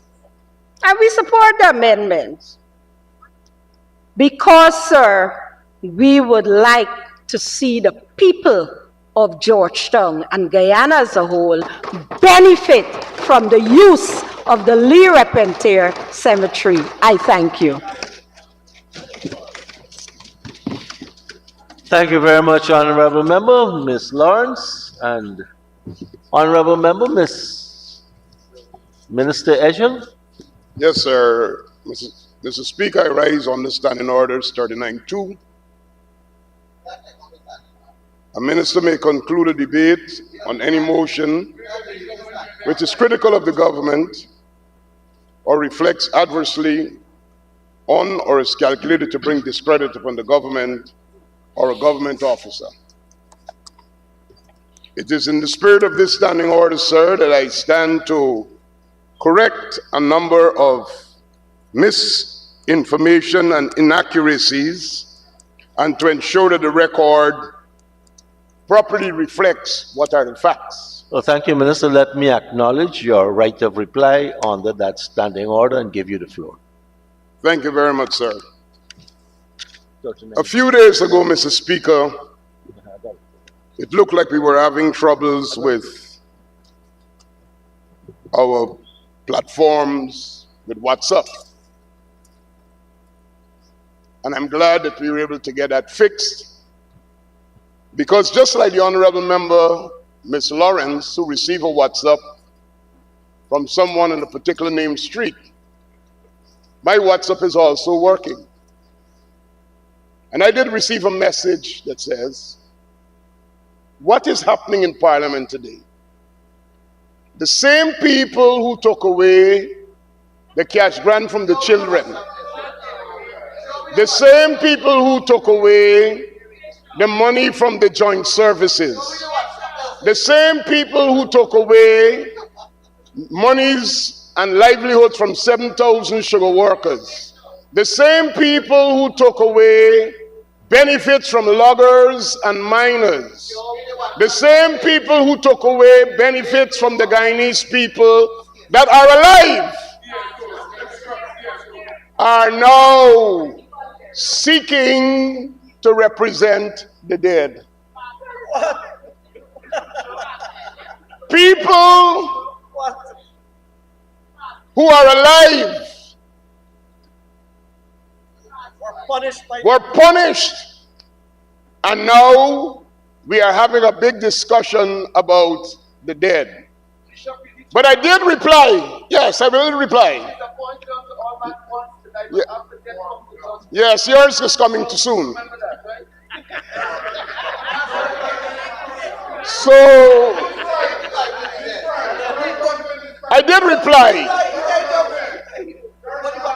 and I indicated that I believe that what is happening here coming from the opposition benches, it is a desperate attempt to endear themselves to the citizens of Georgetown, having failed to serve them while they were there the period 2015 to 2020.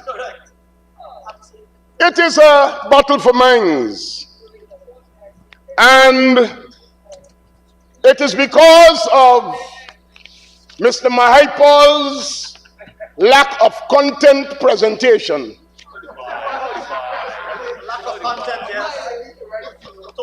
His juvenile approach to this matter and his usual pomposity of infantile politics.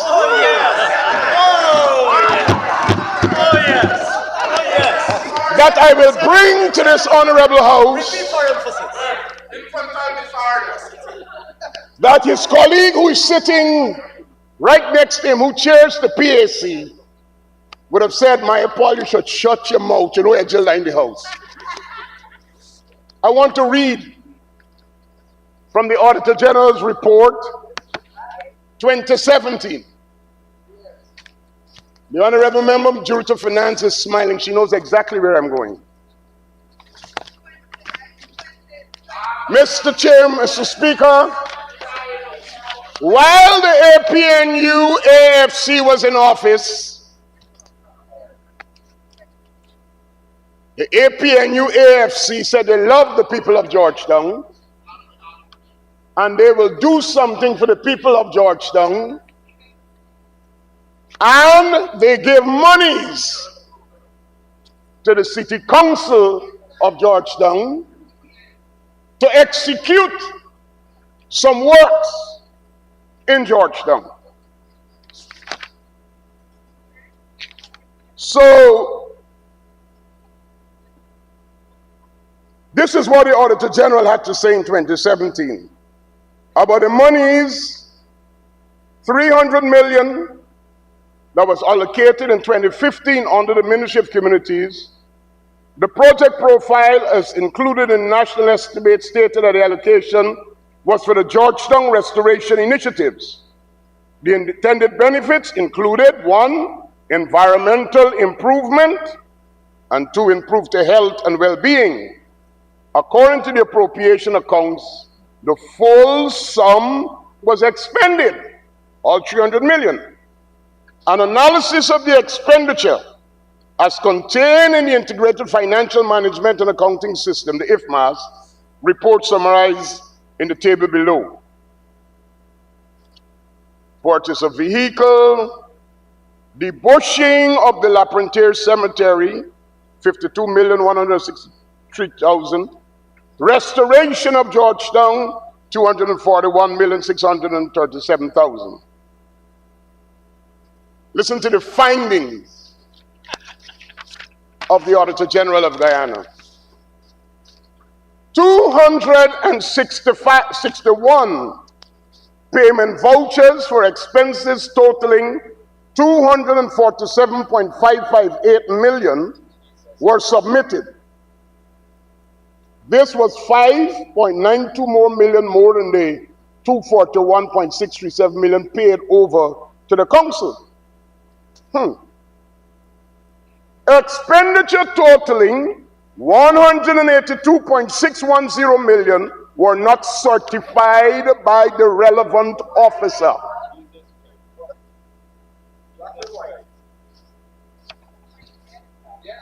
The city treasurer's approval was not evident on 7 payment vouchers totaling 8.304 million.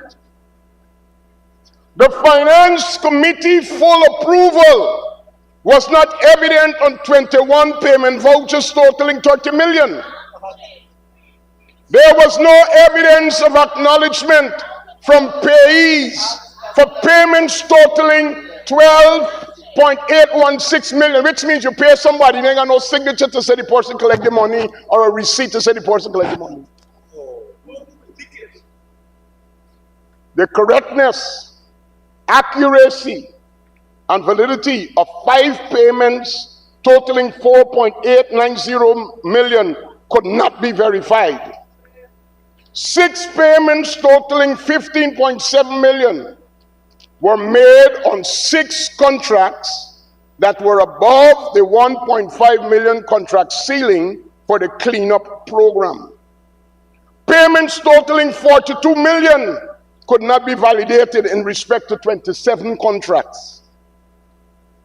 We could not ascertain whether a transparent system was used for the awarding of contracts. 12 contracts totaling 21 million were awarded to 1 contractor, contrary to the apparent stipulated maximum of 4 contracts to 1 contractor.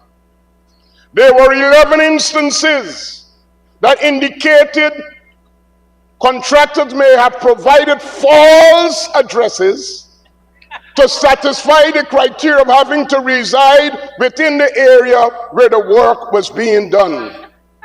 Applications were not seen for 25 contracts, amounting to 37.500 million.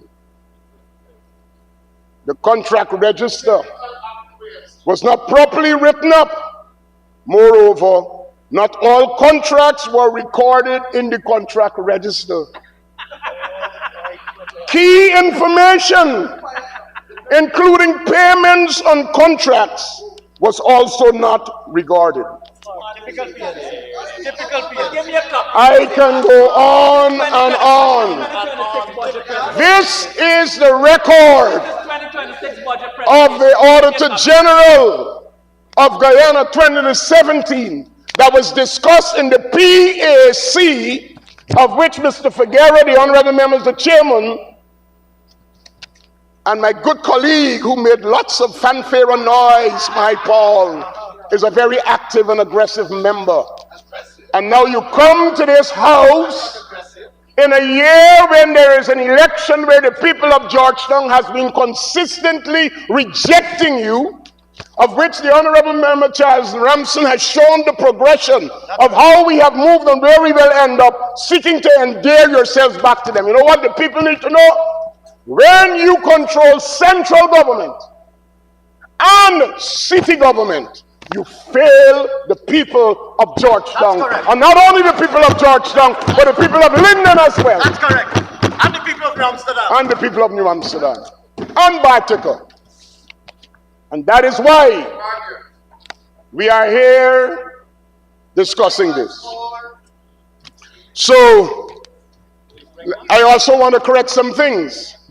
Honorable Member, Ms. Waller Lawrence, my upbringing has taught me not to be very harsh or rude with my seniors out of respect of age. But I will answer your question politely and factually. Why is the Ministry of Public Works collecting money for billboards in the city? Simple. In the city, they are declared gazetted public roads by law, which is the responsibility of the Ministry of Public Works, who maintains those roads and have full control of those roads. The City Council has not provided a dime to patch a pothole in this city between 2020 and 2024. Not a dime. Not even crush a run in a hole.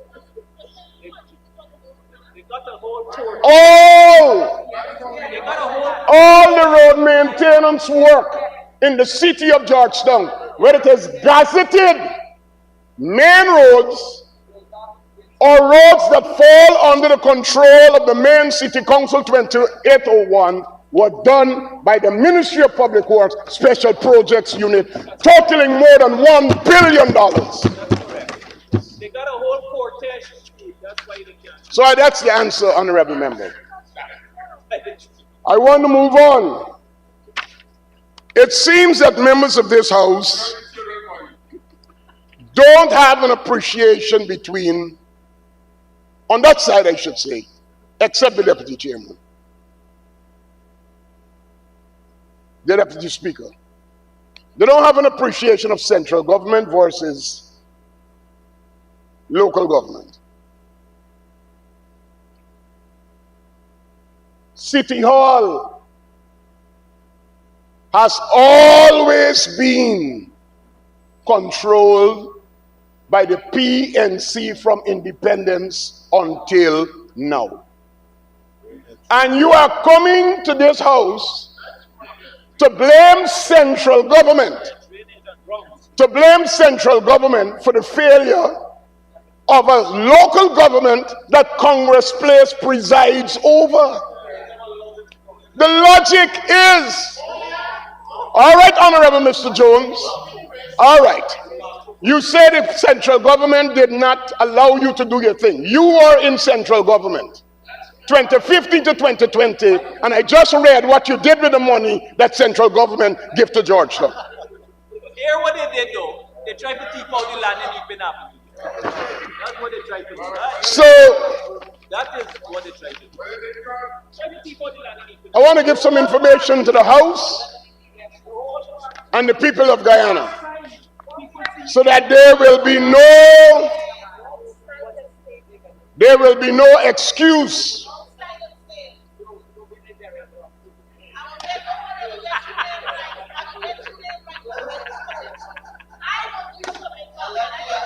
Mr.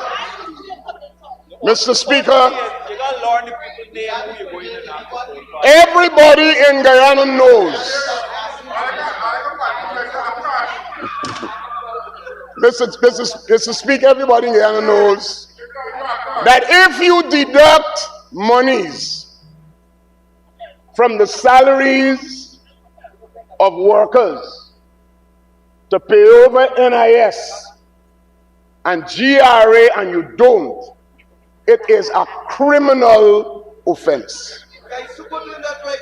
It is a criminal offense. Mr. Speaker,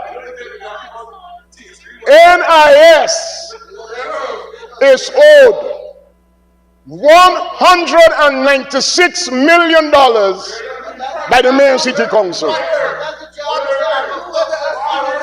The Guyana Revenue Authority,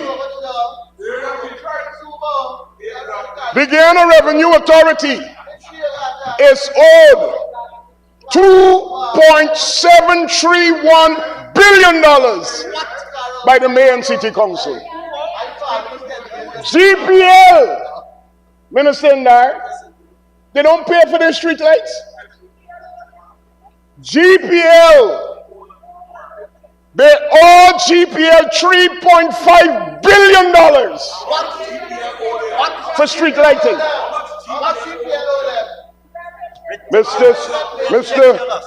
Mr. Speaker, you know, a little earlier, keep shouting, it's going to help. Keep shouting, it's going to help. Mr. Speaker, they stood up in this house, and I guess because of the doctrine of the paramountcy of the party, has indoctrinated them. They don't know the difference between party and government. That they stood up here and said the PPPC owe $13 billion. When we are accusing them that Congress Place owes $6.4 billion in rates and taxes, the rebuttal was the PPPC government owes $13 billion. I have, because I requested that I could provide to the House that came via WhatsApp the demand notices. The demand notices, and as a matter of fact, City Hall owes the PPPC $2,000 because we paid $2,000 more. Where is my honorable member, Ms. Ferguson, on this particular matter? That is why the standing orders allow for this right of reply to correct misinformation that is out there.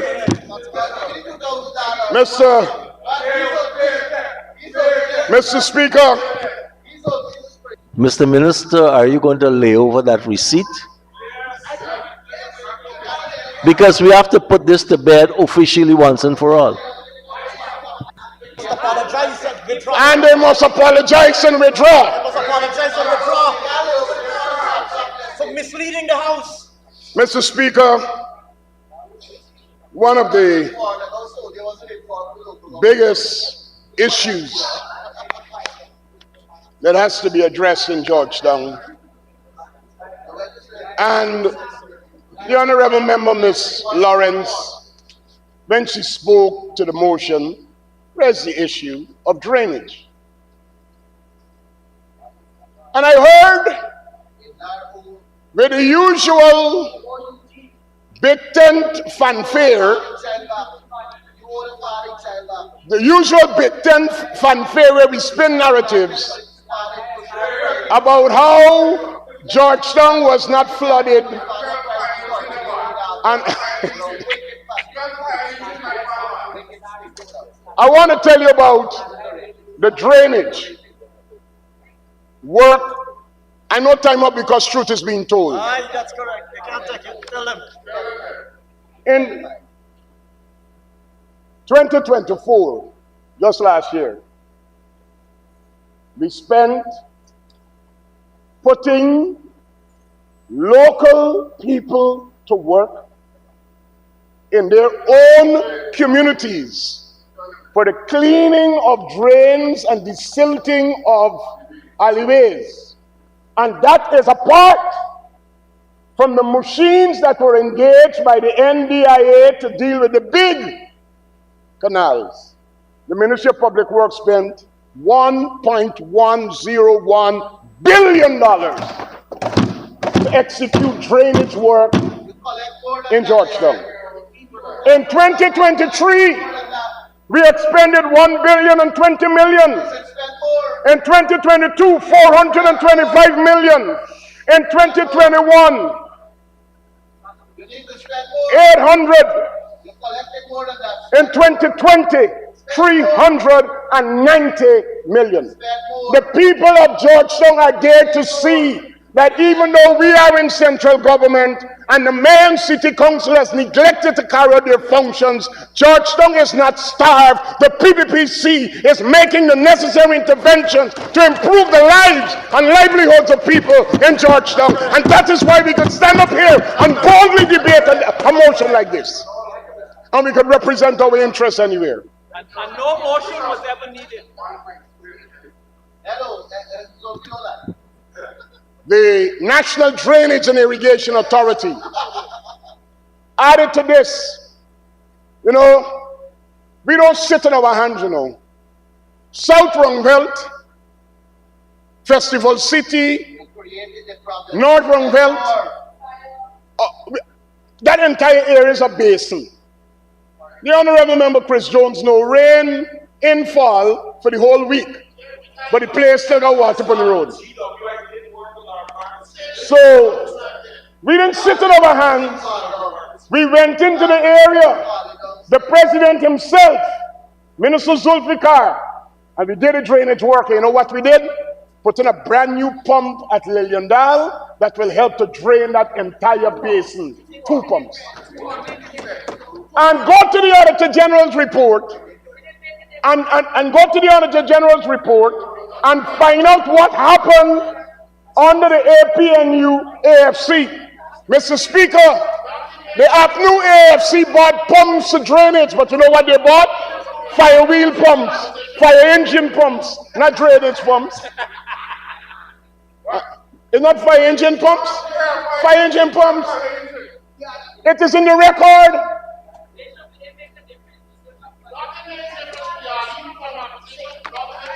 You know, I want to also address this issue of the Garden City versus the Garbage City. And we have to find out here in this house this afternoon, and the people of Guyana need to listen and judge for themselves. The PPPC government, under the leadership of my distinguished colleague, Minister Deodat Indar, the minister within the Ministry of Public Works, with full support of the cabinet, has conducted several cleanup exercises, 10 so far. Different ministers worked with NGOs, men on a mission, the military, the police force, the fire service, the private sector. And we moved hundreds of truckloads of garbage from one area. Just one area. And do you know what happened? We had to go back again and clean it. Something is happening. Something is happening. We have cleaned up this city. Border Market, Stabrook Market, Lombard Street, Sussex Street, Independence Boulevard, Cummins Lodge, the sea walls, hundreds of truckloads. And then you're going to come to this house and say it's a garbage city under the PPPC. We have to find out if there is some orchestration that every time there's a cleanup, there's a redumping. We have to find out that. We have to find out that. So please, if you don't own the dogs, you can't call off the dogs. And if the dogs were called off in 2015 to 2020, then we know who owned the dogs. If it was clean and there was no dumping 2015 to 2020, then we know who owned the dogs. And I hope somebody could deny and say they don't own the dumping dogs.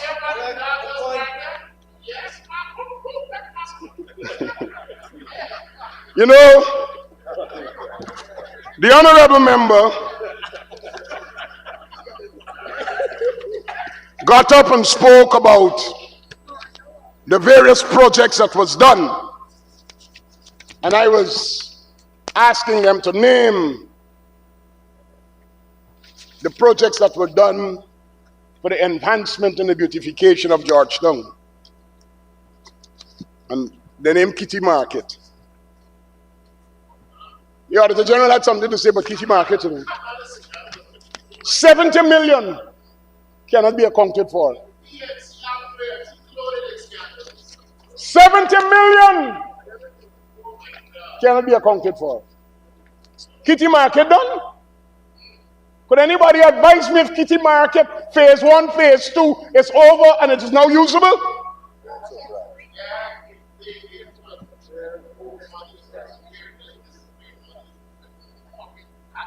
We have to put the facts out there.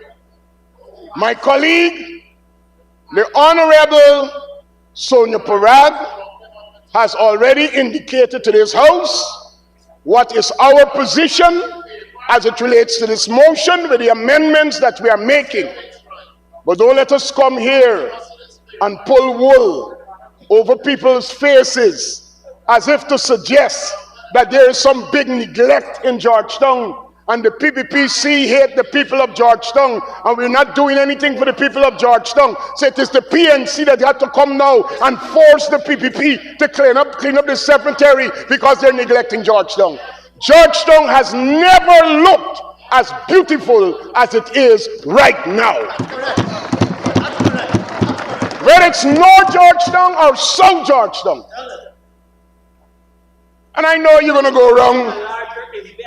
And I anticipate the people being in the ring tonight to show some garbage here or some road that got a pothole. Because that is what the ring is all about. Sensationalism and taking minuscule items and magnifying it and creating optical illusions. But for us, in the PPPC, the people who walk, drive, shop, park, and engage, they know the reality of what is happening in Georgetown. Mr. Speaker, I know you have lots of sentiments, and you have said it already in the House about your attachments to the area.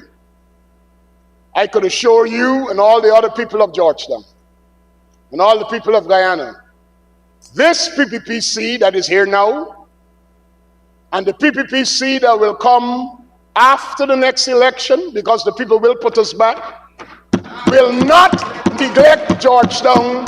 And just like we have transformed other areas, you will see the Levantier Cemetery being transformed into what is a place that everybody could appreciate, that we're doing something that is making sense.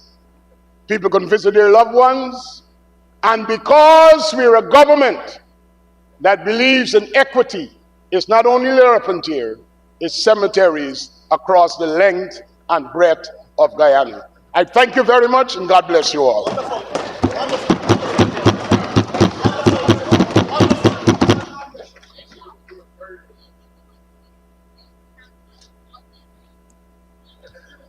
Thank you very much, honorable members.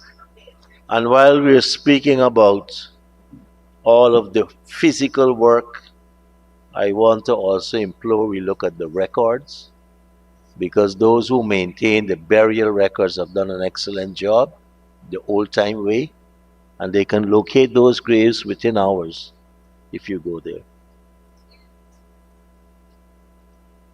Yeah, I see you visit often, Honorable Member. Honorable Members, we have two amendments. And the first amendment by Honorable Minister Prague is that we insert an additional whereas clause after the last.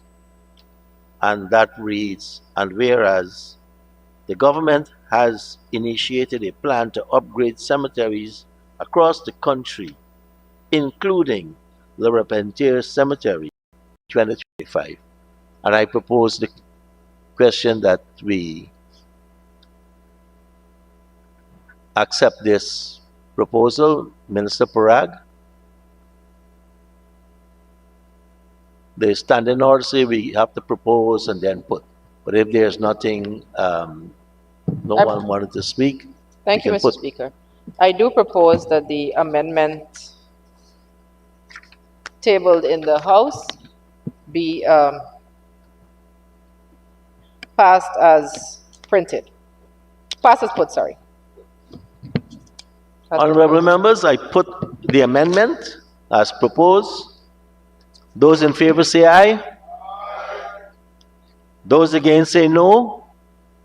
Ayes have it. The amendment is now part of the motion. Honorable members, the second amendment proposed by the Honorable Minister is a reworded resolve clause, and it says, be it resolved that the National Assembly supports the government in its efforts to upgrade this historic facility and to implement the plan for its maintenance, including drainage infrastructure, thereby elevating it to the status of a national memorial. And I propose the question. I now put a question that the amended resolve clause be accepted. Those in favor say aye. Those against say no. The ayes have it. The amendment now stands part of the motion. Honorable members, I now put the amended motion on the Repentier Cemetery, and I propose the question, and I put the question that the amended motion get your support. Those in favor say aye. Those against say no. The ayes have it. The motion as amended on the Repentier Cemetery now forms part of the resolutions of this House. Thank you very much, honorable members. Honorable members, we will now move to the Financial Institution Bill. Mr. Speaker, Honorable I just think Minister? maybe I missed it. My apologies if I did. But I think we have to put the first reading of the new bills. Did we put those? With Robeson? Yeah, sorry. Yeah, we did. Sorry about that.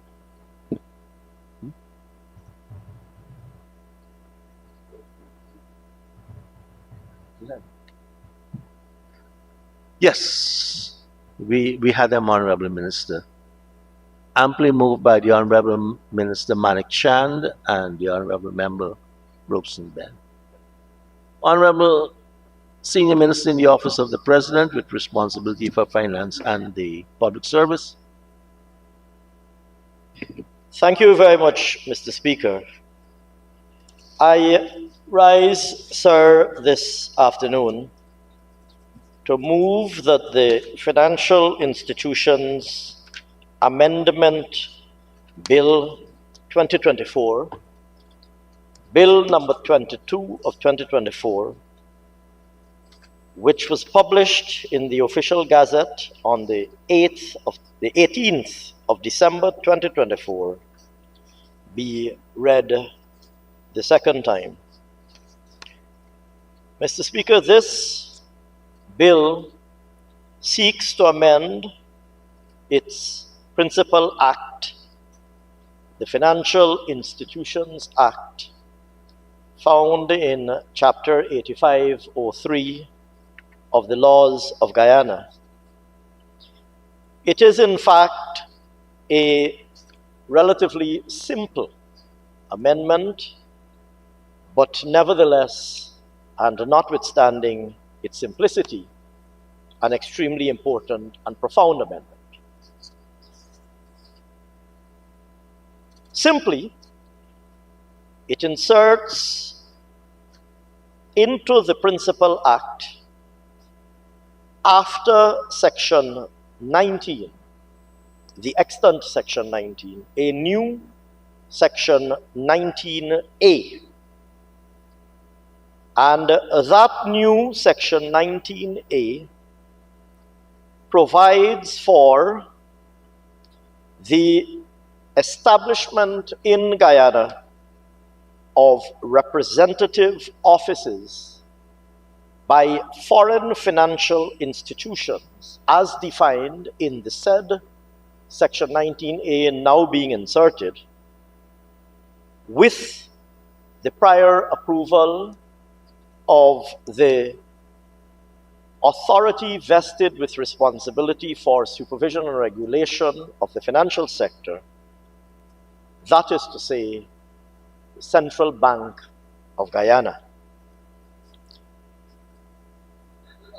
It would be recalled, sir, that over the course of the years, we have been taking a succession of steps aimed at establishing the legal and institutional prerequisites for a stable, sound, and strong financial system,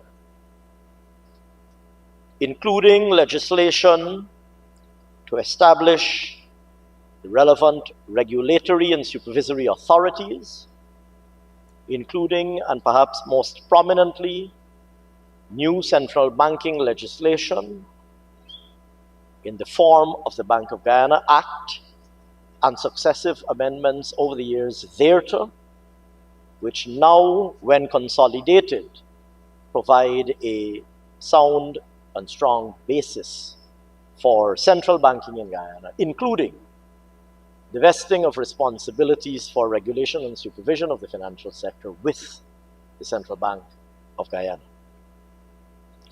We've also enacted legislation to provide for the licensing, regulation, and supervision of the financial sector, and in particular of financial institutions in Guyana. And in particular, here I would highlight the Financial Institutions Act, the principal act that we are now today seeking to amend, and of course, it's the successive amendments thereto, which together have provided a strong basis for licensing of financial institutions, their regulation, and their supervision. And pursuant to the mandate given to the central bank, we have been issuing over the years supervisory guidelines. We now have a wide range of supervisory guidelines which provide for the regulation of the sector.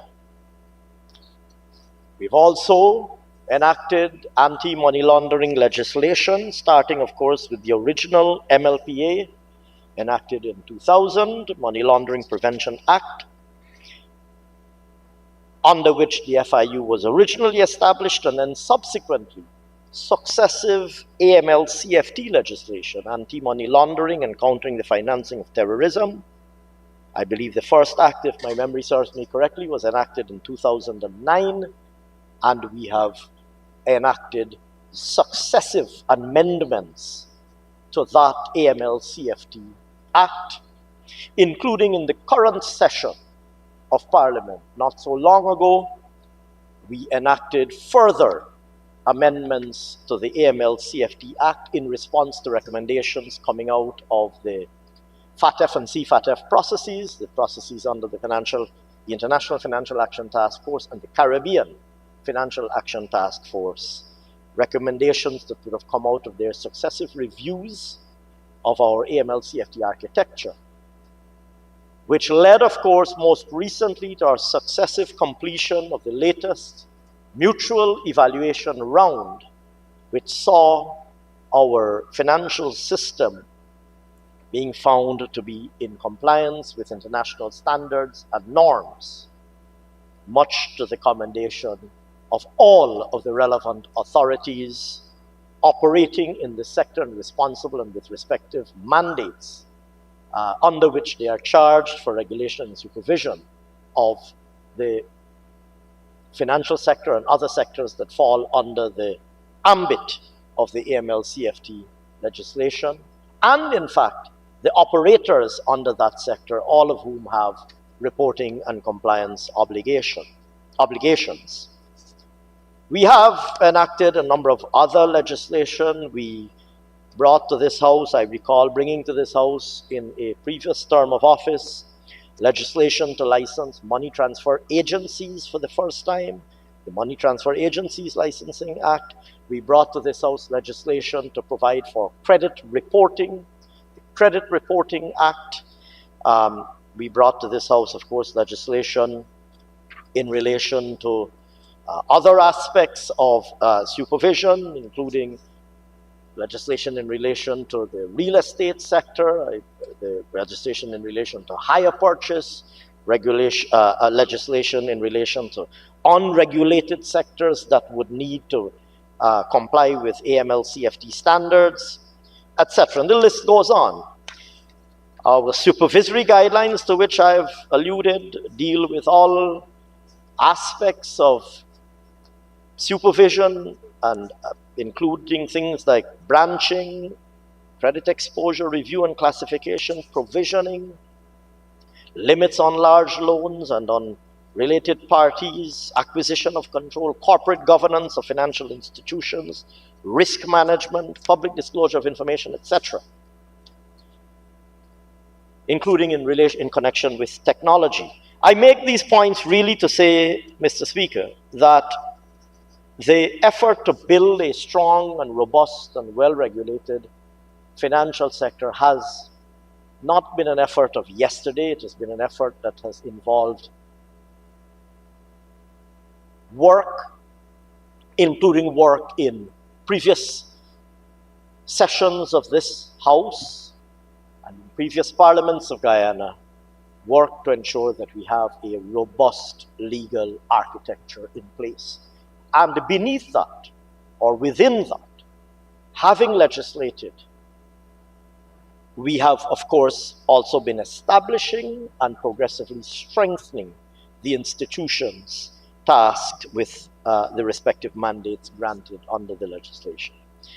And so this amendment, like I said, is really very simple, because it provides for this insertion. And its simplicity is also reinforced by the fact that it is not different in any material respect from similar legislation that exists elsewhere. Financial institutions legislation in a number of other jurisdictions have very similar, almost identical provisions. And here I will cite just one example. The Financial Institutions Act of Trinidad and Tobago is just one example, but similar legislation can be found elsewhere in the region and elsewhere in the world. Having said that, having offered those remarks on the simplicity of these provisions, I will very briefly, sir, make the point that notwithstanding, as I said earlier, the simplicity of these provisions, of the insertion, I would like, Mr. Speaker, to emphasize the significance, importance, and profundity of the section that we're seeking to insert in the Principal Act today. Given where our economy is today, Mr. Speaker, given the rate of economic growth that we are observing, on which matter I spoke earlier today, given the rate at which international investor interest is growing in the Guyanese economy today, this investor interest is not confined only to the non-financial sector, but large financial institutions worldwide also have an interest in establishing a presence in Guyana and potentially doing business in Guyana and doing business with Guyanese and indeed international companies operating in Guyana. We have already received indications of interest by a number of international I hesitate to say international financial institutions because that is a term of art that has a particular connotation. We have already received indications of interest from financial institutions, foreign financial institutions, which is the term used in the bill. We've already received indications of interest by foreign financial institutions and some of the largest foreign financial institutions in the world interested in establishing a representative office in Guyana, similar to those that they have in other jurisdictions whose legislation provide for such establishment. We see this as an extremely welcome step. It is a first step to the establishment of a full presence. It allows them to acquaint themselves with the Guyanese economic landscape in a more direct manner. It allows them potentially to identify opportunities for doing business in Guyana and explore those opportunities. And so it really is an important first step because it lays the foundation ultimately for the establishment of a fuller presence. Be that as it may, they are subject, of course, to an initial round of regulatory supervision because they still require, as this section provides, they still require the approval of the central bank before they're able to establish this presence. And were they to establish a full presence, they would require a full service license from the central bank. And those provisions remain intact and unaffected by the current bill. And so, Mr. Speaker, it would be my preferred approach to stop there and simply say that this is, like I said earlier, simple but significant and important, and I trust that my colleagues on that side of the House will appreciate the significance and importance of this bill and its non-contentious nature and will support it so that we can secure unanimous passage in the House. Thank you very much, Mr. Speaker, and at the appropriate time, I will move the required motions. Thank you, Honorable Minister. Honorable Member, Ms. Finance.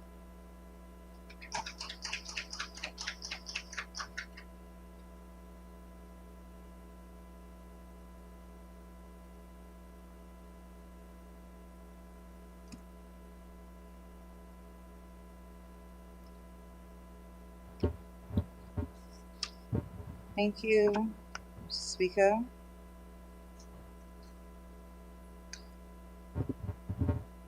Mr. Speaker, as I sat and I listened to the presentations that went before me, sir, I think I was a little amazed by some of what I heard earlier, sir.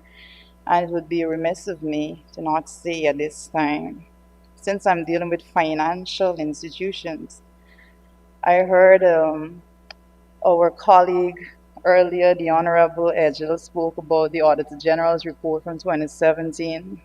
And I will start by saying, sir, that it is amazing that Mr. Honorable Edgel would come to the House and read word for word from a 2017 Auditor General's report, whilst the PPP simultaneously parades the street with the then mayor dressed in her red t-shirt, happily united as colleagues today.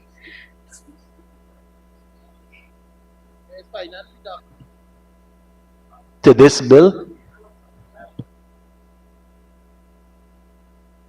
You know, there's only one arbiter with what stands in this chair.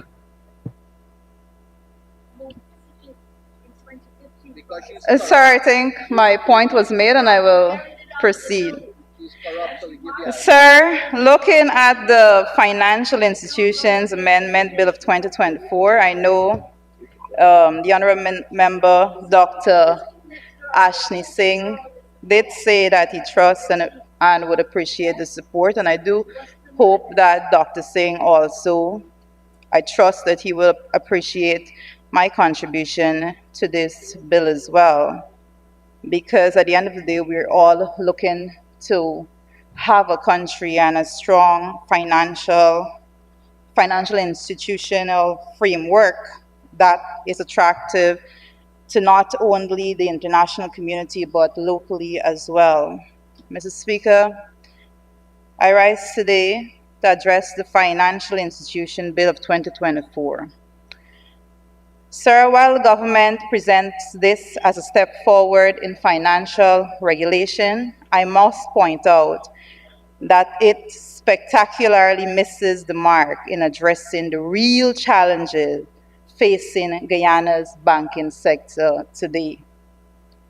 This amendment primarily concerns the bureaucratic regulation of representative offices of foreign financial institutions, as Dr. Singh rightly expounded on earlier. Sir, while regulatory oversight has its place, we must ask, is this really the pressing issue in our banking sector today?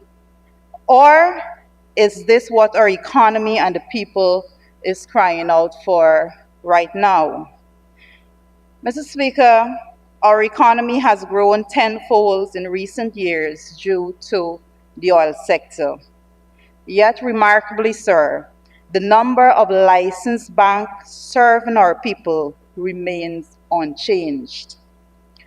We have created a protected, highly profitable cartel that serves the interests of a few while extracting excessive fees from the many.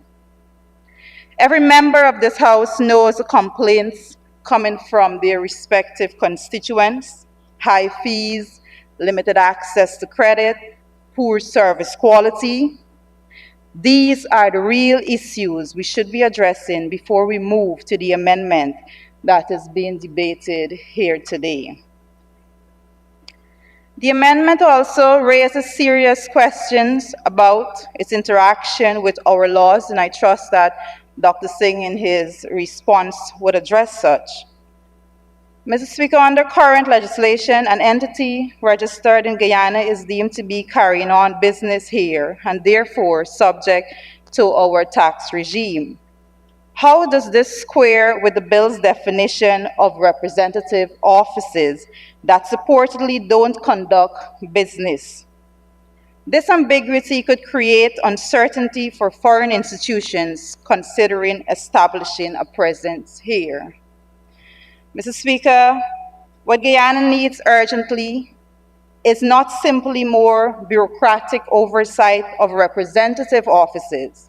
What we need, sir, is a licensing of at least 2 new banks to break up the profitable cartel that is operating today. We need genuine competition that will drive down fees, improve service quality, and expand access to credit for our people. Not just some of our people, but all our people. Competition that will force our banks to innovate and better serve our growing economy. At this juncture, sir, it is extremely important that we also question why the government may be finding it difficult to attract other international banks. And sir, I do note that the Honorable Minister in his opening statement, said that this legislation will be basically a first step. However, sir, that they are important issues that we must address, and we must be cognizant of the environment that exists today.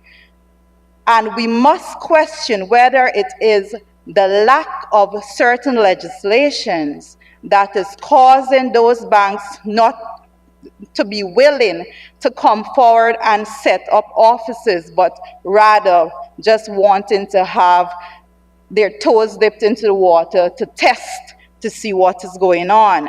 Mr. Speaker, an international bank may hesitate to set up operations in our fast-growing economy because of our regulations and institutional framework are underdeveloped and are unstable. Our rapid growing economic environment has outpaced the capacity of our country's financial and legal systems to adapt, catering an environment of uncertainty for foreign investors. For example, sir, these inconsistent regulations, moreover, the weak enforcement of contracts and unclear tax policies increase operational risk and compliance costs for international banks. Additionally, Mr. Speaker, since our banking sector is dominated by a few entrenched players, new entrants may face significant barriers to competition, such as limited access to market shares or difficulty in navigating bureaucratic hurdles. Sir, these requires direct legislative change to remedy. Mr. Speaker, without a stable and predictable regulatory environment, international banks may view the risk of entering our banking market as outweighing the potential reward, despite our economy's growth trajectory. Sir, another deterrent for our international bank is the potential for macroeconomic instability in fast-growing Guyana. Rapid growth can sometimes lead to inflationary pressures, and we understand fully that we have looked at inflation in Guyana over the last years from 2020 to now. Also, currency volatility or asset bubbles, which pose significant risk to financial institutions.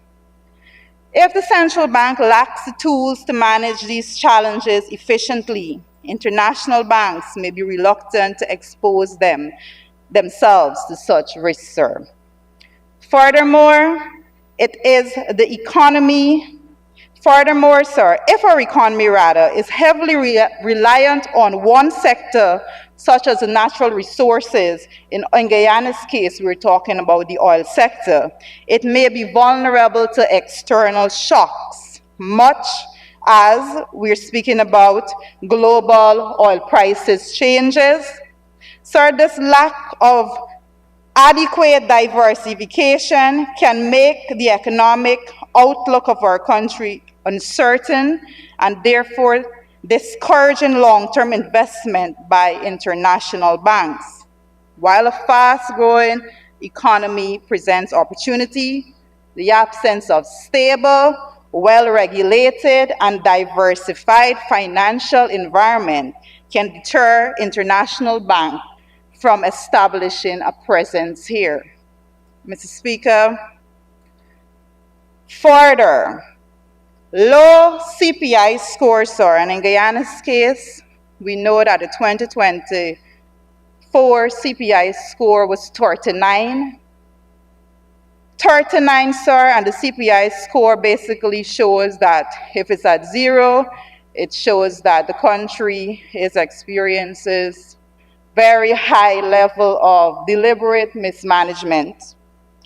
And the farther away it goes to 100 is the less the country is experiencing deliberate mismanagement. Guyana, sir, with a score of 39, is said to be experiencing high levels of deliberate mismanagement. Mr. Speaker, that score indicating, as I just said, levels of perceived deliberate mismanagement in Guyana can be a major deterrent for international banks considering establishing operations in our country. Such CPI score speaks to the rule of law being undermined. It creates an unpredictable business environment and increases operational risk.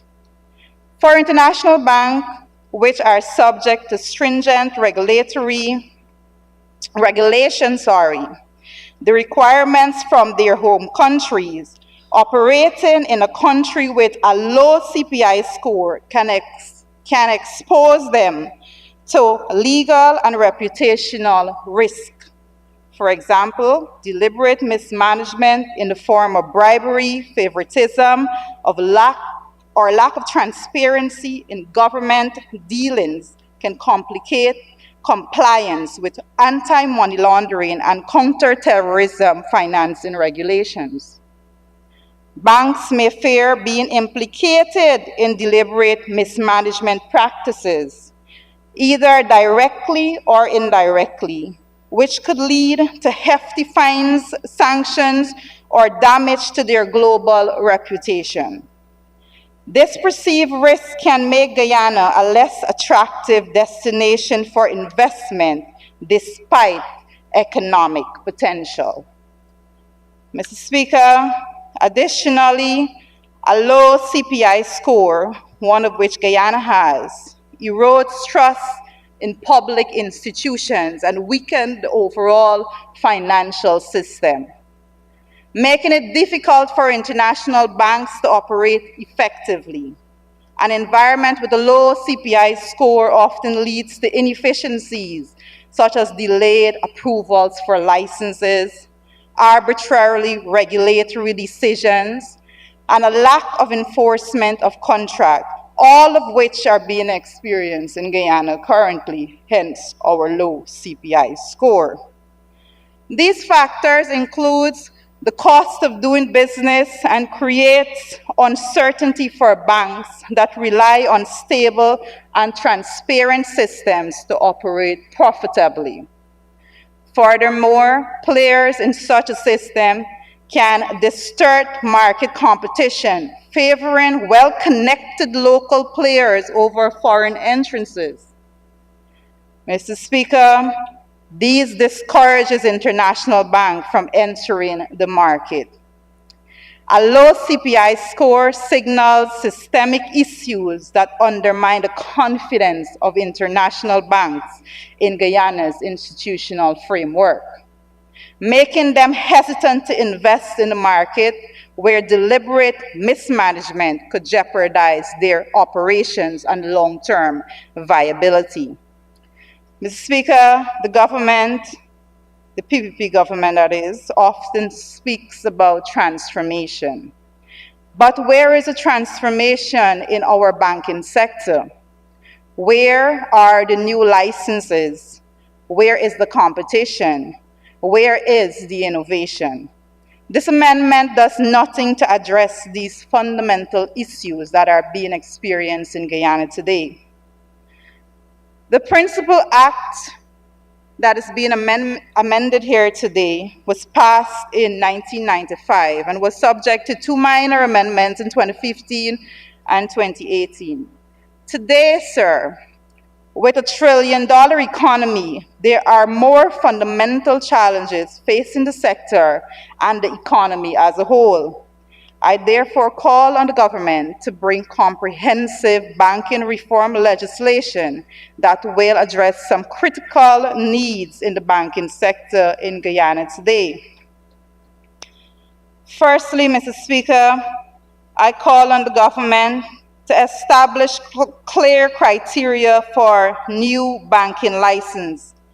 Sir, comprehensive legislation is essential to establish clear, transparent, and objective criteria for issuing new banking license in Guyana.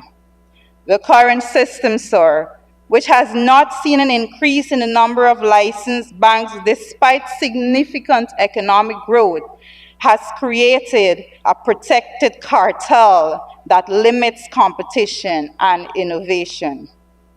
Legislation must outline the qualifications, financial requirements, and operational standards that new banks must meet to obtain a license. This includes capital adequacy ratio, risk management framework, and compliance with anti-money laundering and counter-terrorism financing regulations.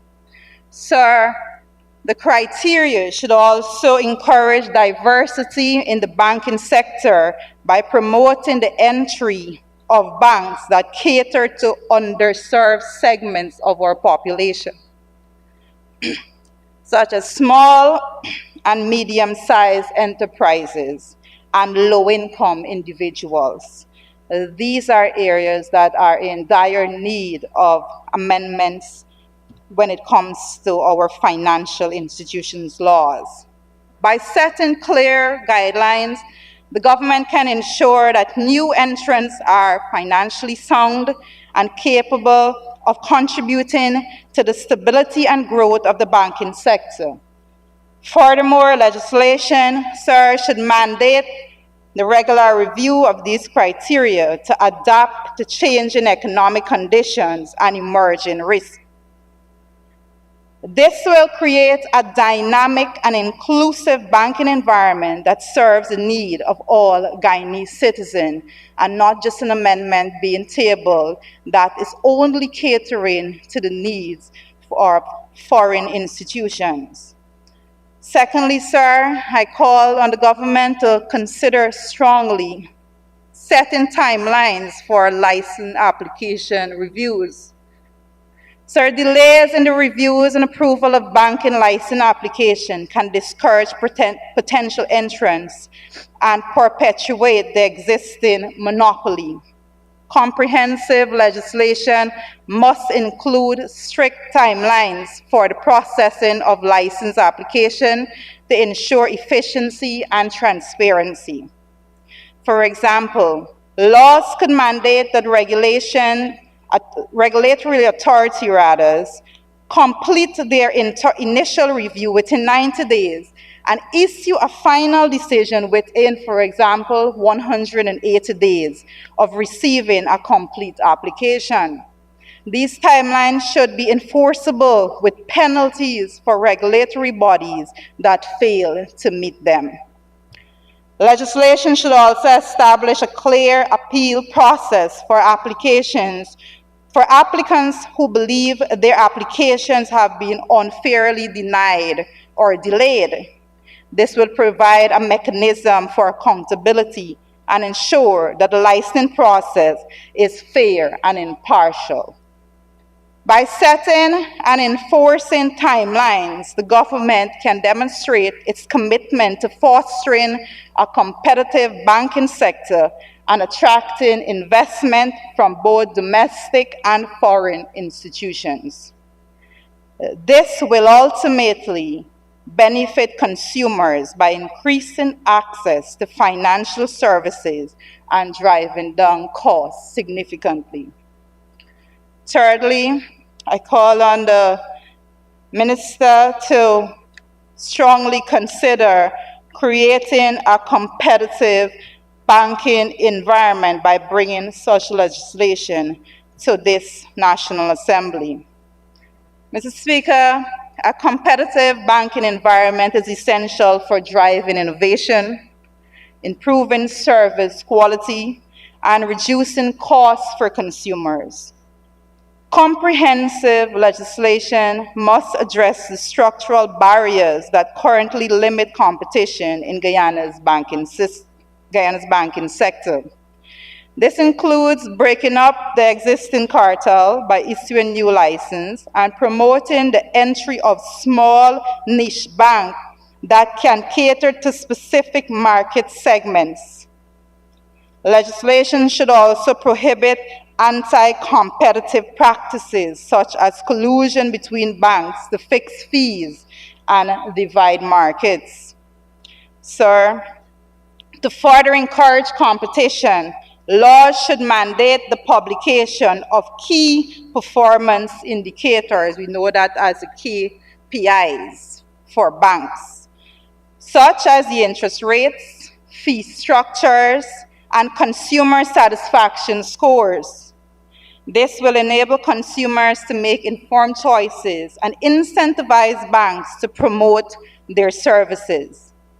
Additionally, Mr. Speaker, legislation should promote the use of technology, such as a digital banking platform, to increase access to financial service in remote and underserved areas. By creating a competitive banking environment, the government can ensure that the sector evolves to meet the needs of a growing and dynamic economy.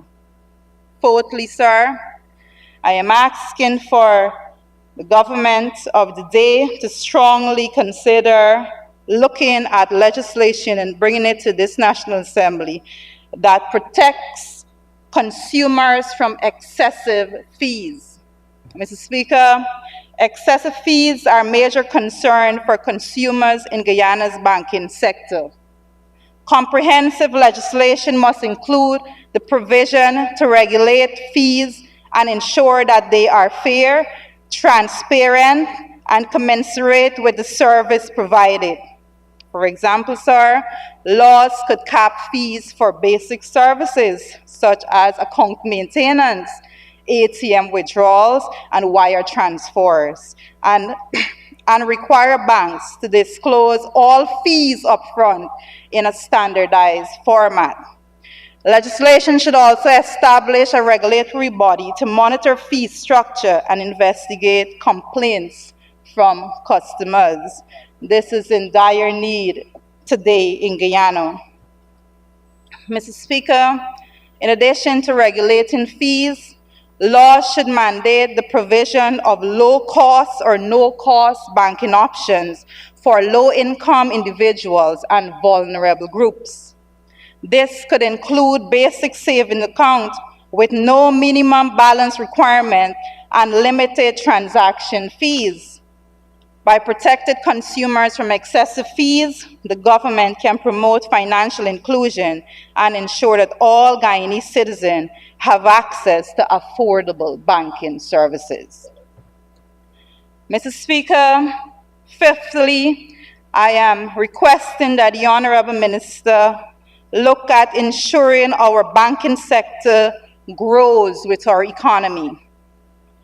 Mr. Speaker, Guyana's economy has grown significantly in recent years, and I alluded earlier to this being directly with regards to our oil sector. But the banking sector has not kept pace. Comprehensive legislation must ensure that the sector evolves to support the needs of a modern, diversified economy. This includes, sir, promoting the development of new financial products and services, such as green financing for sustainable development projects and venture capital for innovative startups. Legislation should also encourage banks to expand their lending to key sectors such as agriculture, manufacturing, and tourism to drive economic growth and, more importantly, job creation.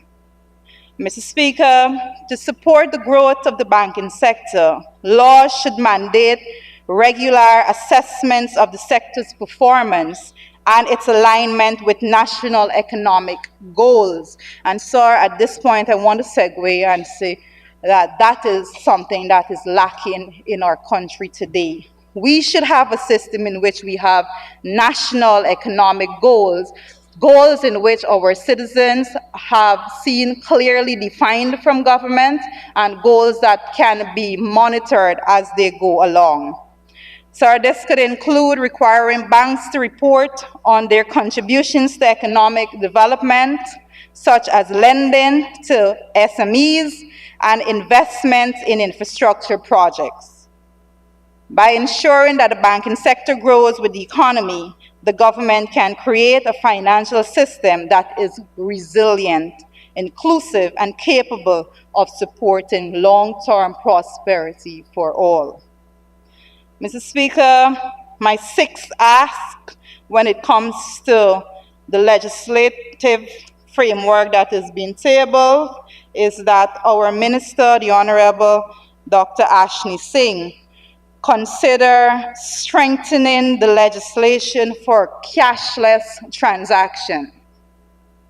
Mr. Speaker, enacting strong legislation for cashless transaction is crucial for Guyana, and it seeks to modernize its financial system and align with global economic trends. A robust legal framework for cashless payments would provide clarity, security, and confidence for both consumers and businesses, encouraging wider adoption of digital payment methods. Mr. Speaker, legislation can establish standards for electronic transaction, protect against fraud and cybercrime, and ensure that financial institutions and payment service providers operate transparently and responsibly in this environment. Mr. Speaker, this would help build trust in cashless system, which is essential for their success in a country where cash has traditionally been the dominant mode of payment. Sir, by creating a secure and regulated environment, Guyana can attract investment in financial technology, and better known as fintech, and foster innovation in its banking sector. Mr. Speaker, strong legislation for cashless transaction also promotes financial inclusion. A critical goal, sir, for Guyana's developing economy. Mr. Speaker, many citizens, particularly in rural and underserved areas, lack access to banking services. Mr. Speaker, in this regard, cashless payment systems supported by clear laws can bridge this gap by enabling mobile banking, digital wallets, and other accessible financial tools. Legislation can mandate that financial institutions and fintech companies provide affordable, user-friendly services to low-income populations, ensuring that no one is left behind in the transition to a digital economy. Additionally, sir, laws can address issues such as transaction fees, as I alluded to and expounded on before, data privacy, and consumer rights, making cashless payments more equitable and appealing to all segments of the society. As I go on, sir, enacting strong... In order to go on, you'll need an extension of time. Mr. Speaker, I do move that the honourable member be given 50 minutes to continue to conclude her presentation. Thank you, honourable member. You may continue. Thank you, Mr. Speaker. Mr. Speaker, as I continue, I'll just rehash the beginning of this statement. This is enacting strong legislation for cashless transaction is vital for Guyana's economic growth and competitiveness. A cashless economy reduces the costs and inefficiencies associated with cash handling, such as printing, transportation, and security. It also improves transparency, making it easier to track transactions and combat illicit activities like money laundering and tax evasion. For businesses, sir, cashless systems streamline operations, enhance consumers' confidence, and open up new opportunities for e-commerce and cross-border trade. By positioning itself as a leader in digital finance through comprehensive legislation, Guyana can attract foreign investment, strengthen its financial infrastructure, and integrate more effectively into the global economy, sir. In a world where we have increasingly driven digital innovation, strong legal framework for cashless transactions are not just an option, they are necessary for sustainable development. Mr. Speaker, the most recent data from the Bank of Guyana in their 2023 report stated, and I quote, "The number of mobile money accounts at the end of 2023 increased by 3.5% from 58,241 to 61,495, while the value of payments increased by 39.4% at the end of December 2023. Sir, the very report stated that the value of transactions settled through Visa Switch increased from $5.5 billion in 2022 to $8.5 billion in 2023. Mr. Speaker, those numbers are clear indicators, sir, of the willingness and readiness of our citizens to move from cash transaction towards cashless transaction, and such legislative focus should be prioritized in this regard, as opposed to the current legislation amendments being discussed here today. Mr. Speaker, a clear example of our dire need to enact strong legislations when thinking about finance and the movement of currency in Guyana is the distribution of the $100,000 cash grant. Sir, that system highlights the challenges of implementing large-scale financial initiatives, sir, in the absence of an efficient and inclusive financial structure. One of the primary difficulties lies in the logistical hurdles of reaching all beneficiaries, particularly those in remote and underserved areas. Without a robust digital payment infrastructure, the government was forced to rely on physical check distribution, which is time-consuming and prone to inefficiencies that are being reported daily. Long queues, transportation challenges, and the need for extensive manpower to manage the process has slowed down the distribution, leaving many citizens waiting for extended periods to receive their grants. This has not only frustrated the intended beneficiaries, but it has also increased the risk for error and mismanagement. So another significant challenge is a lack of widespread access to banking service and digital payment platforms. Hence the need to have parallel systems to change checks to cash in rural areas, as was experienced in Guyana recently and still being experienced today in that distribution process. This reliance on cash exacerbates the problem, as it limits the government's ability to track and monitor the distribution process efficiently. An efficient financial structure includes a well-developed digital payment system that could have streamlined the process by enabling direct transfer to beneficiaries' accounts or mobile wallets. This would have reduced costs, minimized delays, and ensured greater transparency and accountability. The difficulty faced in distribution, the $100,000 cash grant, underscores the urgent need for Guyana to invest in modernizing its financial infrastructure to support inclusive and efficient economic initiatives urgently, and this amendment does not address these issues.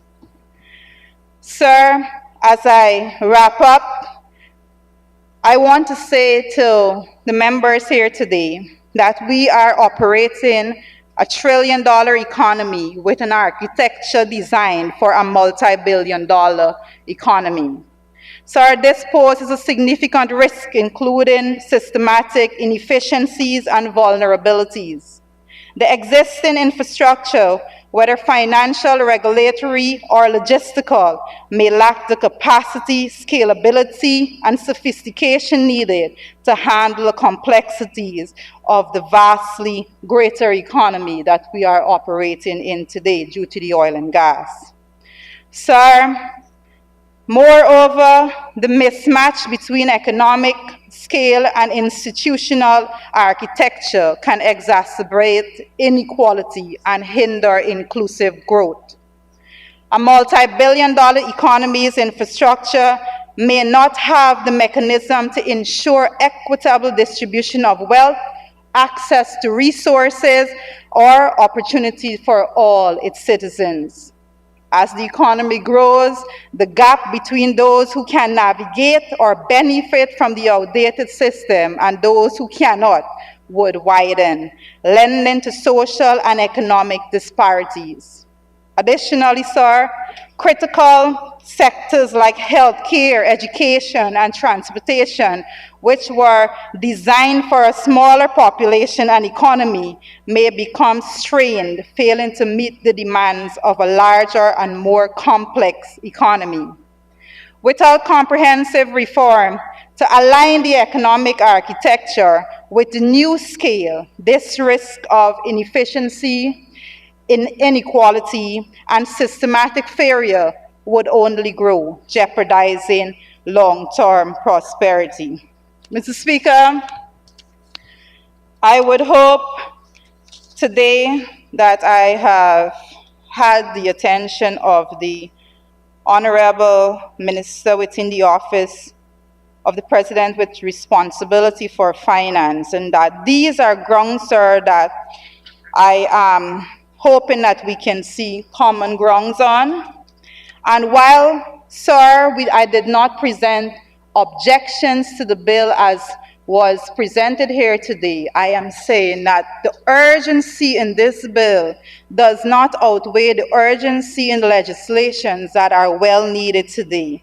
So, Mr. Speaker, I am urging the Minister with responsibility for finance to establish clear criteria for new banking license, to set timelines for license application review, to create a competitive banking environment, to protect consumers from excessive fees, to ensure our banking sector grows with our economy, and to strengthen our legislation for cashless transaction.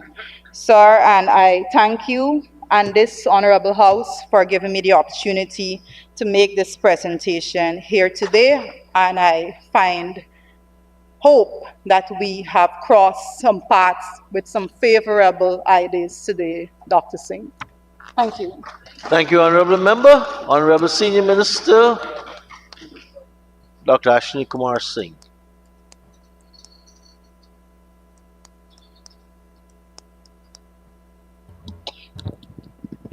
Thank you very much, Mr. Speaker. Mr. Speaker, there is a well-known and frequently used saying that we should not let, or that one should not let the perfect be the enemy of the good. And essentially what that saying means is that we should not reject a good initiative solely on the grounds that it is not the most comprehensive and most perfect solution to all of the problems and ills and challenges of the world. Because were we to await the perfect solution, we might never arrive at the point where we have that perfect.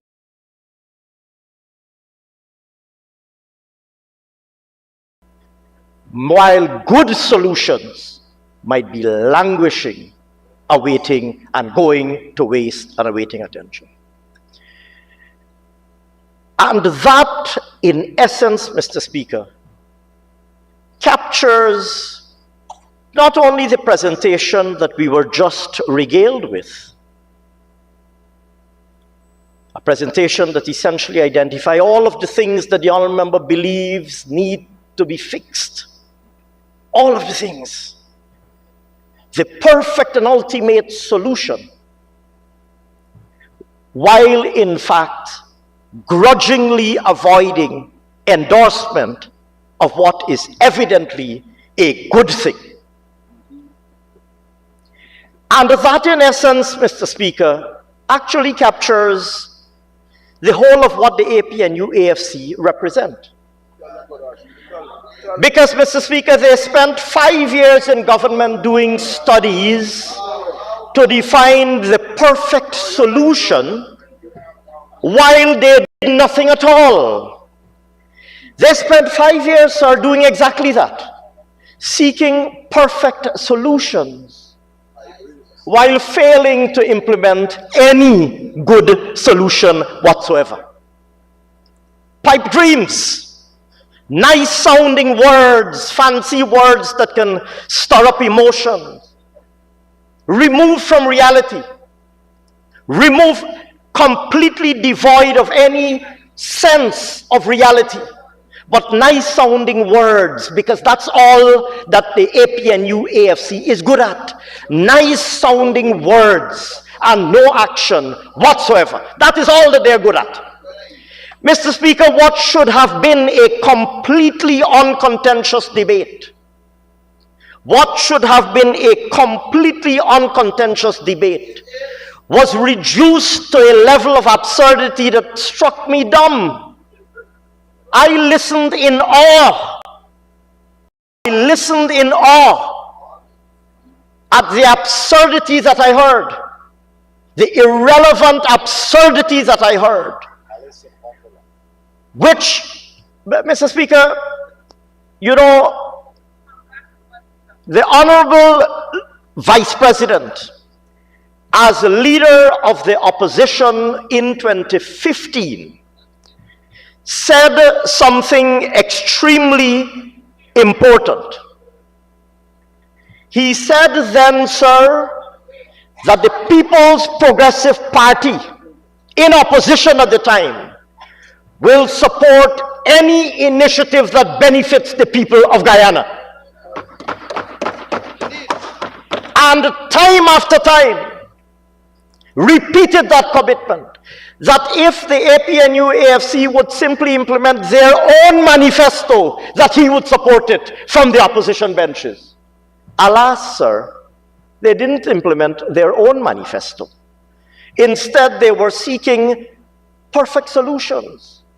A study on how to solve the problems of housing, a study on how to solve the problems of the healthcare system, a study, a green paper or a white paper, whichever color paper of the day, to study the problems of the healthcare sector, and implementing nothing at all. Mr. Speaker, the honorable member who spoke just now is so removed from reality. She lamented, sir, just to illustrate the abject incompetence of the APNU AFC. She first of all said that there's no architecture for electronic transactions, and that we have no framework for electronic transactions and for promoting a cashless economy. And then, sir, in the same speech, turned to the Bank of Guyana report and cited the phenomenal growth that has been achieved in the number of MMG transactions and non-cash transactions, in the same speech. In the same speech, and then said, this proves there's an appetite for cashless transactions. It doesn't prove that there's an appetite, it doesn't only prove that there's an appetite for cashless transactions, it establishes the phenomenal growth in cashless transactions. In the same speech, laments the absence of an architecture, and then comes and quotes from the Bank of Guyana report that tells you how rapidly cashless transactions have been growing. Such is the abject incompetence, the absurdity that the APNU AFC continues to regale this country with. The honourable member speaks about the absence of legislation for cashless transactions. Let me remind the honourable member that in this house, we passed on the 3rd of August 2023 the Electronic Communication and Transactions Act in this house. And that law, sir, was assented to by His Excellency the President and gazetted as an act enacted by this house on the 16th of August 2023. But the honourable member comes here which are nice sounding words, and says there's no legal framework. Well, the very growth that you yourself reported, honorable member, that very growth in non-cash transactions is being achieved by the robust legal framework that we've put in place. The honorable member speaks, and Mr. Speaker, it's interesting how language can be used. The honorable member speaks about the CPI, and the record, the video recording, because we are transmitted live all around the world, and there are verbatim transcripts produced, on more than one occasion said that a low CPI rating, and she's smiling because she knows the sleight of hand that she tried to pull on the people of Guyana, repeatedly said from a written script, which means that it was premeditated and designed to mislead. From a written script, because you know they don't stray from their written script. Even if they talk for 10 minutes, they now say, and I now rise. She talked for about 10 minutes and then she went to her written script and said, and Mr. Speaker, I now rise. She had been risen for about 10 minutes at the podium already. But they can't depart from their written script, the speech that is written for them and given to them to read. So in the written speech, that after about 10 minutes she rose to deliver, she talked for about 10 minutes. And then when she turned to the written speech, she said, and Mr. Speaker, I now rise. So reading, when she turned to the written speech that was written for her and handed to her, a premeditated attempt to mislead the people of Guyana, Mr. Speaker, on more than one occasion. But, honorable member, we shouldn't accuse an honorable member of misleading, but twice you refer. So the honorable member on more than one occasion said that the CPI indicates that the country, a low CPI score, indicates that the country concerned experienced deliberate mismanagement. Mr. Speaker, there's a word, a big word in the middle of CPI called perceptions. And the Honourable Minister, Gail Teixeira, issued a lengthy release and a factual release explaining the basis on which the CPI, a perception-based index, is prepared. But in a clever use of word, the Honourable Member, Jurita Finance, who is smiling because she knows what she attempted to pull on the people of Guyana, comes here and repeatedly says that the CPI indicates that the country experienced, and I wrote the words down on the second occasion that she repeated them, not removing her eyes from her written script in front of her. I wrote the words down, experienced deliberate mismanagement. Nothing could be further from the truth. And Mr. Speaker, if you study throughout her speech, there were many sentences. I listened. Like I said, language is a funny thing. So there were many sentences like, if the central bank lacked so-and-so, then banks may so-and-so. She's smiling, she knows what she tried to do. I could say, if anything, sir, if the sky fall long tomorrow, this is what will happen. Half of the honourable member's speech comprised sentences that said, if such and such a condition exists, then such and such may happen, or can happen, or might happen. And the record will reflect it. You just have to reflect. Sir, we can all engage in speculation and speculative statements. We can all engage in all manner of speculative statements. Let me say definitively, sir, that over the years we have established an extremely strong legal and institutional framework for regulating the financial system. And, you know, I've often said, there are young MPs over there, including the honourable member Jurita Finance, who's a relatively young MP, probably not the youngest, but a relatively young MP. I think, I thought Mahipal was younger than her. But whoever is the youngest, I believe she wouldn't be offended if I said she's one of the younger members of Parliament.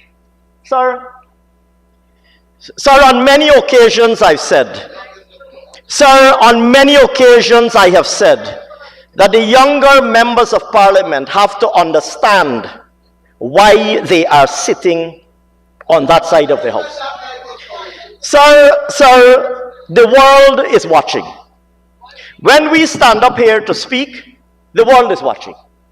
The international investor community is watching and listening. What will the opposition spokesperson on finance say? The local private sector and the local financial sector, and obviously, and most importantly, the citizenry of our country, they're all watching and listening. What is the opposition spokesperson on finance saying? Mr. Speaker, to come and say that the financial sector has not been growing is just completely absurd. It's just completely absurd. Apparently, the honourable member counts the growth in the financial sector by the number of banks, sir. Apparently, she measures the growth in the financial sector by the number of banks. Mr. Speaker, let me share, sir, some numbers. Mr. Speaker, when we left office, or at the end of the last year, when we left, Mr. Speaker, when we returned to office, sir, in 2020, and I have the year-end numbers. Sir, at the end of 2020, total deposits in the commercial banks amounted to $513 billion. Mr. Speaker, at the end of 2024, total deposits in the banking system amounted to $967 billion. Meaning the total deposits in the commercial banks had almost doubled in 4 years. Mr. Speaker, credit to the private sector. Credit to the private sector. Sir, at the end of 2020, total credit to the private sector was $259 billion, 259.7, let's round it to $260 billion. Sir, credit to the private sector moved from $260 billion at the end of 2020 to $451 billion at the end of 2024. Sir, and let me elaborate. Let me contrast, sir, the abject mismanagement of the economy under the APNU AFC with the People's Progressive Party's civic record of good stewardship. Let us compare and contrast. Mr. Speaker, in the 4 years from end 2015 to end 2020, total credit, my apologies, in the 4 years from end 2015 to end 2019, in the 4 years from end 2015 to end 2019, total private sector credit grew by a paltry $39.1 billion, or only 18.2%. At a time, sir, when oil had been found and the entire economy was preparing for production. So everybody was investing because everybody was expanding in preparation for oil production. That was the period from discovery to first oil. So the economy grew, not the economy grew, sir. Private sector credit expanded over that 4-year period from end 2015 to end 2020 by $39.1 billion, a mere 18.2%, at a time when the economy was ramping up for first oil. Mr. Speaker, from end 2020 to end 2024, a period of similar duration, a 4-year period, total private sector credit grew by $191 billion, or 73.4%. Let us compare that. During the APNU, the 4-year window, 15 to 19, 39 billion. During the PPP 4-year, from 20 to 24, 191 billion. And let us compare it in percentages. During that 4-year period when they were in government, 18.2, a mere 18.2%.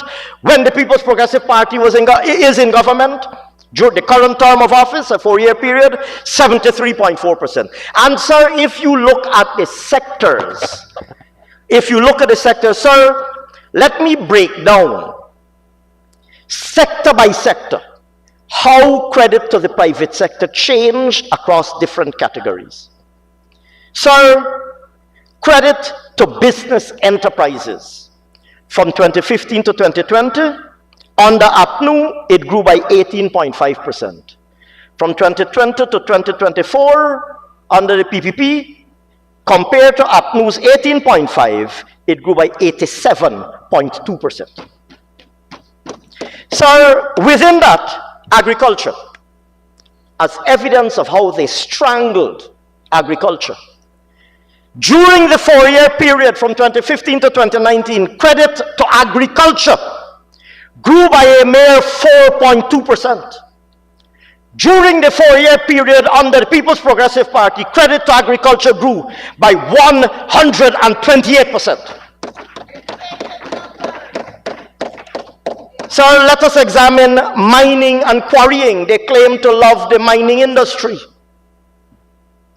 So under the 4-year period from 2015 to 2019, credit to the mining and quarrying sector contracted by 9.5%. Contracted. Imagine credit to the mining sector reduced from 2015 to 2019.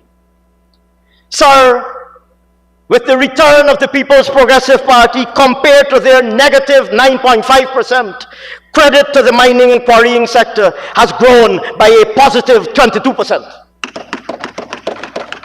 So let us look at manufacturing. Let us look at what they did to manufacturing. A sector that's heavily dependent on electricity. Recall that they scuttled their Milo Falls project. Credit to the manufacturing sector under the 4-year period, 2015 to 2019, when APNU was in government, contracted by 14.2%. Contracted. So under the 4-year period from 2020 to 2024, credit to the manufacturing sector grew by 103.7%. Let us look at the services sector. Under the 4-year period from 2015 to 2019, credit to the services sector grew by 40.2%. Sir, under the People's Progressive Party, 2020 to 2024, credit to the private sector for services grew twice as fast at a rate of 80.3%. Twice as fast. And of course, it's growing from a bigger base. Mr. Speaker, let us look at credit to households.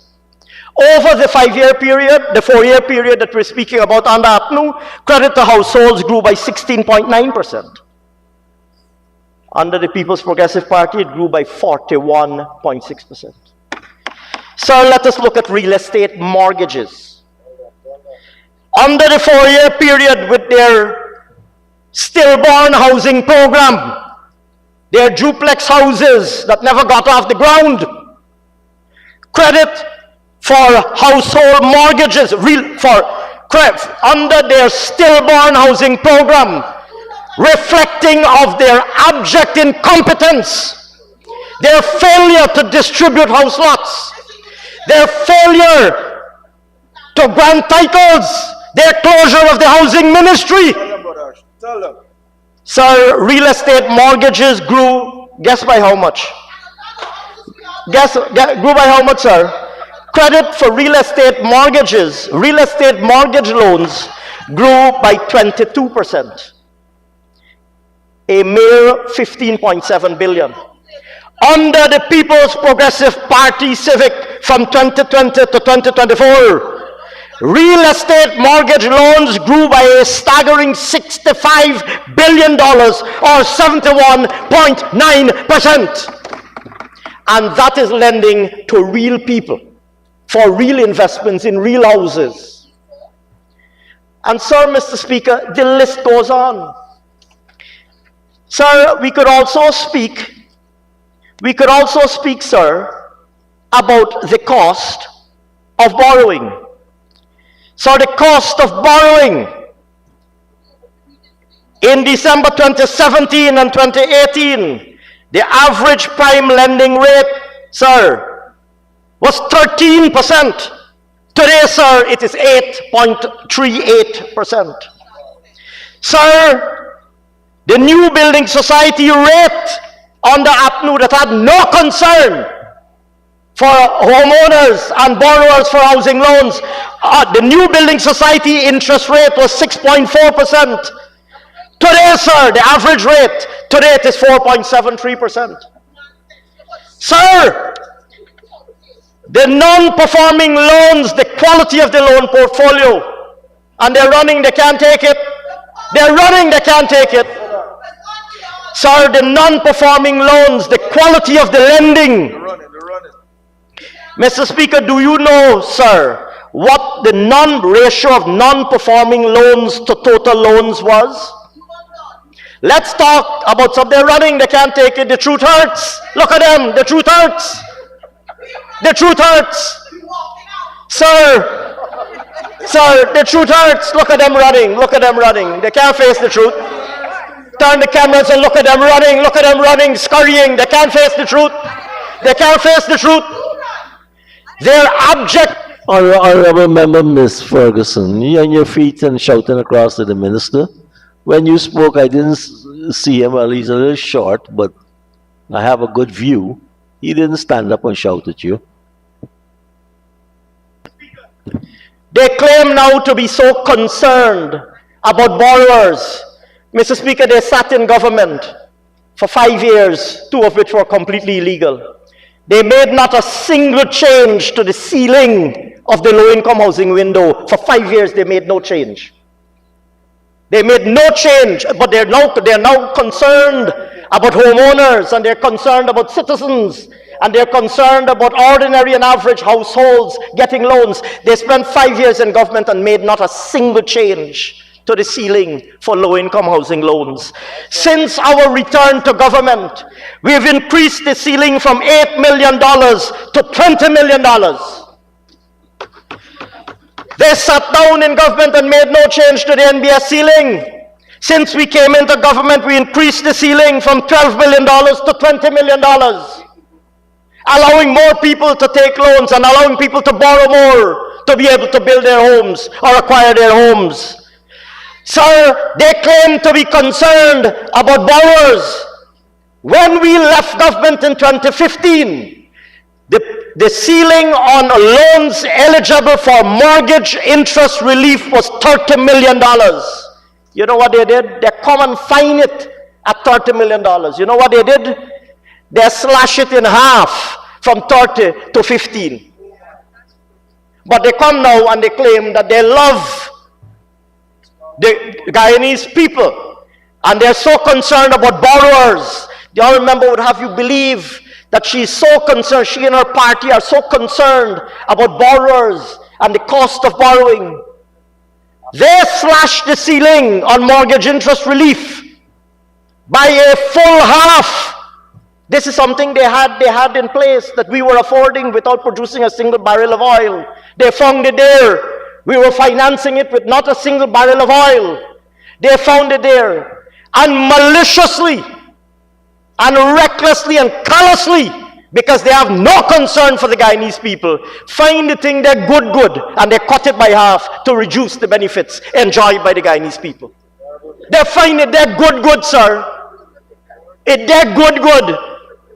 You didn't need no oil money to finance it. They're good. They find it they're good, and they come in, and they block it up and cut it by half. And now they come. Now they come, sir, and they are claiming to be so concerned about the Guyanese people and about access to credit and about borrowing. Sir, the people judge you on your track record. They judge you on your track record. They judge you on what you actually do. All of these brilliant ideas that the honorable member had about what needs to be done with the law and what needs to be done and this and that and all these brilliant ideas.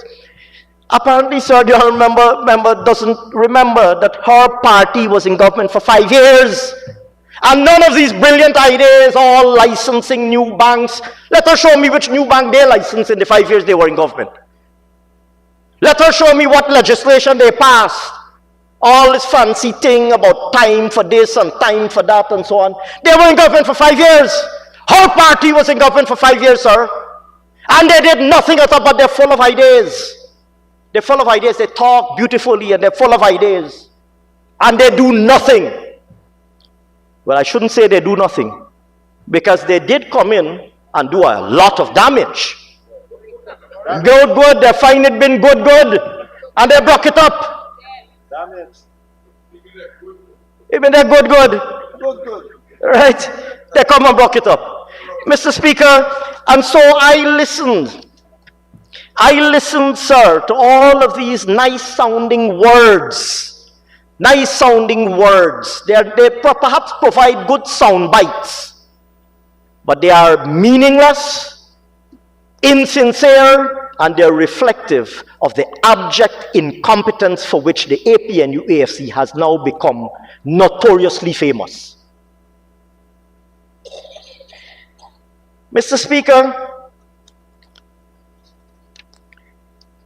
we are not professing that this bill solves all of the problems of the world. We are not professing that this bill is the last amendment that we will bring to the Financial Institutions Act. But, sir, we are not going to wait and defer one good thing because we're waiting to find the whole universe of good things and put all in one bill and then come with that comprehensive bill that solves all the problems of the world and come to this house. We're not going to defer a good thing because we are awaiting infinitely the perfect thing. And that, in essence, is what contrasts the People's Progressive Party from the APNU-AFC. They will regale you with all that is needed to achieve perfection. That is the one thing that they are good at. Big and grand promises and fancy sounding words. That is their niche. That is their core expertise. Grand and lofty ideas and fancy sounding words. That's their core expertise. And where they fall short is in their ability to actually get anything done whatsoever. No substance. Sheer fluff. That's all you get from them, fluff. Mr. Speaker, I submit to you, sir. I don't think I spoke, I think I started to speak about portfolio quality. I started, and I want to make that point. I spoke about the rapid expansion, sir, in credit to the private sector. But I wanted also to make the point, I don't recall if I did, forgive me if I'm repeating. Sir, when we left office, I'm using end of year numbers, so I spoke extensively about the growth in lending. And I started to speak about the quality of lending. Sir, at the end of 2014, the ratio that you usually measure portfolio quality with is non-performing loans as a percentage of total loans. In our financial sector at the end of 2014, the non-performing loan to total loan ratio was 8.64 at the end of 2014. Sir, by the end of 2020, it had gone up from 8.64 to 10.83, which means that more than 1/10 of total loans on the books of commercial banks were non-performing. More than 1/10. By the time the APNU had destroyed and decimated the Guyanese economy. For every $10, $100 that was lent, 10 was non-performing, more than 10. Mr. Speaker, destruction, everywhere they go, everything they do, destruction. Sir, since our return, I want to quote the number. Since our return, sir, the non-performing loan to total loan ratio has been brought down from 10.83%, as I said it was earlier, to 1.75%. 1.75%. So, the honourable member can come here with all of our grandiose, plaintive words appearing to be concerned about the people of Guyana, all their pie in the sky flights of fancy. But sir, we will continue to do the things that are important in the interest of the Guyanese people. And this bill represents yet another important step in this direction. It will not be the last amendment that we're doing to the Financial Institutions Act. It will not be the last amendment, but it is an important amendment, and it merits the strong support of this House without all of that mumbo-jumbo and pomposetting that the world was just treated to by the lead spokesperson for finance on behalf of the APNU AFC. But I'm glad, Mr. Speaker, because like I said, the world is watching. And the world has an opportunity to compare and contrast the mumbo-jumbo that we hear from the APNU AFC, the pie in the sky mumbo-jumbo that we hear from the APNU AFC day after day. What was so difficult, sir, about simply coming and saying, this is a good thing and we support it? What was difficult about that, sir? But they did once again today the only thing that they know to do, and that is oppose for the sake of opposing.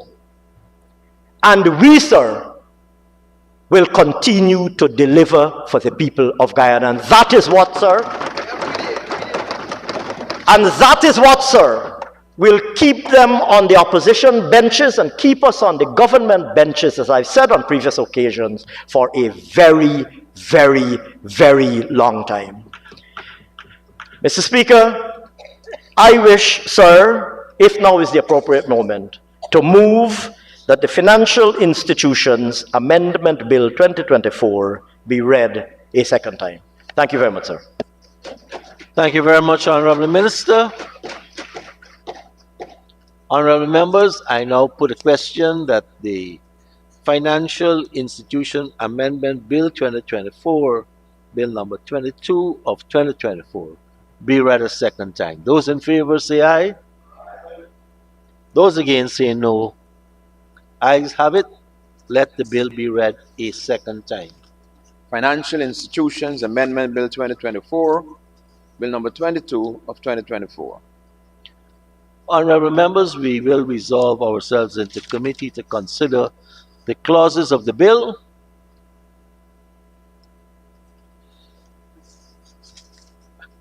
Honourable members, the Financial Institutions Amendment Bill 2024 has two clauses, and I propose the question that clauses 1 and 2 form part of the bill.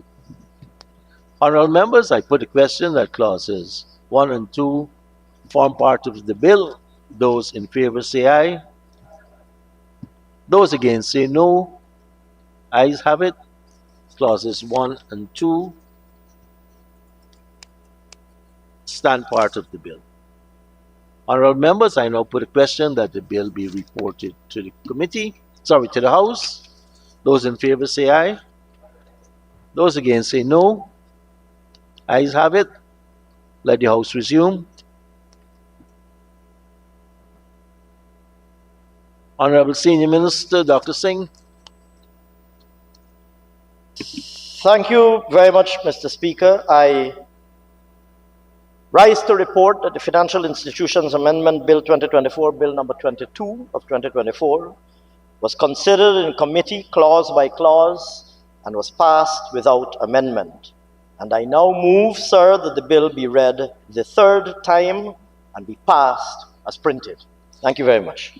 Thank you, Minister. Honorable members, the question is that the Financial Institutions Amendment Bill 2024, Bill number 22 of 2024, be read a third time and passed as printed. Those in favor say aye. Those against say no. Ayes have it. Let the bill be read a third time. Financial Institutions Amendment Bill 2024, Bill number 22 of 2024. Honorable members, this is a good time to take the suspension. Let's see if we could get back here at Mr. 7. Speaker. Honorable Minister. Yes, we would like to close off the sitting as the opposition seems to have almost all gone, and that we just want to go on record with the next two bills in terms of the minister saying what they're doing. Well, let me with the put two them bills. so the ministers Can can we respond. put those two? Yes. And then we can close this sitting, if that's okay with you? Yeah. Sure.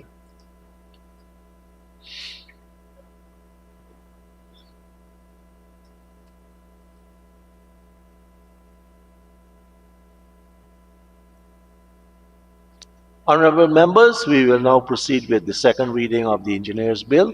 Honorable Minister Juan Edgel, Minister of Public Works.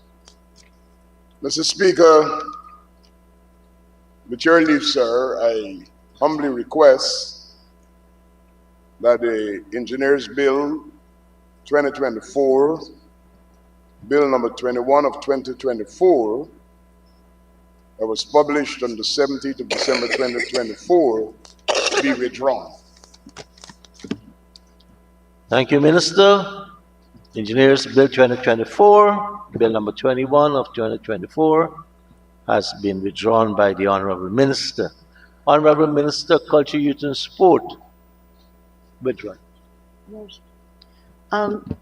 He's not here. Honorable Is he? Minister. Yeah, can I do this on behalf of the Minister Ramson?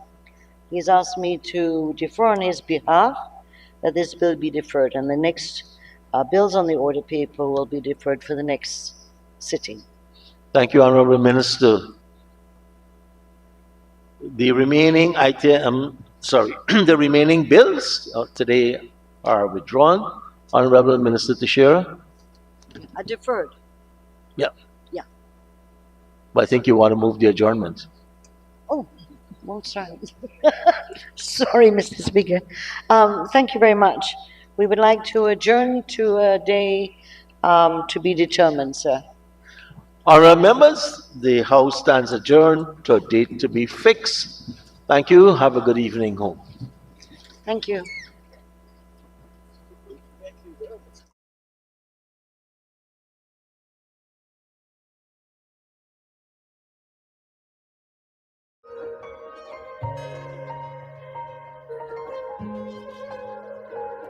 We are a peaceful people. Struggle is with struggle. And we don't look for trouble. Just ask around. But when outside faces from foreign places talk about taking over, we ain't backing down. We ain't giving up no mountains. We ain't giving up no tree. We ain't giving up no river that belongs to we. Not one blue sake, not one rice grain, not one karage, not a blade of grass.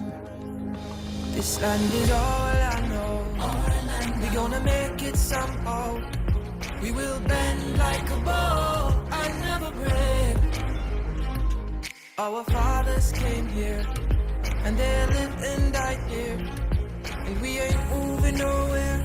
Make no mistake, 'cause we ain't giving up no mountain. We ain't giving up no tree.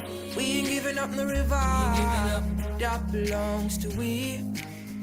Not one blue sake, not one rice grain, not one karage, not a blade of grass. We love the open country of the Rupununi and the Essequibo, bedtime on night. Though we may criticize it, this is our own, we love it, and we need to keep it. We have that right. So we ain't giving up no mountain. We ain't giving up no tree. We ain't giving up no river.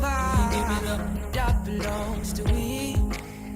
Not one blue sake, not one rice grain, not one grass, not a blade of grass. So we ain't giving up no mountains. We ain't giving up no tree. We ain't giving up no river. That belongs to we. Not one blue sake, not one rice grain, not one chorus, not a blade of grass.